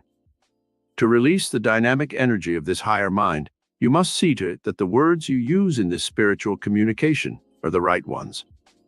Let us examine two states of consciousness that are represented by opposing words in the following listing: life, death; peace, war; riches, poverty; good, evil; health, sickness; youth, age; joy, misery; beauty, ugliness; love, hate; confidence, fear. When you wish to work miracles through creative metaphysical commands, you must be sure that you approach the divine center of your consciousness with words of spiritual communication that represent the positive, life-giving, healing qualities of divine mind. When you invoke the images of negative words given in the right-hand column, you will release mental and chemical forces that deplete your energy, lower your vitality, and create negative and destructive circumstances within your body and in the outer circumstances of your life. Science confirms miracle power. At last, in this scientific age, science confirms the miracle power that man possesses within his brain and body and soul. A series of laboratory experiments taken with school children showed that the sugar content of the blood could be raised or lowered by the experimenter at will. Two groups of children of the same age were taken from the same grade in school. These two groups were given the same problems to solve. The group were told that they could easily solve the problems, that the solutions were easy, and during the time they worked, they were given encouragement and praise for their efforts. The B group were told that the problems would be difficult to solve. They were told they could not easily solve them, and they were discouraged and depressed by the teacher. The A group finished their tasks quicker, with fewer mistakes than the B group, but the most startling part of the entire experiment was the fact that when the blood of the A group was analyzed, it was found to be higher in sugar content than the blood of the B group. This extra flow of sugar from the liver gave the A group more energy and helped them perform their tasks more quickly and accurately than the B group. It was also found upon analyzing the blood of the B group that it showed less sugar and more fatigue acids than that found in the A group. This was scientific proof that the creative energy of the mind and body, the glandular flow, and all the other activities of the brain and body are radically affected by the words, thoughts, and emotions that are imprinted upon our consciousness. How to give positive creative commands. The divine mind within carries out your instructions and commands. It had tremendous power, for it is the creative mind that originally created you and the entire universe. Within you is a spark of the divinity which brought you into existence, just as within the chick is the creative power which makes possible the miracle of future new life through the egg. Your creative commands reach this divine center of your being and release the miracle working power that can cause you to do anything you wish. This power can heal your body if you are sick. It can keep you healthy and strong and youthful as you grow older. It can guide you to your right work. It can give you songs, inventions, poems, stories, any kind of creative ideas you desire that might make you a fortune. All these things and more can this divine mind within do for you if you once learn how to invoke its dynamic, creative power through your creative commands. The regime for giving your higher mind creative commands.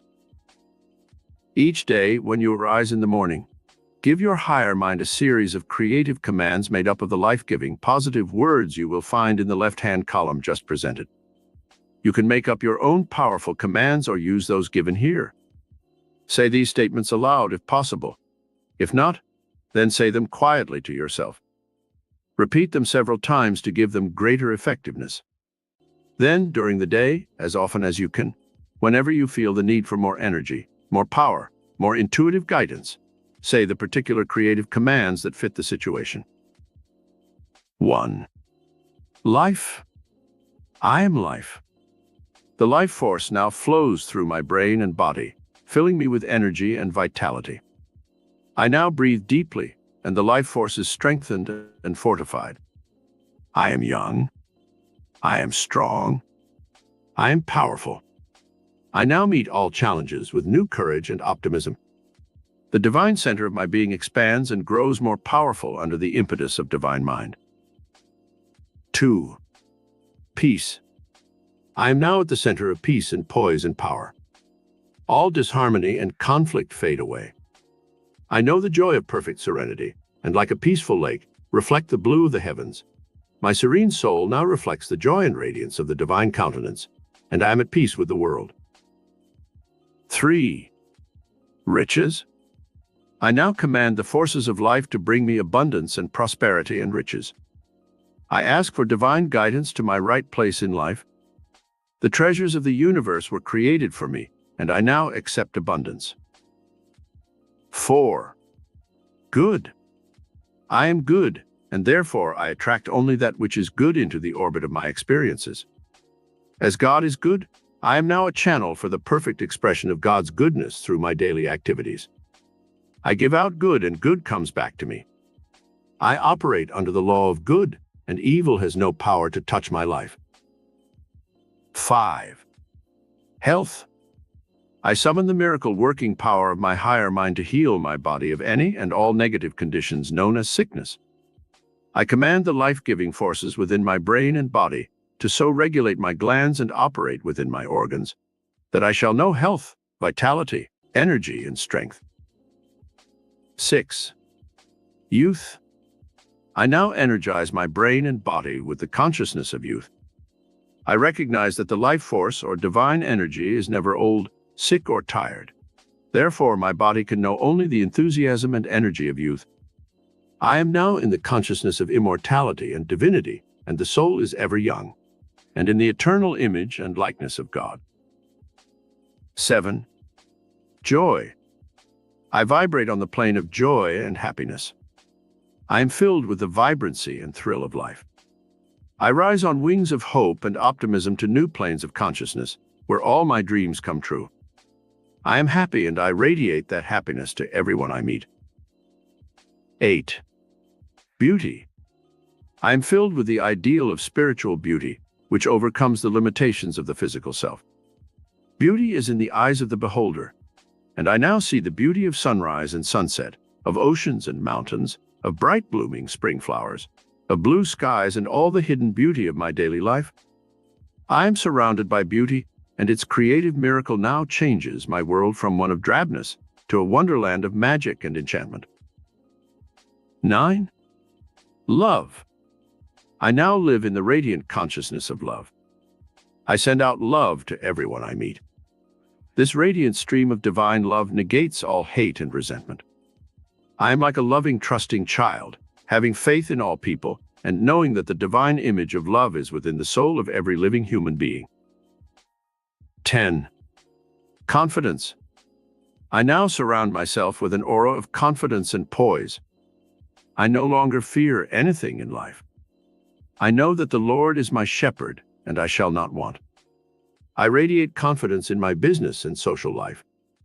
I am at ease in the presence of others and operate with confidence and poise in every situation. Speak the metaphysical creative word. Have the miracle. When you once practice this form of spiritual communication with the divine mind that is at the center of your being, you can speak the creative word and have the miracle almost at once. As you grow stronger and stronger in the use of these creative commands for working miracles, you will be amazed at how quickly and easily all the forces of nature will bend to your will. Case history. She asked for and got $100,000. A lady who had a 17-year-old daughter came to my lectures and classes in Carnegie Hall for about a year. Her husband was dead, and she had worked hard to bring up and educate her daughter, but they had never been able to make more money than just enough to get along.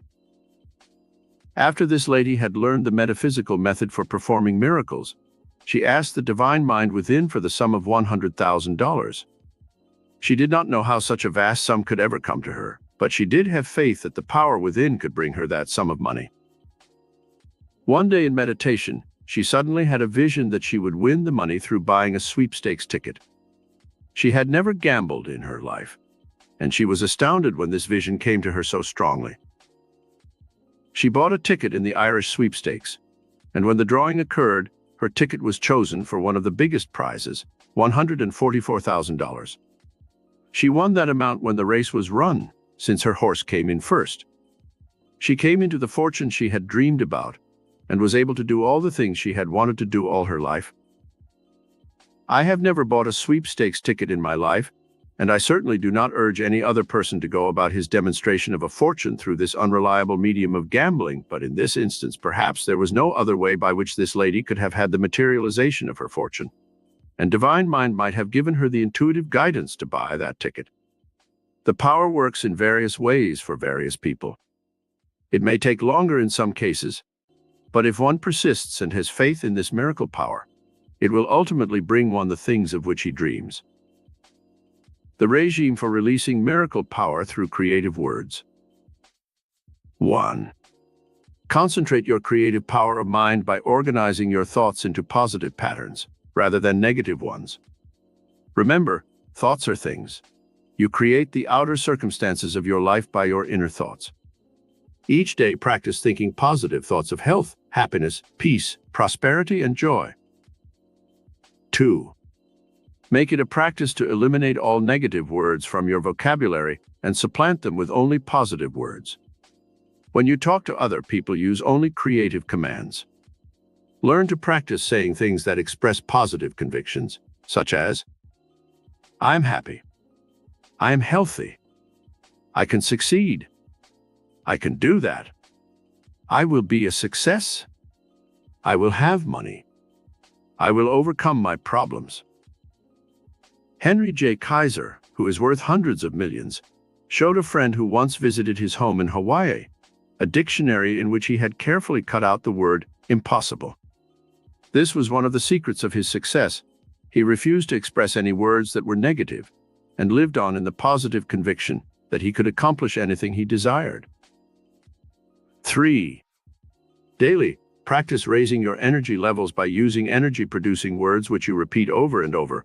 Such words as love, success, happiness, good, achievement, God, harmony, peace, charity, brotherhood, forgiveness, faith.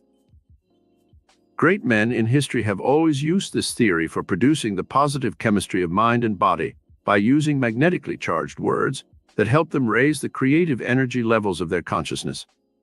When Napoleon was preparing to become crowned as emperor, he strode back and forth before a full-length mirror, repeating over and over these words. "I'm Emperor Napoleon I." It is said of Caruso, the great Italian tenor, that when he was waiting in his dressing room to go on stage, he would stand before his mirror and sing, "I am Caruso." He would sing this over and over, up and down the scales, fixing the image of his greatness indelibly upon his inner consciousness. 4. While you are working to build your higher consciousness, you must practice, very much like an actor does for a stage role. Stand in front of your mirror in the morning before going to your office and practice your dynamic word commands in a firm, confident voice. You can make up your own statements or use these. I command the forces of life to do my bidding. I demand the best that life has to offer. I expect respect from everyone I meet. I request from invisible sources my supply and abundance to meet all my needs in life. I have important work to do this day, and I shall achieve greatness. I take on qualities of superiority in my personality and conduct, and therefore I become superior. It was a wise man who said, if you wish to become like Voltaire, you must think, act, and talk like Voltaire. 5. Form the mental habit of having faith in yourself and in the power of the divine mind within you. Express this faith in daily words and actions. Take on the expressions of a successful person if you wish to be more successful. If you wish to materialize riches and abundance, begin today to act like a person of substance. Dress like a person who is important, and if you have only one suit, be sure it is neat and clean at all times. Chapter 3. New Dimensions of Miracle Power Through Metaphysical Mental Imagery. In a study of miracles performed by the great men of history, I have discovered that most of them used new dimensions of miracle power through mental imagery. They were able to expand their states of consciousness to include new combinations, new ideas, and new concepts, which no one else had previously formed. What is the imagination? It is defined in the dictionary as the act or power of forming mental images of what is not present. The act or power of creating new ideas as by combining previous experiences. An image is a visual impression of something. In metaphysics, we employ mental imagery more than anything else to achieve fulfillment of that which we desire. The first place where the Bible speaks of mental imagery is in the story of creation in Genesis, where it says, "Let us make man in our image, after our likeness." So God created man in his own image. In the image of God created he him. Male and female created he them. The imagination is a God-given function with which man may perform the same miracles as God himself. It is within man's imagination that this divine function exists, and which man may use to create in the image and likeness of his innermost thoughts. Mental imagery as a spiritual function. Joubert said, "Imagination is the eye of the soul." All great things have been created through the art of mental imagery. This applies not only to our material world of skyscrapers, bridges, industry, and our jet and space achievements, but also to the world of the intellect. Einstein's theory of relativity was a mental concept. Rockefeller's great financial empire was formed in his mind through mental imagery before it became a reality. The miracle of mental and material creativeness which formed the Hilton chain of world-encircling hotels was born in Conrad Hilton's imagination years before it became an outer reality. When the Master Jesus performed his miracles of healing the sick, making the blind see, and feeding the multitudes with the loaves and fishes, it was a stupendous act of mental imagery focused through the higher spiritual dimensions of mind. The building of the first car was an extension of the mental imagery that first produced a horse-drawn wagon. Henry Ford carried the mental pattern further in his imagination and visualized the assembly line method, which produced the modern miracle of cheaper transportation that put America on wheels. How to form big mental concepts. To image a thing is to form a mental concept first. Then the projection of this mental concept to the outer world is an almost automatic function, which involves the mechanism of the higher mind, the sympathetic nervous system, and the reflex actions of the muscles and nerves. You may ask what you will of life, but you will only achieve it by first forming the correct mental images of what you desire. Ask yourself, what do I want of life? Image it clearly in all its details. This should include the things you want to do, the person you want to be, the things you want to have. You possess within your mind a metaphysical brain projector, which is capable of projecting to the outer world the mental images that you have built within. Just as a motion picture projector sends out a beam of light which focuses on a screen the picture on the film, so your brain projector can only project a picture if it is clearly imprinted upon the cells of your brain. If there are no images on that film, there can be no outer projection. Let us see how this works. There can be no successful projection unless you have first fixed the mental image of success upon your consciousness. What is the picture you hold of your success? Is it mediocre or big? Is it an image of your own business or working for someone else? Do you visualize a different job from the one you are doing, which you do not like? To have a great destiny, you must have big mental concepts. Here is the regime for building these big mental concepts, which can cause your higher mind to project the creative pattern you hold to the outer world of reality. 1. Sit down for at least a half hour a day and concentrate your mind on building big concepts. If you are making $100 a week, expand your image to $200 a week. Visualize yourself earning that money first. Do not make the mistake of raising your mental sights too rapidly, for you must really believe you can earn $200 a week before you can project that success image to the outer world. After you have built this mental concept for a week or two, you may be prompted to enroll in a special course in evening high school, a course that will actually project you into a future job paying the bigger salary. Example: a woman of 50 attended my classes in New York for several weeks. Her husband had died, leaving her some insurance money, but not enough for future security. She told me in a personal interview that she had tried to get a job, but no one wanted an old woman, as she put it. I told her to change that mental concept of herself at once. She had let her hair become dingy and gray-streaked. I advised her to search within her own mind to see what she really liked and wanted to do. She knew a man who was a judge, and one day she visited his court and became fascinated at seeing the stenographer taking notes on a stenotype machine. She told no one of her plan at the time, but she enrolled in a course in stenotyping, and when she had finished her course, she began to project the mental concept that she would one day be a court stenographer. A few months later, her judge friend told her that his secretary was leaving to be married, and he needed a good stenotype operator.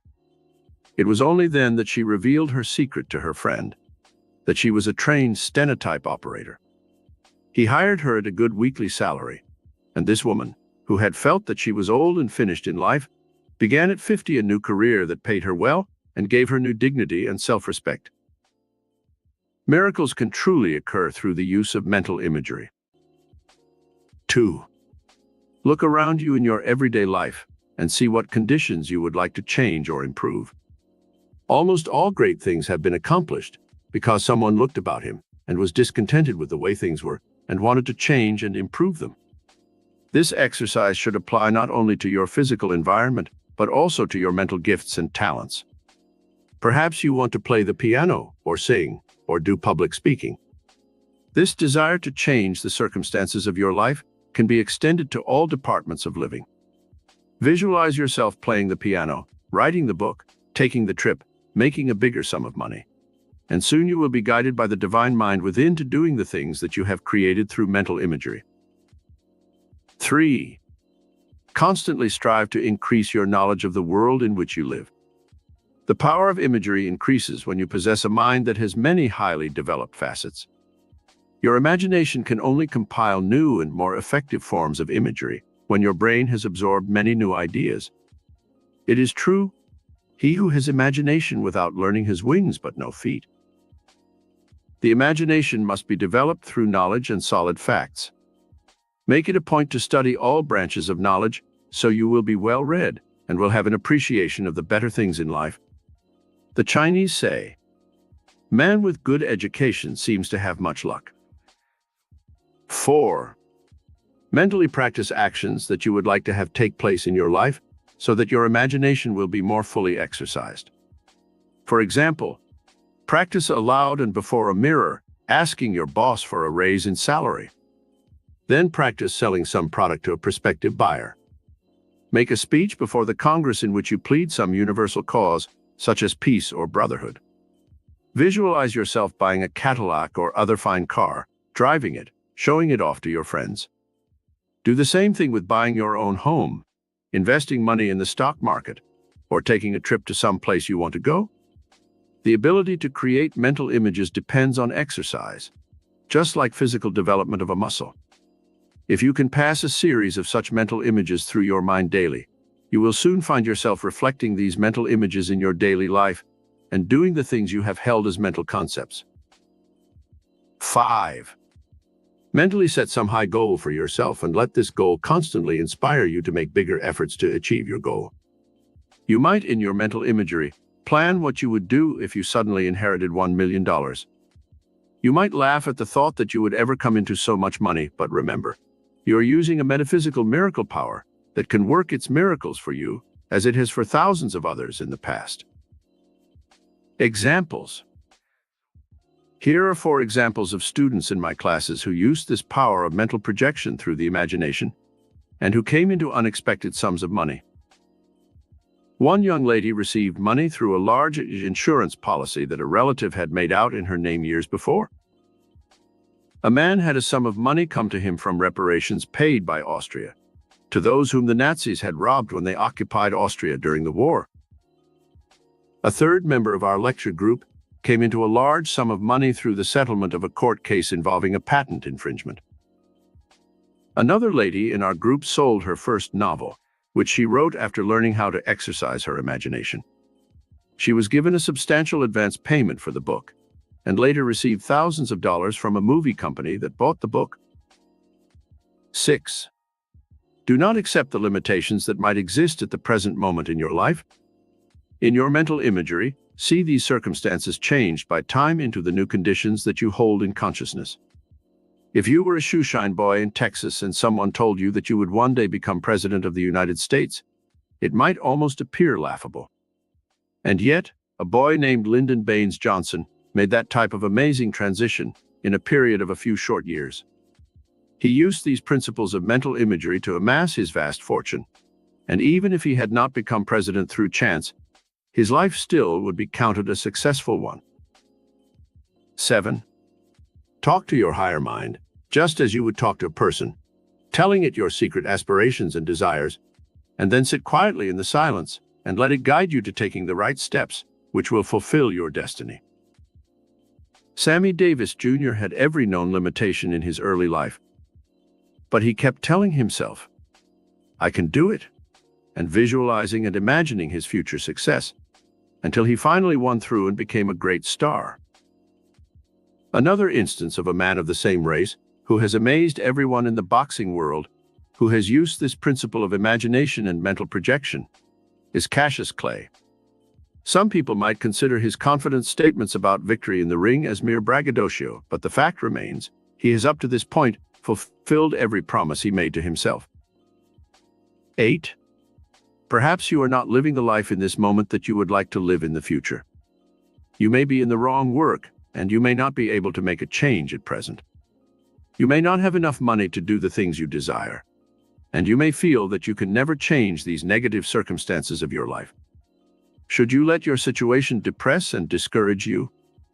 Indeed not. By using the metaphysical miracle power that your higher mind can release in your everyday life, you can soon alter these negative conditions and create a positive, happy, successful future for yourself. In the meantime, make it a point to see your present environment through rose-colored glasses, and in your imagination, see the perfection you dream of in your inner world. How a child saw spiritual reality. I remember I once visited a place on the Pacific called Balboa. There were charming white stucco houses on the side streets facing the ocean, with purple and red bougainvillea spilling over their trim roofs. Suddenly I found myself at the end of the street, and there was a shabby little house that had been built of packing cases and odds and ends of lumber. It was obviously inferior to the other cottages that lined the streets. Playing in the yard of this shabby house was a little boy of 8 or 10, with blue eyes and a shock of golden hair.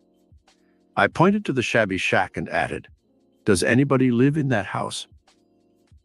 The boy looked up at me with a big smile on his bright face and said, "Yes, I live there. Ain't I lucky?" This child was seeing the true spiritual reality behind his life, not the ugly, limited shack, which had caught my attention. He had the blue Pacific at his doorstep. The golden California sun bathed his world with beauty. He had the unlimited vision, beauty and spirit of youth to buoy him up, and to him, this little shack in which he lived was a palace, and he felt himself fortunate to be living in it. This is the mental attitude that you must bring to your own life. You may not live in the most perfect home at present. Your job may not be to your liking, and you may not have all the money you would like to have, but don't let your discontent with your present situation blind you to the metaphysical miracle power within your mind, which can change these negative conditions, if you will, but hold the right mental images and concepts in your consciousness. Chapter 4. The Master Key That Opens Doors to Metaphysical Miracles. There is a master key which you may use to open miraculous doors to the secrets of the entire universe. This key is desire. In metaphysics, we call desire the divine emotion, for it is the master key which the Creator used to evolve the entire universe. When everything was created, God placed this divine emotion into all living creatures, and it serves as the motivating power that stirs all things into creative action. It is the desire to get out of that egg which causes the chick to begin to peck his way out of his prison. If this desire were not inborn, he would never know the breath of life. It is your desire for life that keeps the life force pumping through your body, propelled by your heart and glands. It is your desire for success that drives you on and gives you the motivation to seek out the means for making a fortune. It is the desire for happiness that causes people to overcome all kinds of discouraging obstacles and strive to achieve this desirable goal. This one master key alone can help you unlock doors to the mysteries of the universe. The Master Jesus knew of this master key principle. He said, "Ask and ye shall receive, seek and ye shall find, knock and it shall be opened unto you." There is a metaphysical miracle in this great spiritual formula which can help you unlock the doors to the invisible treasures of the universe. Do you recall the story of Ali Baba in the fairy tale? Before the door to the hidden treasures would open for him, he had to first learn the magic word. When he said the magic word, the door swung open, and he found unlimited wealth. The magic word, ask. Now let us analyze the metaphysical principle involved in the words ask, seek, knock. The first letters of these three words spell ask. You can only ask for something that you desire first. This is the beginning of creating any kind of a miracle. You must use the master key of desire before you can motivate the invisible forces of cosmic power, which work through your divine mind. Your mortal mind asks, and the higher divine mind within you answers. It knows all the secrets of the universe.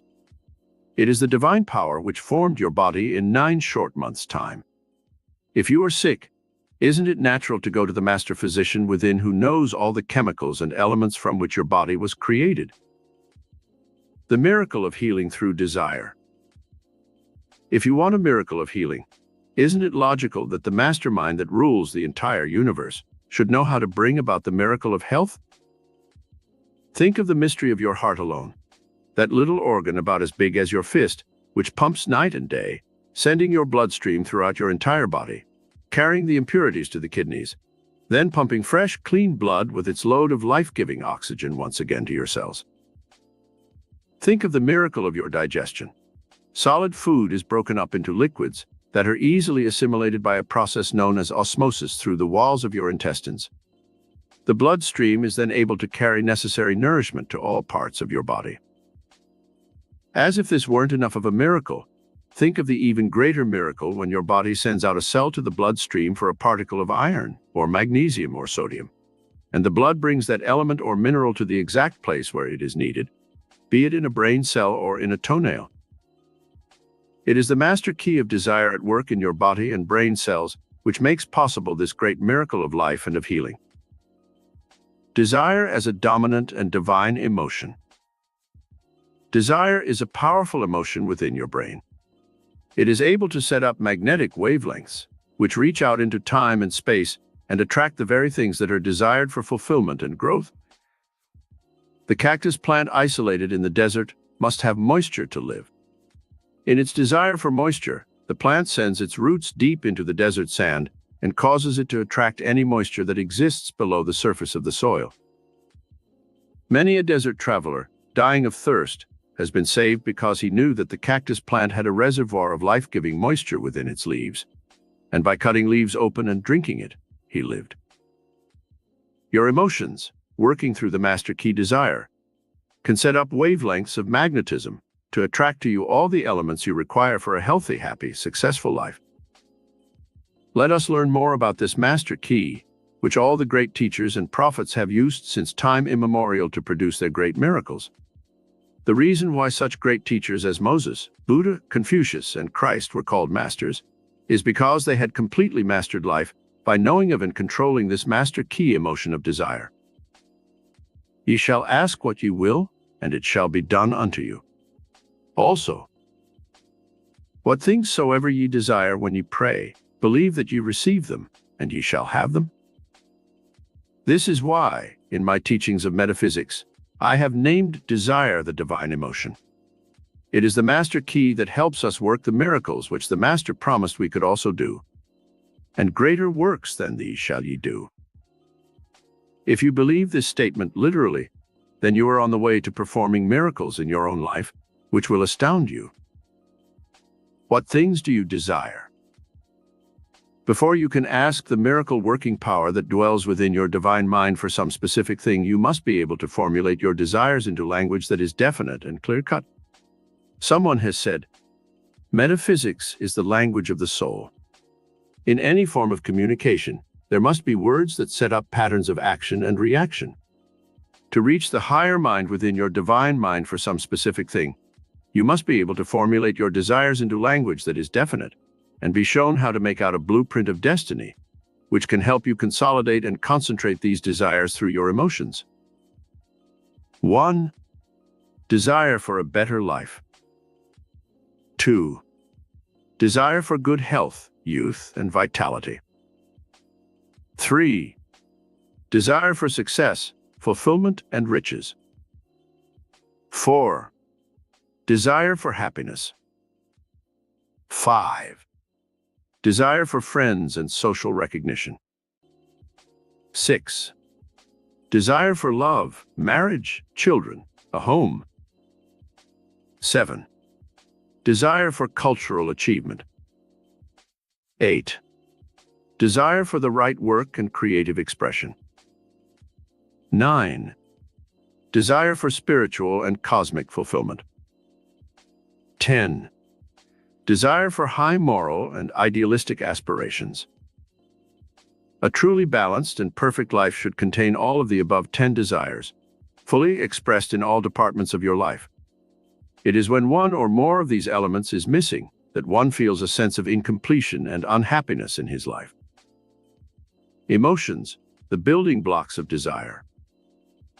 Before we begin to use the master key of desire to shape your future destiny, let us study the basic emotions, the building blocks which desire uses for creating your future. There are positive emotions and negative ones. The positive emotions can be used to charge your mind and body with dynamic energy and to help you overcome the negative forces in life that are constantly opposing the positive ones. Positive emotions. Negative emotions. Faith. Hate. Love. Fear. Hope. Worry. Expectation. Jealousy. Enthusiasm. Envy.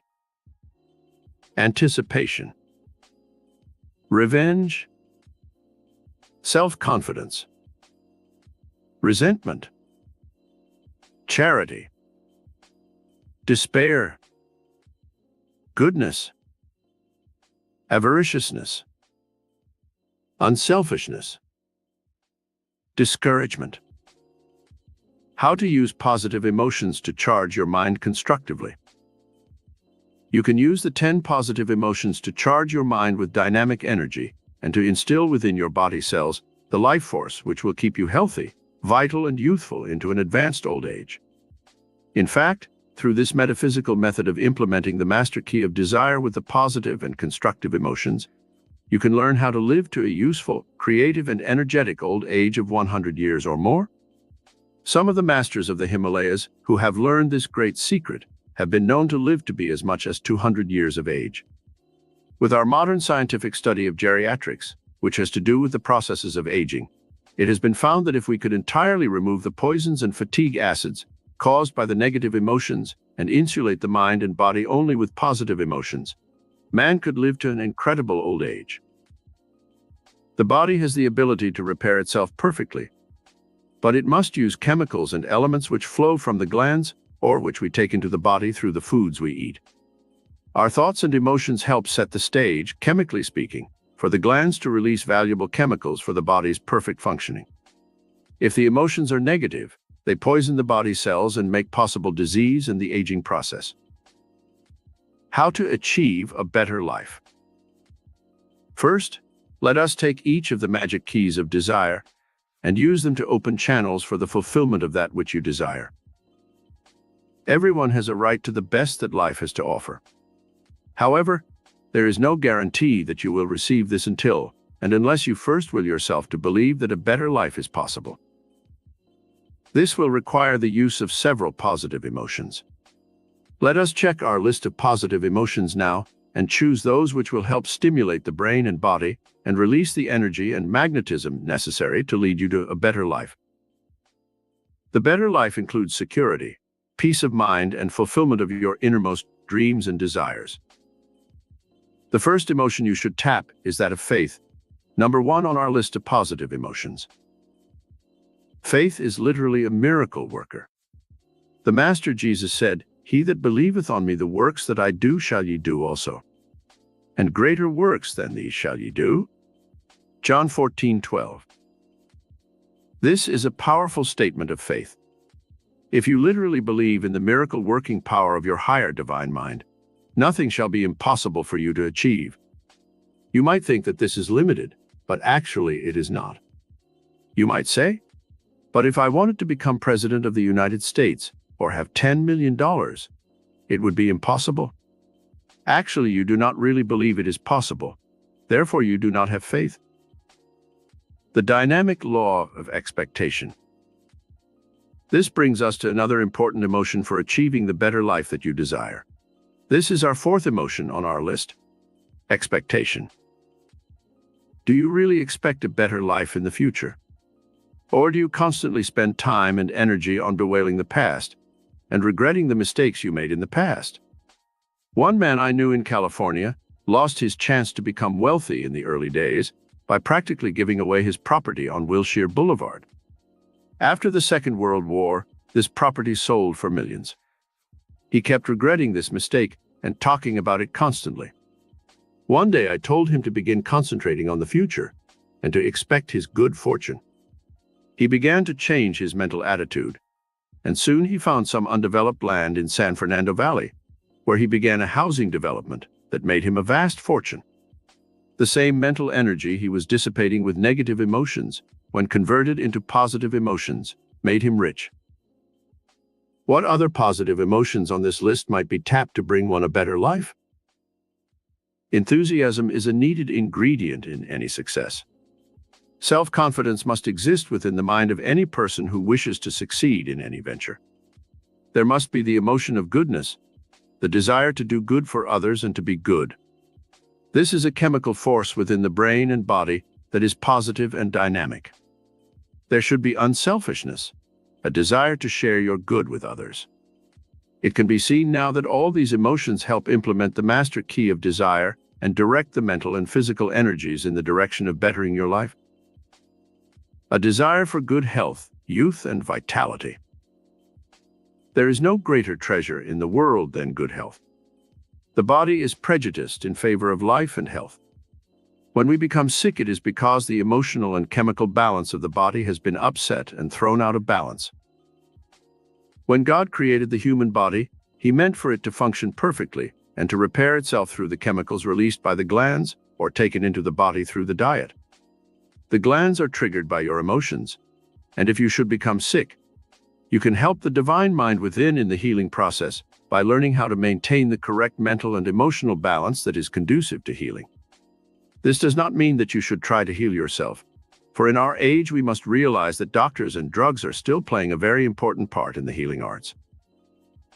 However, even doctors know that very often the right mental and emotional attitude of the patient can bring about a healing when other things fail. The emotions that create sickness. It is now known in the science of psychosomatic medicine that diseases can be created by negative emotions. A woman who was a chronic worrier and had difficulties in her marriage developed violent attacks of hay fever and asthma. Nothing seemed to help her until it was brought out in an interview with the doctor that she worried constantly. This affected her marriage and led to further complications. When she was given the positive emotions of hope, self-confidence, unselfish love, and enthusiasm by which to live her life, she became a changed person. She soon overcame her tendency to worry. She became more spiritual in her approach to her marital problems, and in 6 months' time, her condition had improved so much that she was almost entirely free of symptoms and discomfort.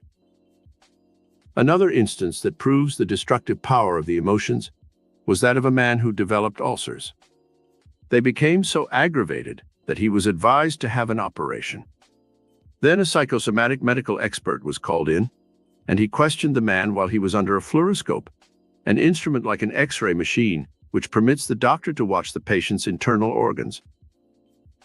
As the doctor repeated a list of words, such as house, sky, water, dog, etc., he finally came to the word mother-in-law, and the patient's stomach was observed to jump as if it had been shot.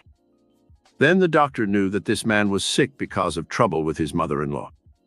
Questioning proved that this was indeed the trouble. The wife's mother lived in the house with the couple and interfered constantly in their marriage. When she was moved out, the patient had a miraculous healing.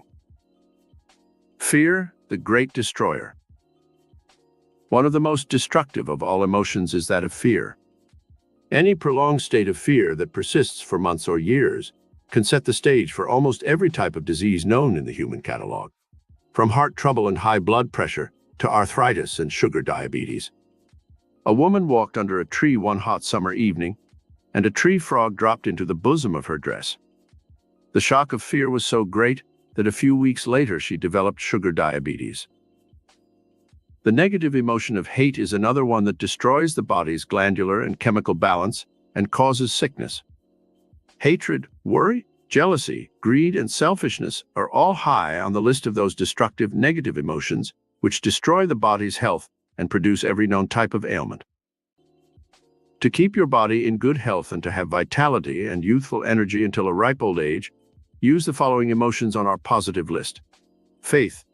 Believe that your higher mind which created you knows how to sustain you and keep you in good health. Faith coupled with prayer is an unbeatable formula for achieving miraculous results in healing or in keeping the body normally healthy. Most of the authenticated cases of true spiritual healing, called by many miracles, were found to be due to this spiritual combination of faith and prayer. The Master Jesus knew this profound metaphysical secret, and in his revelations he constantly referred to the need of faith combined with prayer. What things soever ye desire when ye pray, believe that ye receive them, and ye shall have them. Mark 11:24. And the prayer of faith shall save the sick, and the Lord shall raise him up. And if he have committed sins, they shall be forgiven him.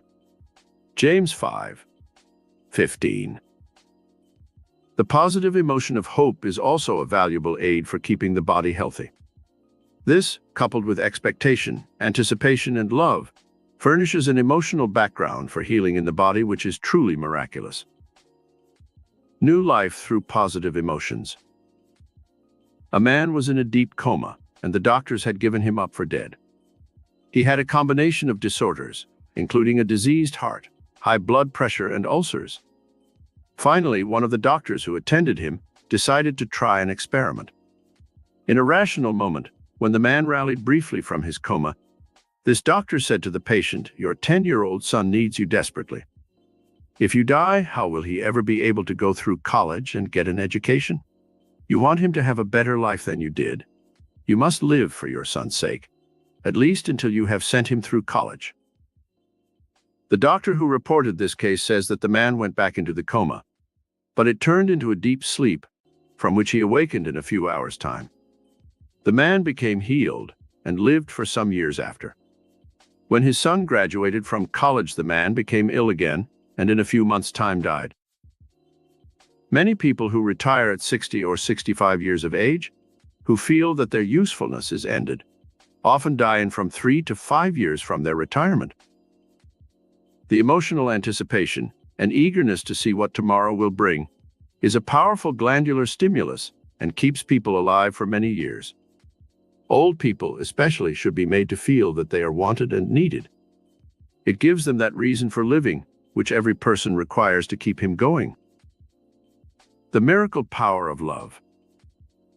One of the greatest positive emotions for maintaining good health or even for healing the body is that of love. This is the emotion that makes the world go round, and it helps release magnetism, electricity, and healing power in every cell of the brain and body.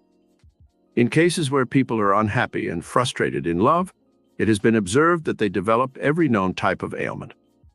Just as the negative emotion of hatred seems to create all kinds of ailments, so too, an absence of the positive emotion of love can cause the body to literally shrivel up and die. Love as an emotion can be made to work its miracle for you in many other forms than romantic love or marriage. Daily express your love of friends and neighbors by doing little acts that show how much you care.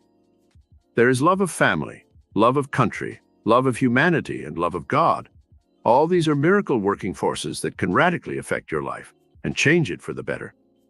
This one emotion of love alone can keep you alive and healthy to a very advanced age. Desire for success, fulfillment, and riches. What emotional reservoirs shall one tap within the brain and body for achieving the third desire on our list?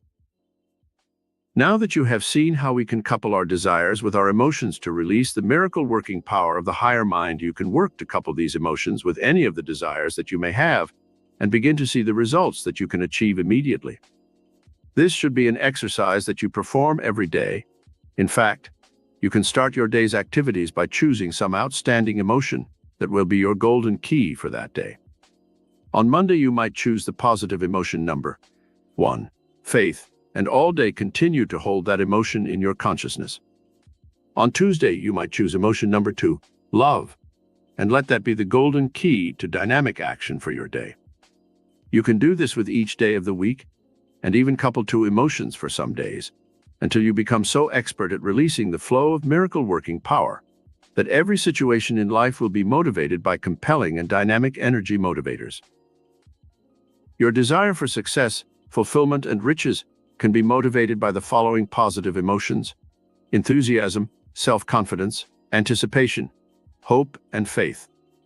However, many people have achieved fame, fortune, and greatness through the emotion of love. This is one of the most dynamic motivators of all, and we shall study further the miracle-working power of this divine emotion in other sections of our study. Desire for happiness. Happiness is a state of mind more than anything else. It depends to a great extent on the emotions that are indulged habitually. Some people are happy in almost any environment or under very trying circumstances, whereas others may have a fortune, beauty, popularity, and everything to live for, and still be miserable. One remembers such movie stars as Marilyn Monroe and Carol Landis, and several millionaires who committed suicide in the past. Their problems were based on personal failures, not on lack of money, popularity, or success. In a study of the emotions which charge the mind with complete happiness, we find that all 10 given on our list of positive emotions are important.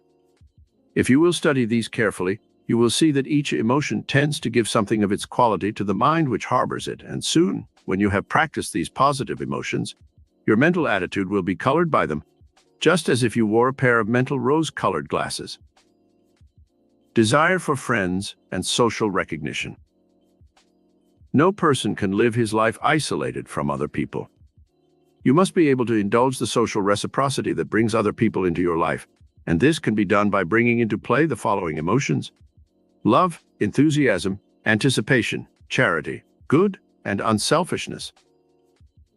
We shall have much more to learn about this desire for friends in another section of our study, but you can begin immediately in this important department of your life to do something about ending loneliness and personal unhappiness, and building the magnetic aura in your personality that will attract friends into your orbit of activities and give you the feeling that you are loved and desired by others. Desire for love, marriage, children, a home. This basic desire for love, marriage, and children is one of nature's most compelling emotions. Without love, life is a tomb, Browning said, and this is a great truth.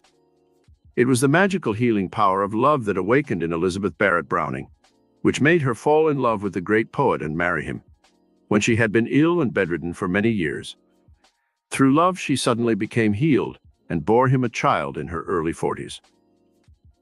The emotions which engender love, and which you should indulge if you are searching for fulfillment in this department of your life, are faith, hope, enthusiasm, anticipation, charity, goodness, and a great deal of unselfishness.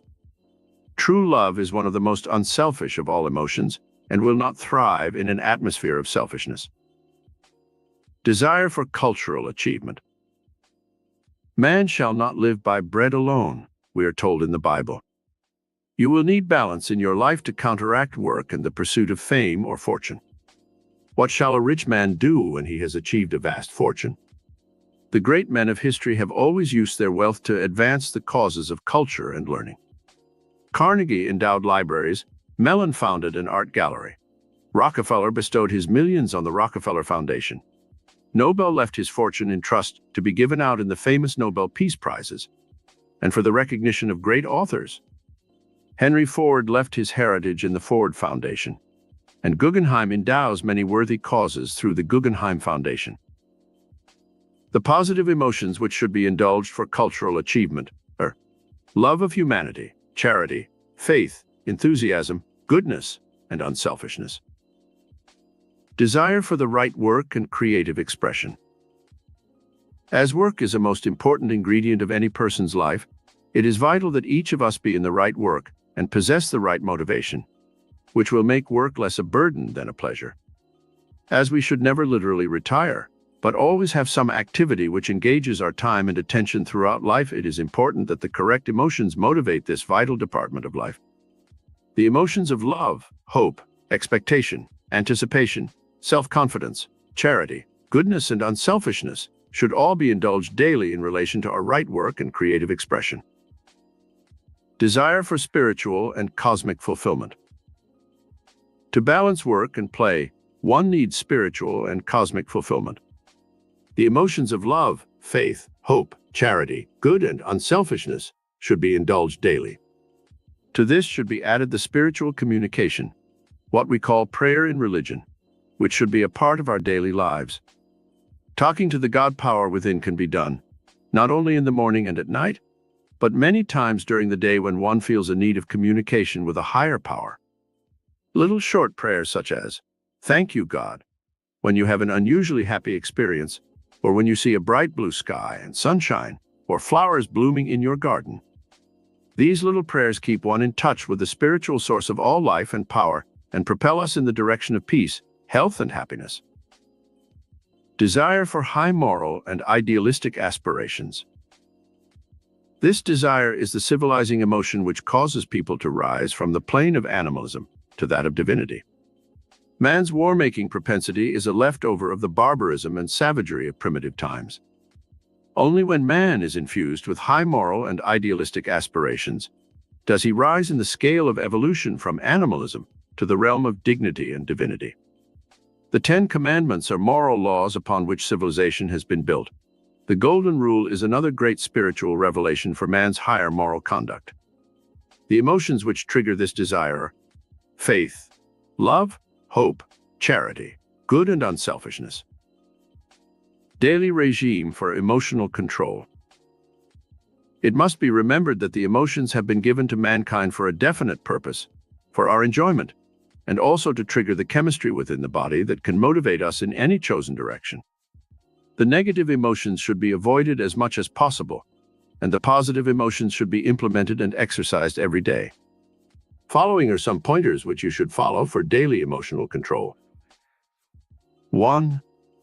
When you awaken in the morning, 2 emotions should instantly be activated: the emotions of enthusiasm and expectation.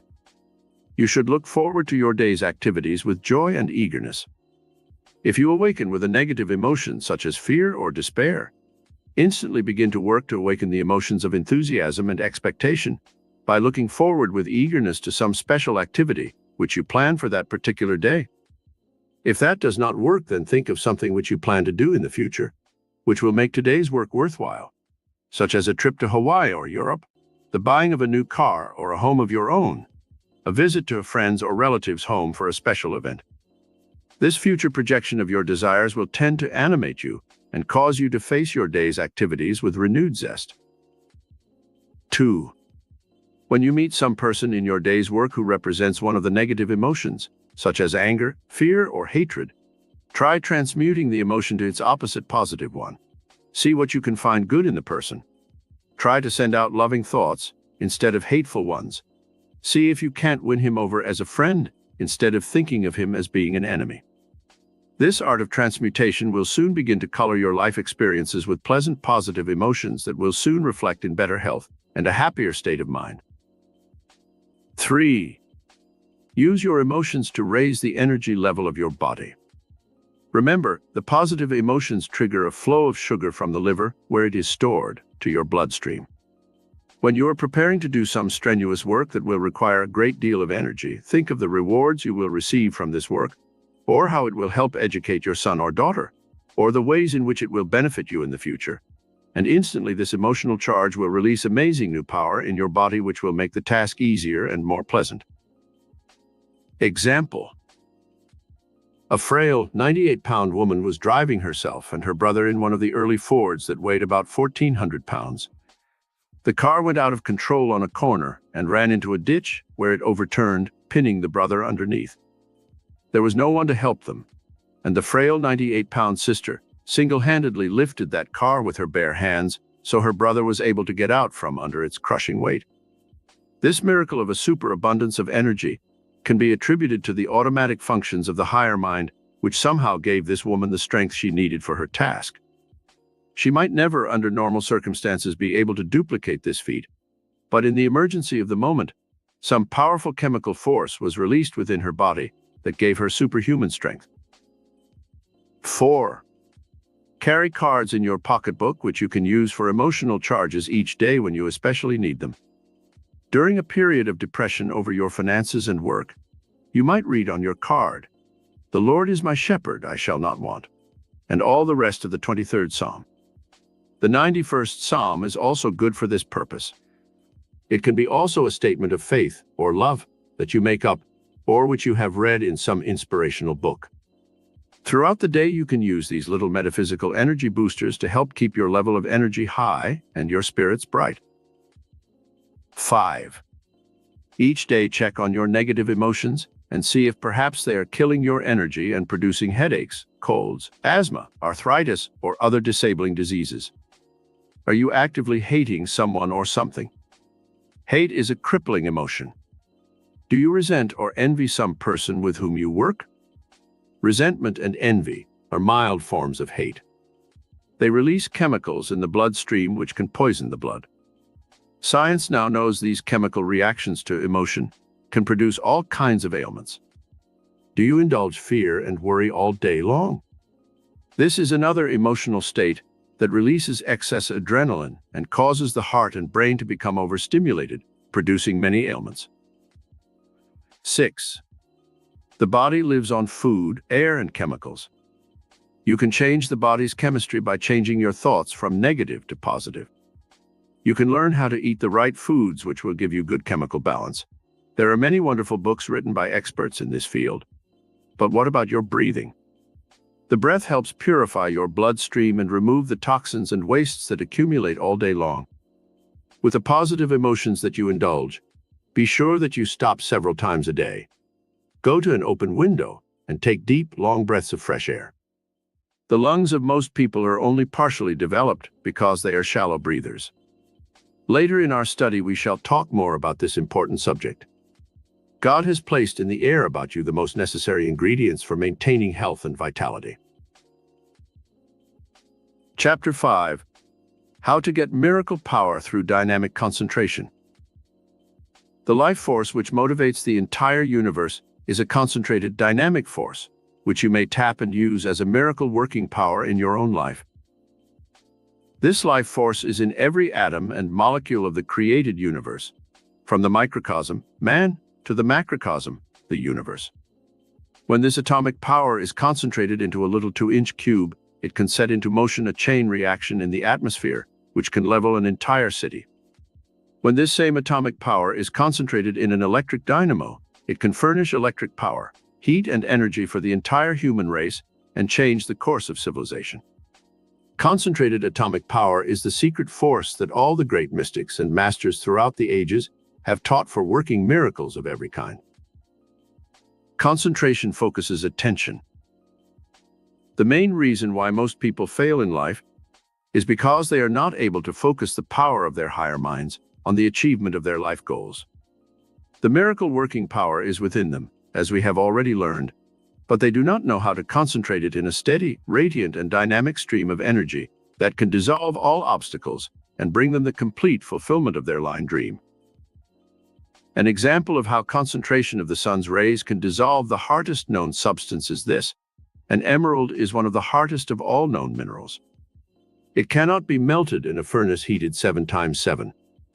If that emerald is put into a glass cube where the sun's rays are focused on it, It will completely disintegrate into liquid form in a few hours' time. So too with your mind. Concentration focuses attention. And when the rays of your mind are focused and concentrated on achieving a goal, solving a problem, performing a miracle of healing, or any other objective, all the atomic energy of your mind, body, and soul is released in a dynamic stream of power that can literally perform miracles. Concentration built an empire. The true life story of David Sarnoff, head of the vast financial empire built by him, is proof of how concentrated mental power can create miracles.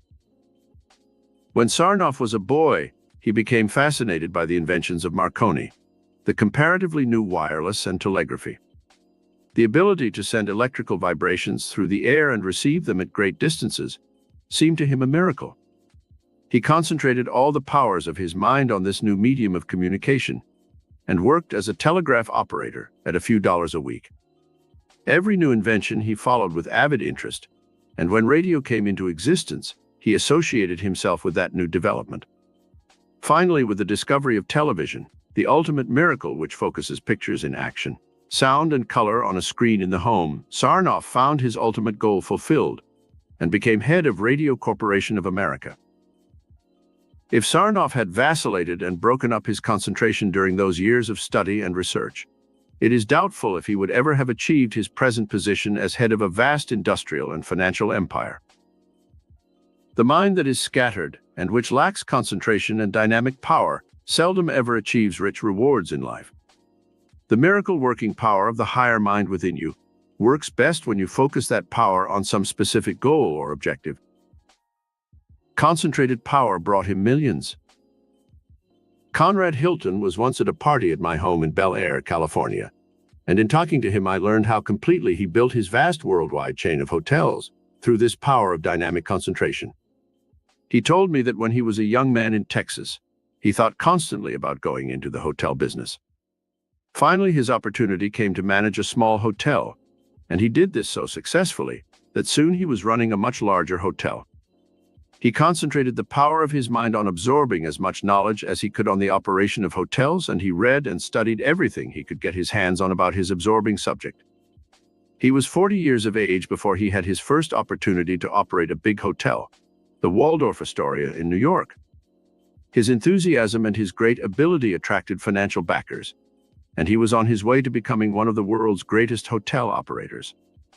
Even now, in his 70s, Hilton has the vibrant energy and youthful enthusiasm of a man of 30. Concentrated mind power has not only kept his mind alert and young, but the vibrations have extended to his body cells and given him the energy of a young man. No one can dance better or longer at a party than Conrad Hilton. Let us define what concentration is, so we will better understand why the higher mind can release miracle power through dynamic concentration. Concentration is the ability to focus the attention on some specific object, or on some state of mind, or an emotion at will. Most of us are able at times to so focus the power of the mind, and we occasionally feel a spurt of energy and power, but we lack the ability to focus this power through concentration at will. This is the difference between those who perform seeming miracles and those who live in a world of failure, frustration, and fear. Everyone has this power to focalize the higher mind on the achieving of a great goal in life, but most people lack the ability to do so at will. Atomic power within your mind. The atomic energy which is dispersed throughout the universe is also within your own human brain. When you think, you use atomic power. When you send your thoughts out into the universe in a radiant stream of concentrated energy, you can stir the atoms and molecules of space and in the minds and bodies of other people, and actually motivate them into action. Sometime try the simple experiment of looking at another person whose back is turned to you with the concentrated thought that in a few moments he will turn and look at you. The atomic energy emanating from your mind is so powerful when it is concentrated that it can lodge in another human brain and motivate it into some form of action. Dr. Rhine, in his experiments at Duke University, proved that mankind is on threshold of great new powers through control of the higher centers of his brain. He proved that some people can actually transmit thought patterns and images to another mind. Some of his experimenters were able to motivate cards and dice to such an extent that it was beyond the laws of chance. When this miracle-working power is better understood by scientists, they will realize that the great mystics like Jesus, Buddha, Zoroaster, Moses, and Confucius knew the secrets of atomic mind power and were able to use them to perform miracles of transmutation, healing, and materialization. In this, the atomic age, man will soon perform greater miracles than any he has known up to the present time. In an article in the New York Times, one scientist predicted that in a few short years' time, man will be able to harness the magnetic rays of space and create space vehicles that will travel at the speed of 200,000 miles per hour. It sounds incredible, I know. But what of our present space vehicles which rotate around the Earth at 17,000 miles an hour on the invisible rays exerted on them by gravity? This is one of the miracles of our age. And when man begins to explore the dimensions of mind and spirit further, we shall discover whole new worlds of wonder and excitement. Projecting thought forms. In the dimension of the mind, there are vast forces latent. When once stirred into dynamic action through intense concentration, the mind is capable of projecting thought forms which can lodge in space and which other people are able to pick up and discern. This power of projecting thought forms is very much the same as the principle which causes sounds and pictures to be transmitted by electrical pulsations and projected into the atmosphere, and then to be received by the television tube. Electrical pulsations, which are invisible but potent, radiate throughout time and space. We may tap these radio waves with our electrical machines and use them for telephone, radio, and television. They operate our machines in stock exchanges and cause messages to be sent out for thousands of miles in our telegraph and communication. Media. Think how much more powerful your brain is than these machines. Your brain created these machines, therefore it has more power than the things it creates. Your brain also works on electrical vibrations or pulsations. It can receive the mental thought forms which other minds send out. It can also project these thought forms to other people. How many times do people have both written a story, or invented some machine, or discovered some scientific secret at the same time, without being aware that any other person had done so? These are cases of mental projection of thought form, cases in which other minds were able to focus on the screens of their minds and then project in a creative pattern. A simple illustration of how this mental projection works is found in the experience of a student in one of my classes in Carnegie Hall. This young lady was a secretary for a big business executive. She had been with the firm 3 years and thought she deserved a raise in salary, but her boss was extremely taciturn and reluctant to give her a raise.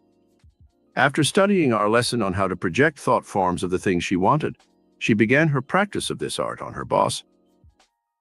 Each day at lunchtime, she sat for a full 5 minutes and did nothing but concentrate her mind on her boss. She talked to him mentally, just as if she were talking to him in person. Her mental thought forms went something like this: I deserve a raise in salary. Mr. X, you will give me my raise. You will give me $10 more a week. I now project this thought form to you. You will receive it, and you will act upon it. She then visualized herself standing before her boss, being told of the raise. She saw herself thanking him, and then she mentally pictured what she could do with that extra $500 or more a year that she would receive. Every day while at work, and for 5 minutes every night before going to sleep, this girl concentrated the power of her mind on projecting these mental thought forms. 2 weeks went by and nothing happened. She was beginning to get a little discouraged, but she continued her mental projection. One afternoon, her boss called her into his office. She went in with her dictation pad, thinking he wanted to dictate some letters. But when she stood before him, there was a strange expression on his face, and he said, I don't know why I'm doing this, but I feel you deserve a $10 raise in salary. From now on, you will receive $10 more each week. The girl was so startled, she could hardly blurt out her thank you before leaving the office.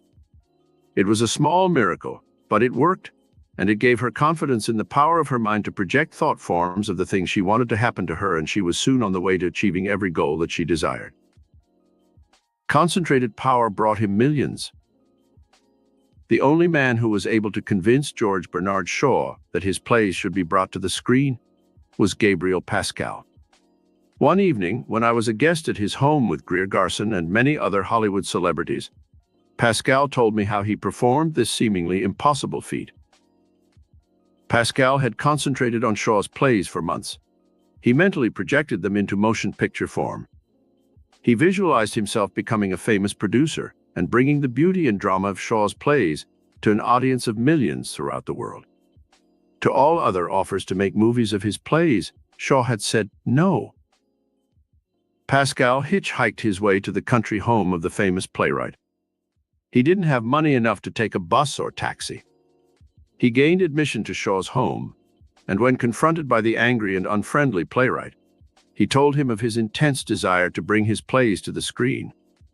So powerful was Pascal's mental concentration and projection that he was able to convince the playwright that he would do full justice to his plays in the new medium.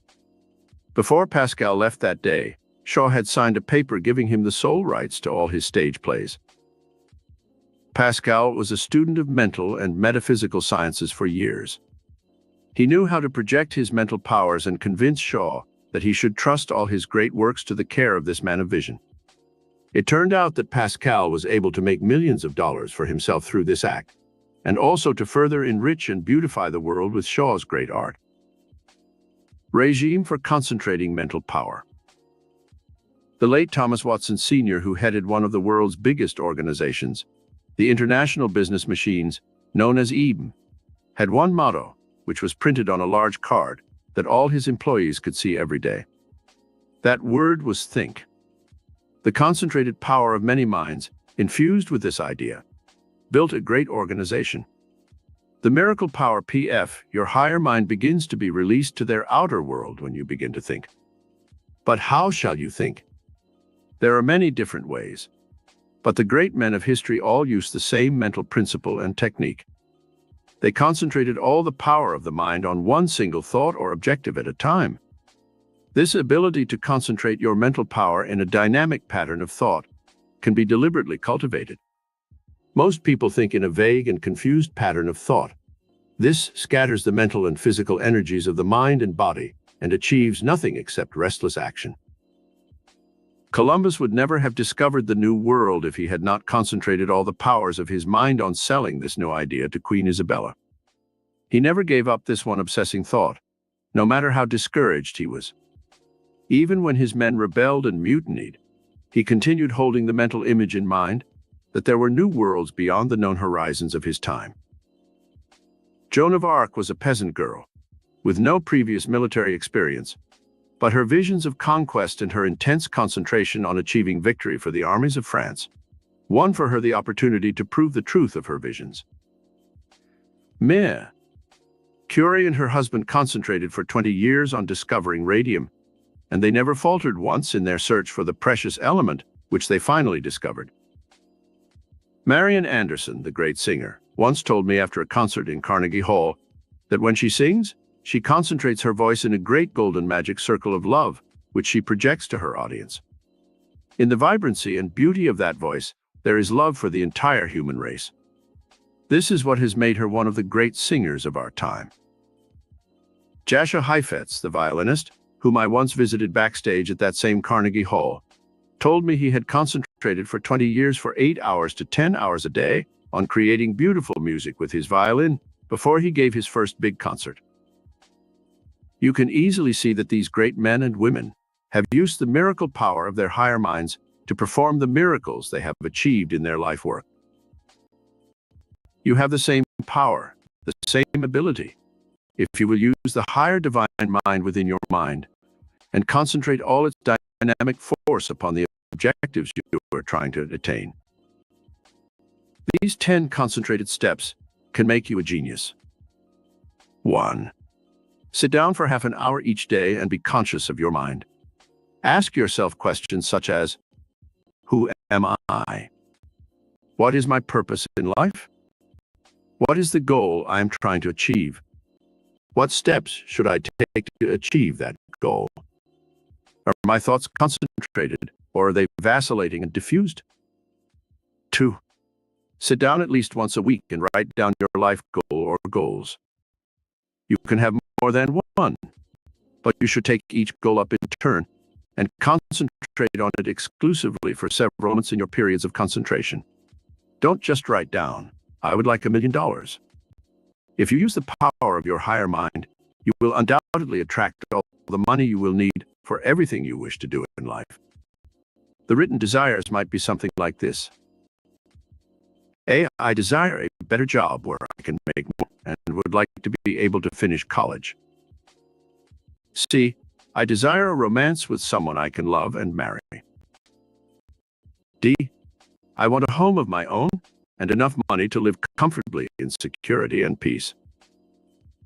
E. I would like to own a car. F. I would like to travel to foreign countries. G. I desire friends and an interesting social life. H.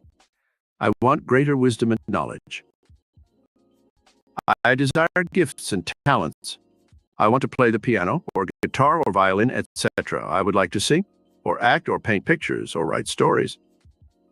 The above is a sample only of the type of concentrated desires many people have. You can make up your own list.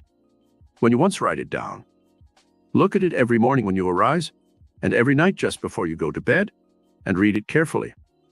You will carry these thought forms with you while you sleep, and your higher mind will project them to the outer world, where they will begin to take on a life of their own and clothe themselves in the form of reality.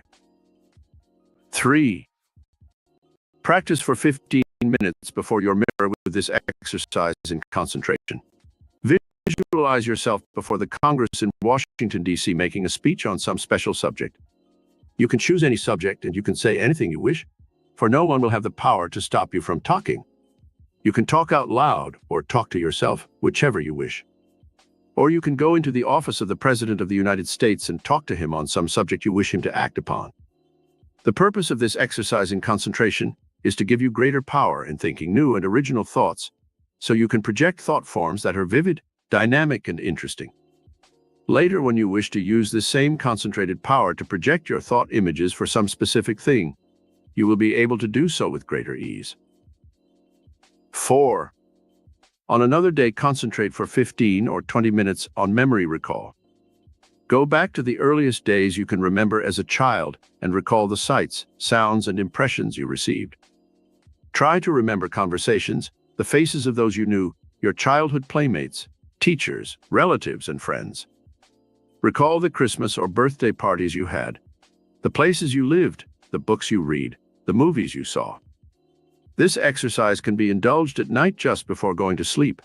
It will cause you to drift off into sleep easily and will help you develop your memory for future benefits. 5.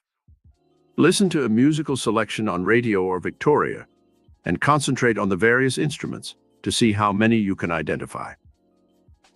6. Look out of your window and see how many separate things you can see. Then close your eyes and reproduce them. 7. Concentrate your mind on one word such as home, and then see how many different words will come into your mind in association with that word. You will find this exercise helpful in building your power to use words in writing or in speech. Then take words from a dictionary and concentrate on using them in sentences. This exercise can be done in writing or in speech, or you can merely think the words and their associations. 8. Fix your eyes on one subject in your room and concentrate on it as long as possible without blinking. When you feel discomfort, close your eyes a moment. Soon you will have the power to use the magnetic eye, which can hold and control other people. Then practice looking at a flower and close your eyes and try to see it in color and form. 9. Sit for a half hour or more and concentrate the power of your mind on some person or persons you wish to influence for some good purpose. Do not project mental thought forms that are evil or selfish, for there is a metaphysical law which decrees that we receive back in life that which we project in our thoughts. The law is stated in the Bible as ye sow, so shall ye reap. Be sure then that you sow only mental seeds that are good and constructive. 10. Read a page from a book and then close the book and concentrate on the meaning of the words you have read. Do not try to reproduce the words exactly as written, but try to find the hidden meaning of the words. This exercise in concentration will help create originality of thinking within your mind. Einstein, one of the most brilliant men of our age, once said that the greatest genius who ever lived used only 1/10 of the potential power of his mind. Just think what a genius you can become if you use even half of the power of your brain potential. There is nothing you cannot achieve if you will only concentrate the miracle power of your higher mind through your conscious volitional mind. Control your thoughts. Think at will what you wish to think, and you will literally become a genius. It is said of Napoleon that he had tremendous powers of concentration. He arranged matters in his mind as if the facts were in drawers. When he wanted some special fact or information, he merely opened a mental drawer and took it out. All thoughts are filed in the brain in sequence and order. One fact will draw out others related to it. This is what makes some men such great thinkers and leaders. They are able to draw on these stored sense and memory impressions through the power of concentration, and when they need them, they merely turn to this mental cabinet where they are stored and draw them out. Chapter 6. The Metaphysical Fourth-Dimensional Power Source. In metaphysics, we learn that there is a fourth-dimensional power plane that can give one supernormal powers of the mind and body. It is in this fourth dimension of mind and spirit that man is able to perform astounding miracles. All the great mystics and teachers of the past have known of this fourth dimension, and by tapping the vast storehouse of power that resides therein, they have been able to rise above the limitations of time and space and matter and achieve miraculous results. The term metaphysics was coined by Andronicus of Rhodes, who edited Aristotle's philosophical works. That section of philosophy that dealt with matters above and beyond the physical and material planes of existence he called metaphysics, from two Greek words, meta and physica, which means literally that which is above and beyond the realm of the physical. Miracle response centers of the brain. Within your human brain, there are miracle response centers which operate on a higher frequency or wavelength than the ordinary, everyday centers which regulate your body's functions, such as digestion, breathing, circulation of the blood, repairing of the body, and the other automatic functions. The all-knowing intelligence, which man calls God, has put into his universe everything that man needs for his existence. Let us see how this power works in nature. A beaver knows instinctively how to cut down trees, chop them into small sections, and then build a dam across a stream. This knowledge is inborn in the beaver. Scientists took two beavers into their home for observation.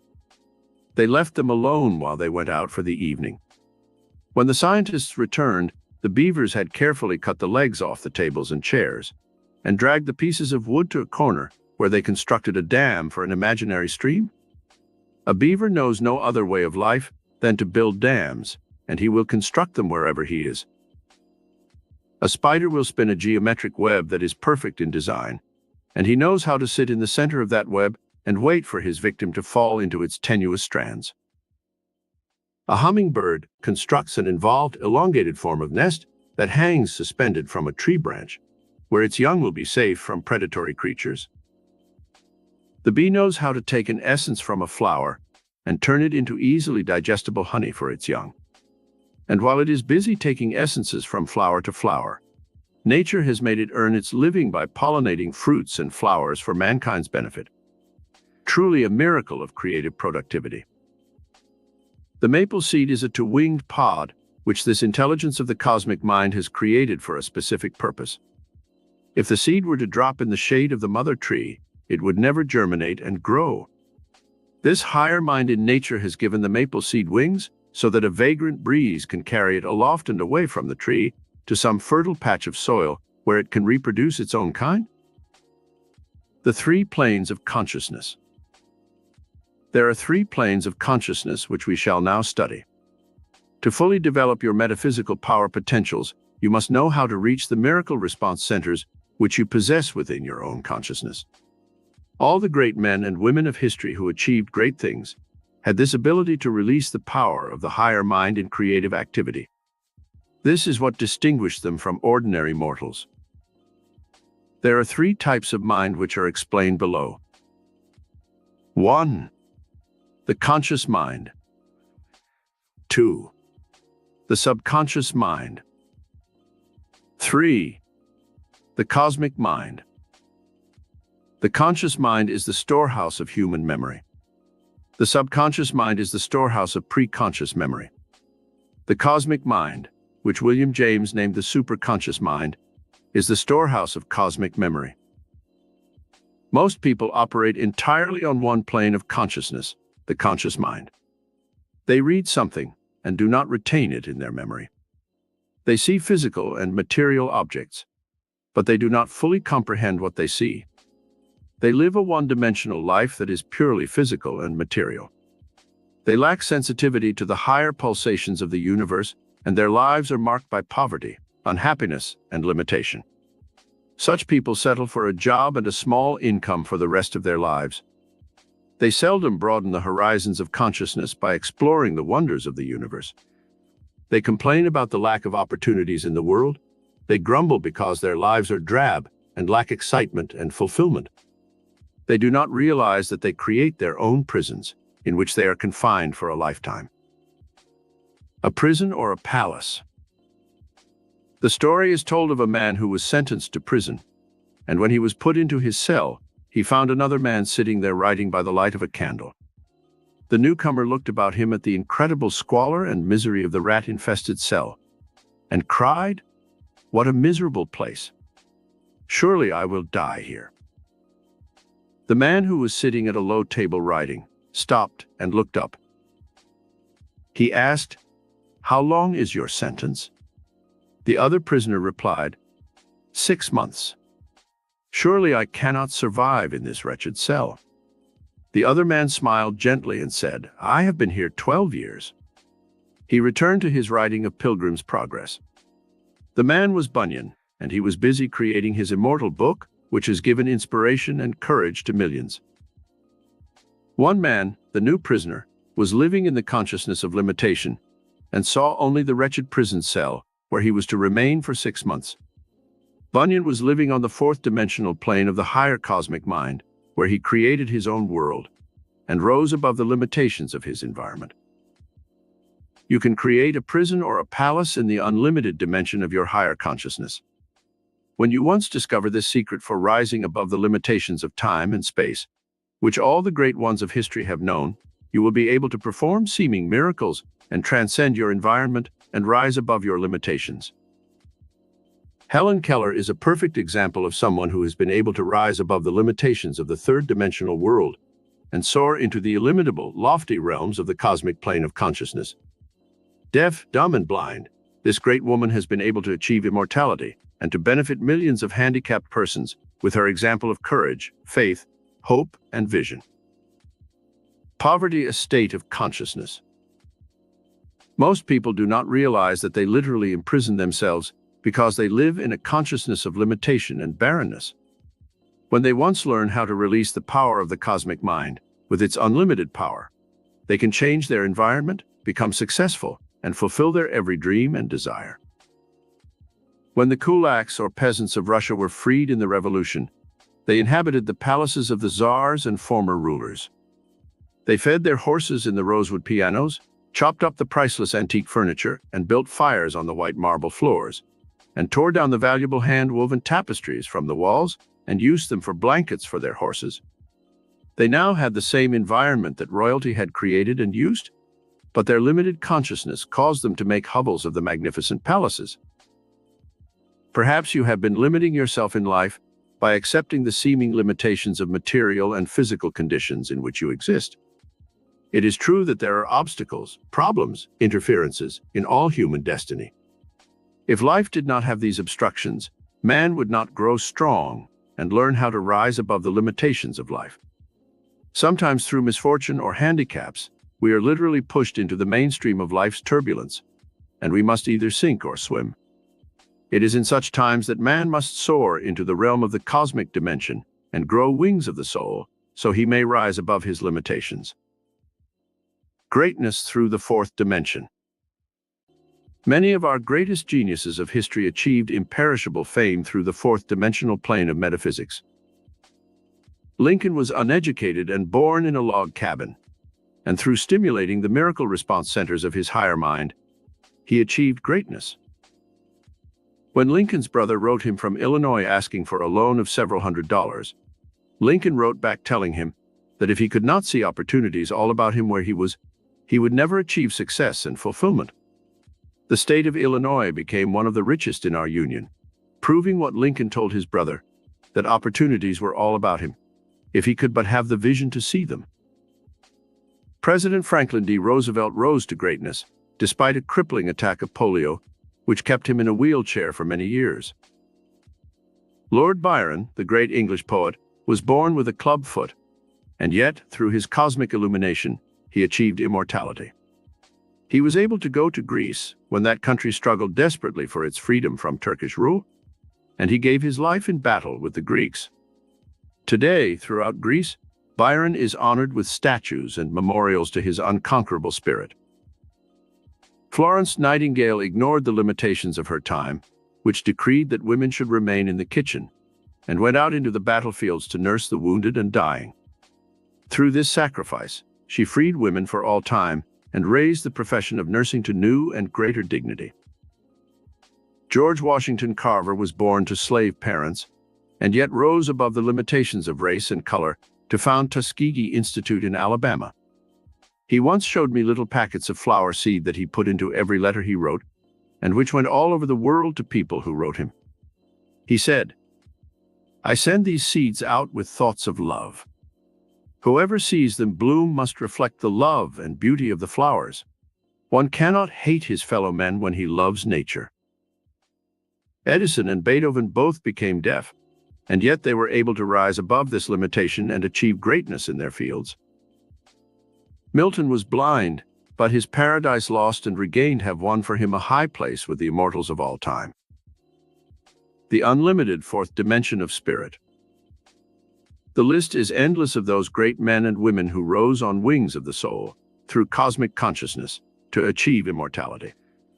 They rose into the unlimited fourth dimension of spirit and tapped the metaphysical power plans which gave them supernormal ability. You possess this same ability that these great ones have had for tapping the higher dimensions of mind and spirit. Now let us learn how to utilize the three planes of consciousness we have learned about. The conscious mind, storehouse of human memory.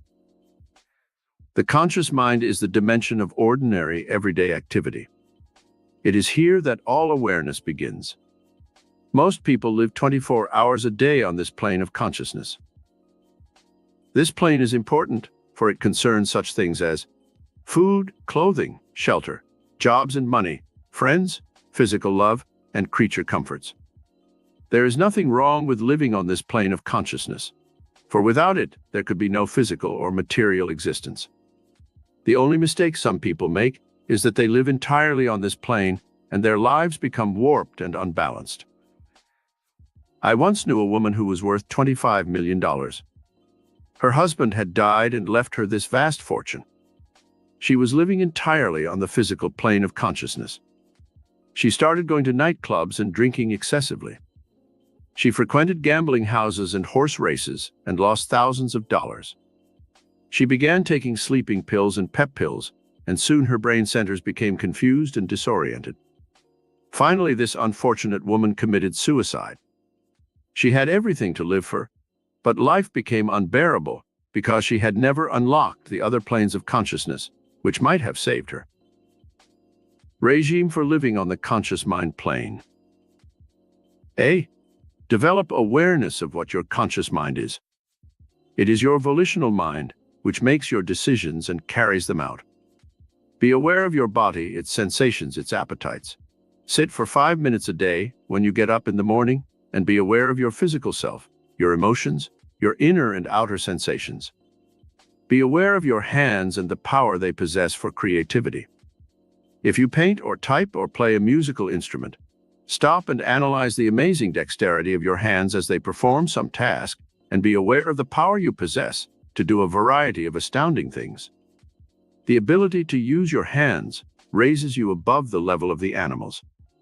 Be aware of this power and every day give time and attention to your body's needs.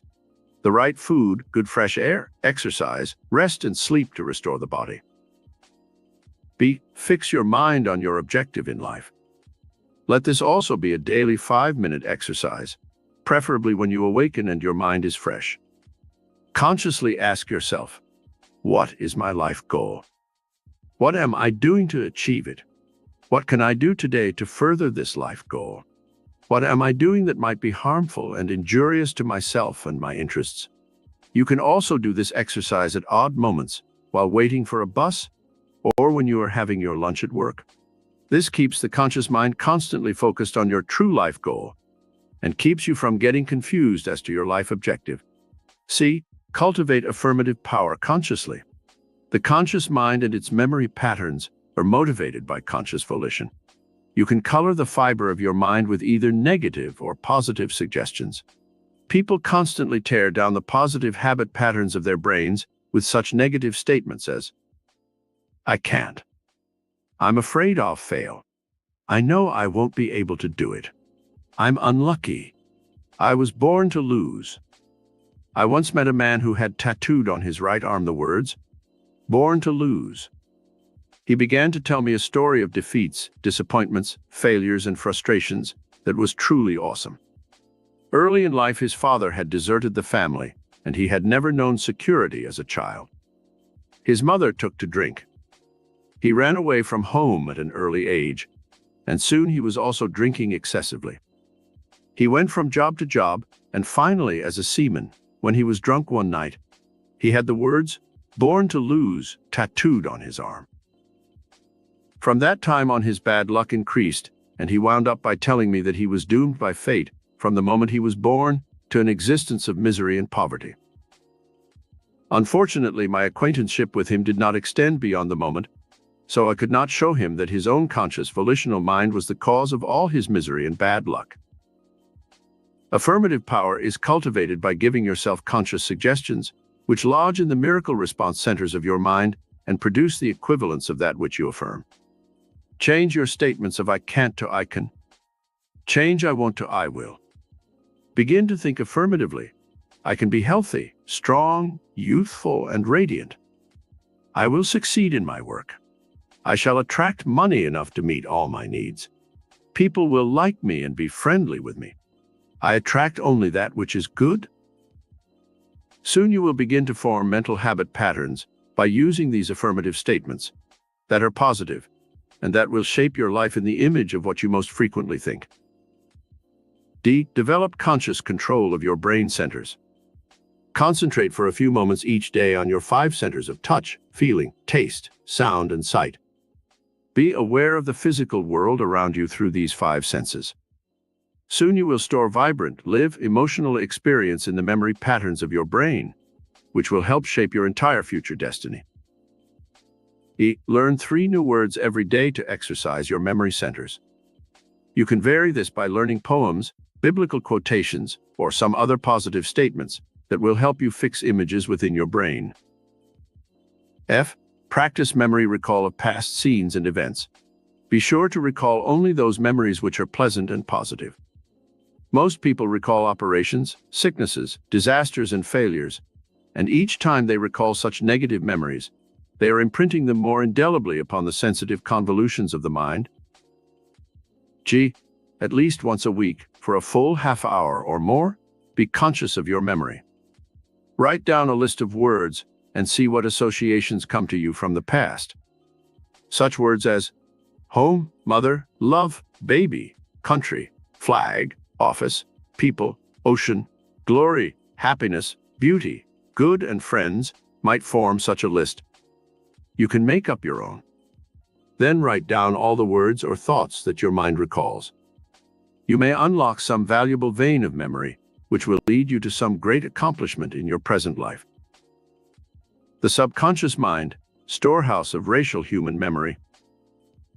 The subconscious mind has often been confused with the superconscious or cosmic mind by students of metaphysics. It is true that tremendous power resides within your subconscious mind, and that you can use it to great advantage by knowing how to release its stored-up power. The subconscious is where all the racial memories are stored. When nature wants to create another human being, she releases the pattern which is held in the racial memory of all human beings. This is stored in the subconscious mind. The subconscious knows how to form that child in the mother's womb perfectly in 9 short months' time. The chemical formula is within the mother's genes and cells of her brain and body. The cosmic mind, which we shall study shortly, holds the secret pattern for all creation, but it is the subconscious mind which is the tool within man that nature uses for evolving that pattern. The subconscious might be called the second dimension of life experience. It is the automatic mind which motivates all living creatures, causing them to perform their life functions through instinct. When you want to achieve something great, you consciously choose your objective then. By stimulating the subconscious mind, you set into motion the higher forces which create that image you hold in your consciousness.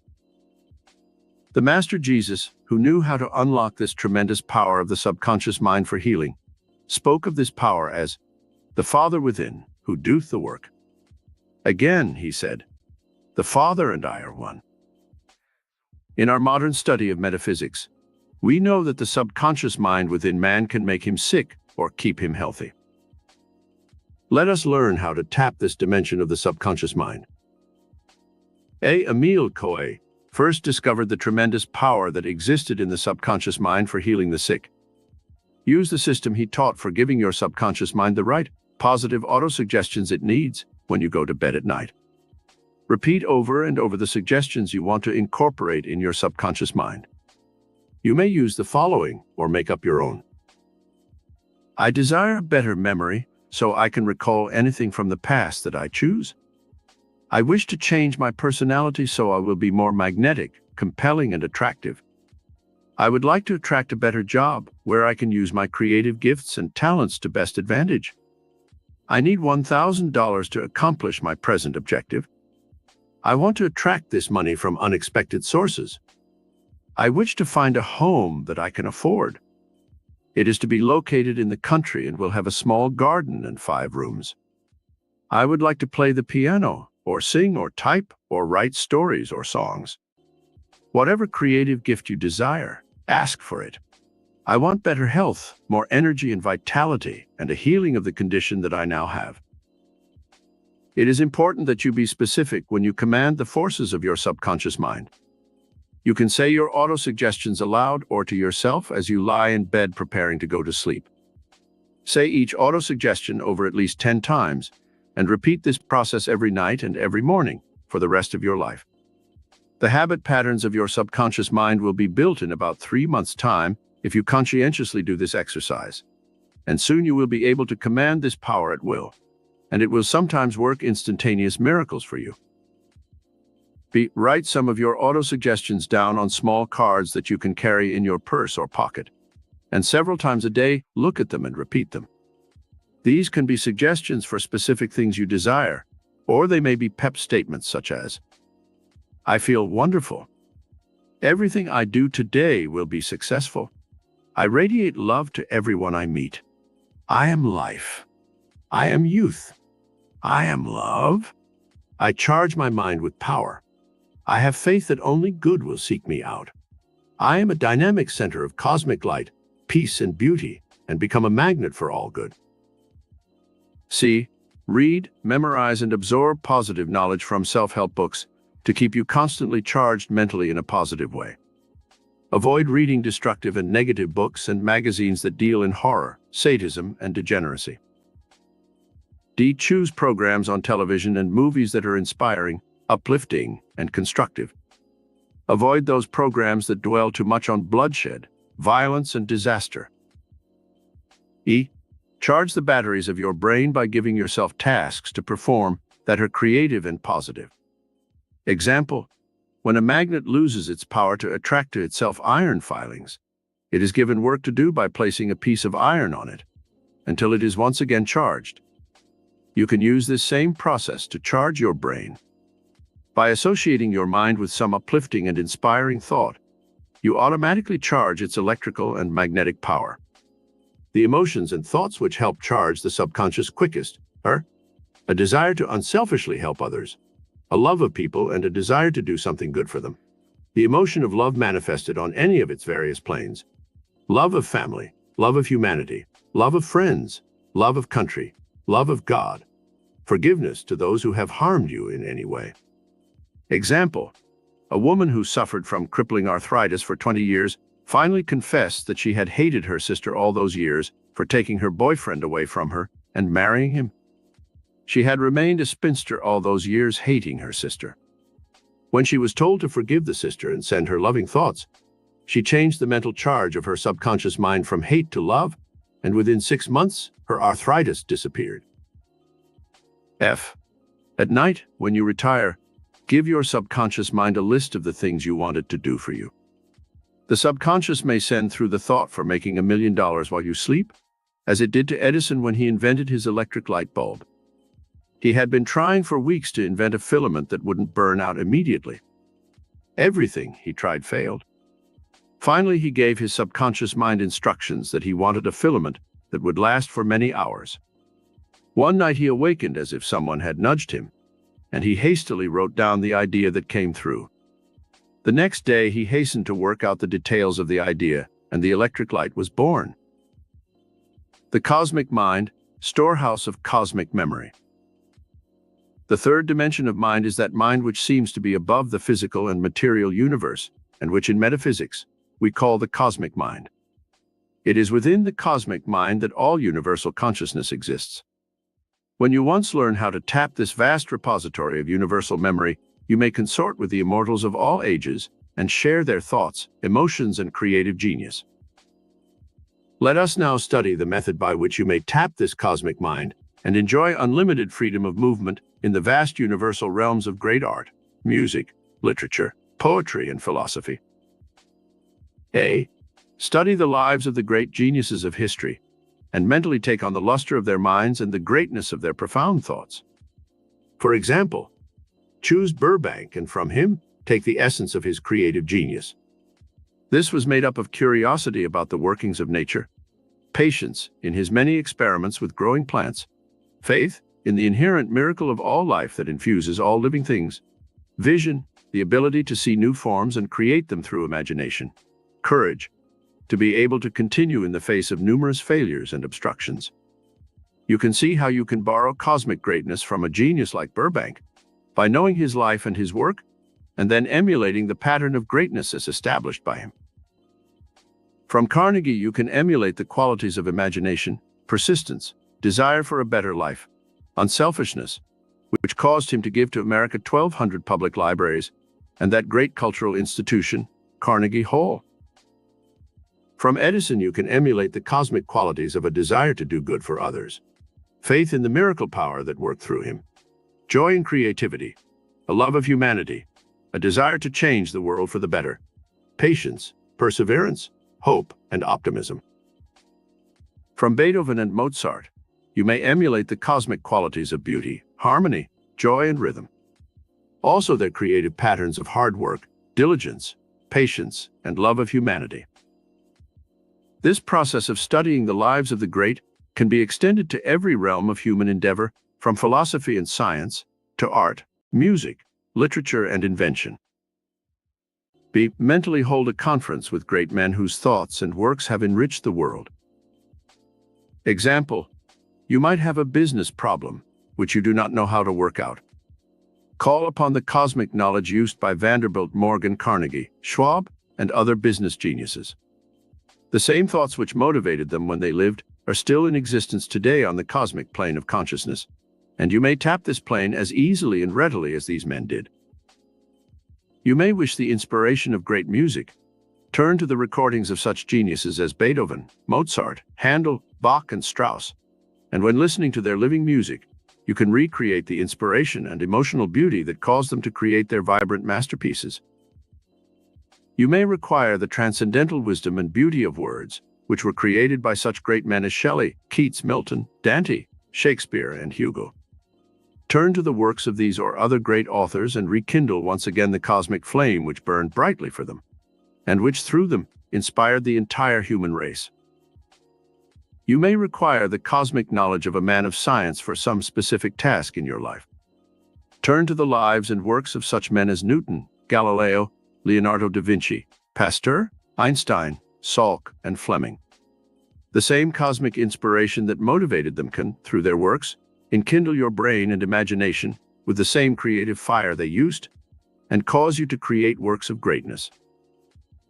C. Have a high and noble purpose for living, and you will reach out to the cosmic mind and draw inspiration and help for every action in your life.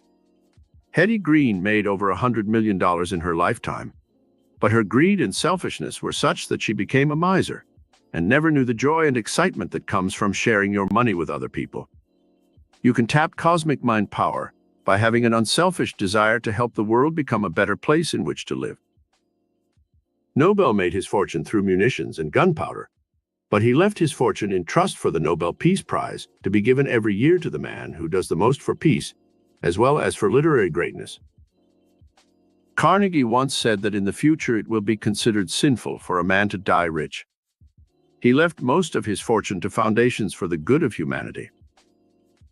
Rockefeller Sr. has been criticized by many for the methods he used to accumulate the early fortune he made. However, after his death, he left his money to the Rockefeller Foundation, which has discovered some of the great advances made in science and medicine, which can help all of humanity. Andrew Mellon endowed a vast art gallery so he could share his love of beauty with the world. The fourth dimensional plane of spirit. When you have explored all three planes of consciousness, the conscious mind, the subconscious mind, and the cosmic mind, you have at your control all of the vast forces which man may tap and use for his physical, material, mental, emotional, and psychic needs. There is still one other plane to be explored. This is the fourth dimensional plane of pure spirit or essence, which flows in, through, and around the physical and material, giving it its form and substance, but never being imprisoned by matter. Einstein was working on a theory before he died, which explained all matter, all creation, in terms of this divine essence or spirit. In religion, this essence is called the Holy Ghost, but in metaphysics we know that the power which Jesus, the healer, used, and which all the great mystics have used to perform miracles of healing and other great creative actions, was on the fourth dimensional metaphysical plane. In other words, the plane that is above and beyond the physical and material universe. Great forces alive in the invisible. There are great forces alive in the invisible fourth dimensional plane. It is there that electricity ebbs and flows in a vast tidal wave of power. When Franklin tried his experiment with a kite and key, he proved that this stupendous cosmic power existed. Later Galvani, Marconi, Edison, and other creative geniuses harnessed these tidal waves of power that exist in the invisible dimensions of time and space. Magnetism is another of these vast cosmic forces, which man is only now beginning to learn how to use. Newton and Galileo both showed mankind that this mysterious fluidic substance ebbed and flowed throughout the created universe, and could be used by mankind when he once understood it. Now our spaceships are probing interstellar space because we have learned how magnetism works through the gravitational force, or third law of motion, which Newton discovered. Capillary attraction in all growing living things is another one of these mysterious invisible forces, which is motivated by the divine essence behind all creation. When you once learn how to tap this enormous reservoir of invisible power, you can truly become a Superman and perform deeds that would be called miracles by all who witness them. Jesus knew how to transmute substances, how to heal the sick, now to feed the multitudes with a few loaves and fishes, how to walk on water, raise the dead, turn water into wine, and perform other incredible miracles through the use of the law of transmutation and transfiguration. All of this has been documented in history. How to tap the fourth dimensional plane of spirit. A. Use the two miracle keys of faith and prayer to unlock the vast reservoirs of latent power within your human psyche. Have faith that this power is alive today and is working for you, as it did for Jesus and other great teachers of the past. Use prayer as the spiritual language with which you can communicate to the divine mind within your own consciousness. The spark of divinity is alive within all human beings. You can talk to God as easily as you talk to your friends. Prayer is the language of the soul, and when you hold Holy Communion with your divine self, you will be admitted into many mysteries of the universe, and you will be given powers that will astound you. B. Intensify your spiritual magnetism by holding in your consciousness the spiritual qualities that all great mystics have told us about. These qualities are truth, love, peace, charity, goodness, forgiveness, faith, and worship of the divine force, which created all life. These qualities of the divine should be indulged and exercised as much as you exercise your physical body. The mind, the emotions, and the soul of man require certain stimuli, and on the fourth dimensional plane, man must live in the awareness of his divinity and act accordingly. Base and ignoble actions destroy this divine image, and man sinks back to the primitive plane of an animal. C. Master the negative emotions which destroy the divine image. These emotions we have learned elsewhere in our study. They are fear, hatred, anger, revenge, envy, jealousy, greed, selfishness, and malice. The only way that you can really master these emotions is through substitution of a positive emotion in place of the negative one. D. When you wish to stir the miracle response centers of your consciousness, use the secret that the Tibetan mystics have used for centuries. Visualize a golden cord tied to the forehead. See this golden cord reaching out into infinity, where it contacts the cosmic mind of the Creator. When you practice projecting your spiritual essence to the divine, breathe deeply 10 or 15 times, and then close your eyes and visualize the divine essence flowing from the cosmic mind to your mind. Slowly say the mystic words, Om Mani Padme Om, 10 or 15 times. Breathe deeply before saying the words, and then hold the Om a little longer than the other words. You will feel a sense of exhilaration when you perform this mystic ritual, and it will give you great power and endurance when you need it. E. You can tap this high plane of the fourth dimension of spirit when you perform charitable acts. This is one of the reasons why all the great mystics and prophets stress charity in their teachings. The spirit of outpouring is a divine act, as the sun pours forth its rays to nourish the earth and to give life to all mankind. The cosmic mind is a generous and loving force that bestows its treasures lavishly on mankind. Duplicate this generosity of the divine mind in your own life, and you will see immediate changes in your own life affairs. Being charitable does not mean that you must give money to others. Giving takes many different forms. You can give kindness, love, beauty.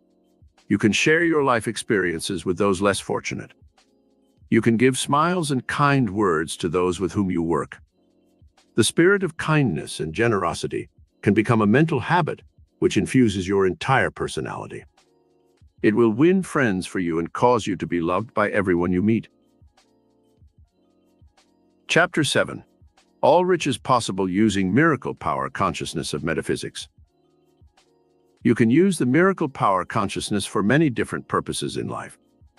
You may want to become an outstanding success in the business or professional world and build a vast fortune. You can use this power for this purpose. There is nothing wrong with utilizing the riches that are in the universe. They were given to man by the Creator and should be used intelligently. The Bible speaks of the love of money being the root of all evil. It does not say money itself is evil.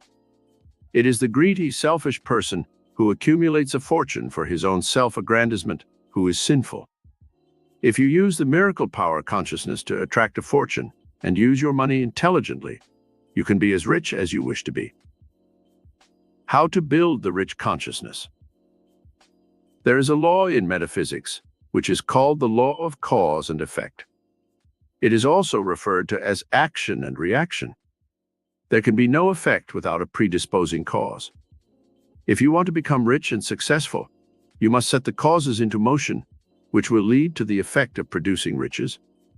This is a law in everything in the mental and physical worlds. What is consciousness? It is the state of being conscious, of having awareness. It is the totality of one's thoughts, feelings, and experiences. A rich consciousness must first be created before you can truly enjoy the blessings of life. This consciousness can be built even if you are poor and do not have any material resources.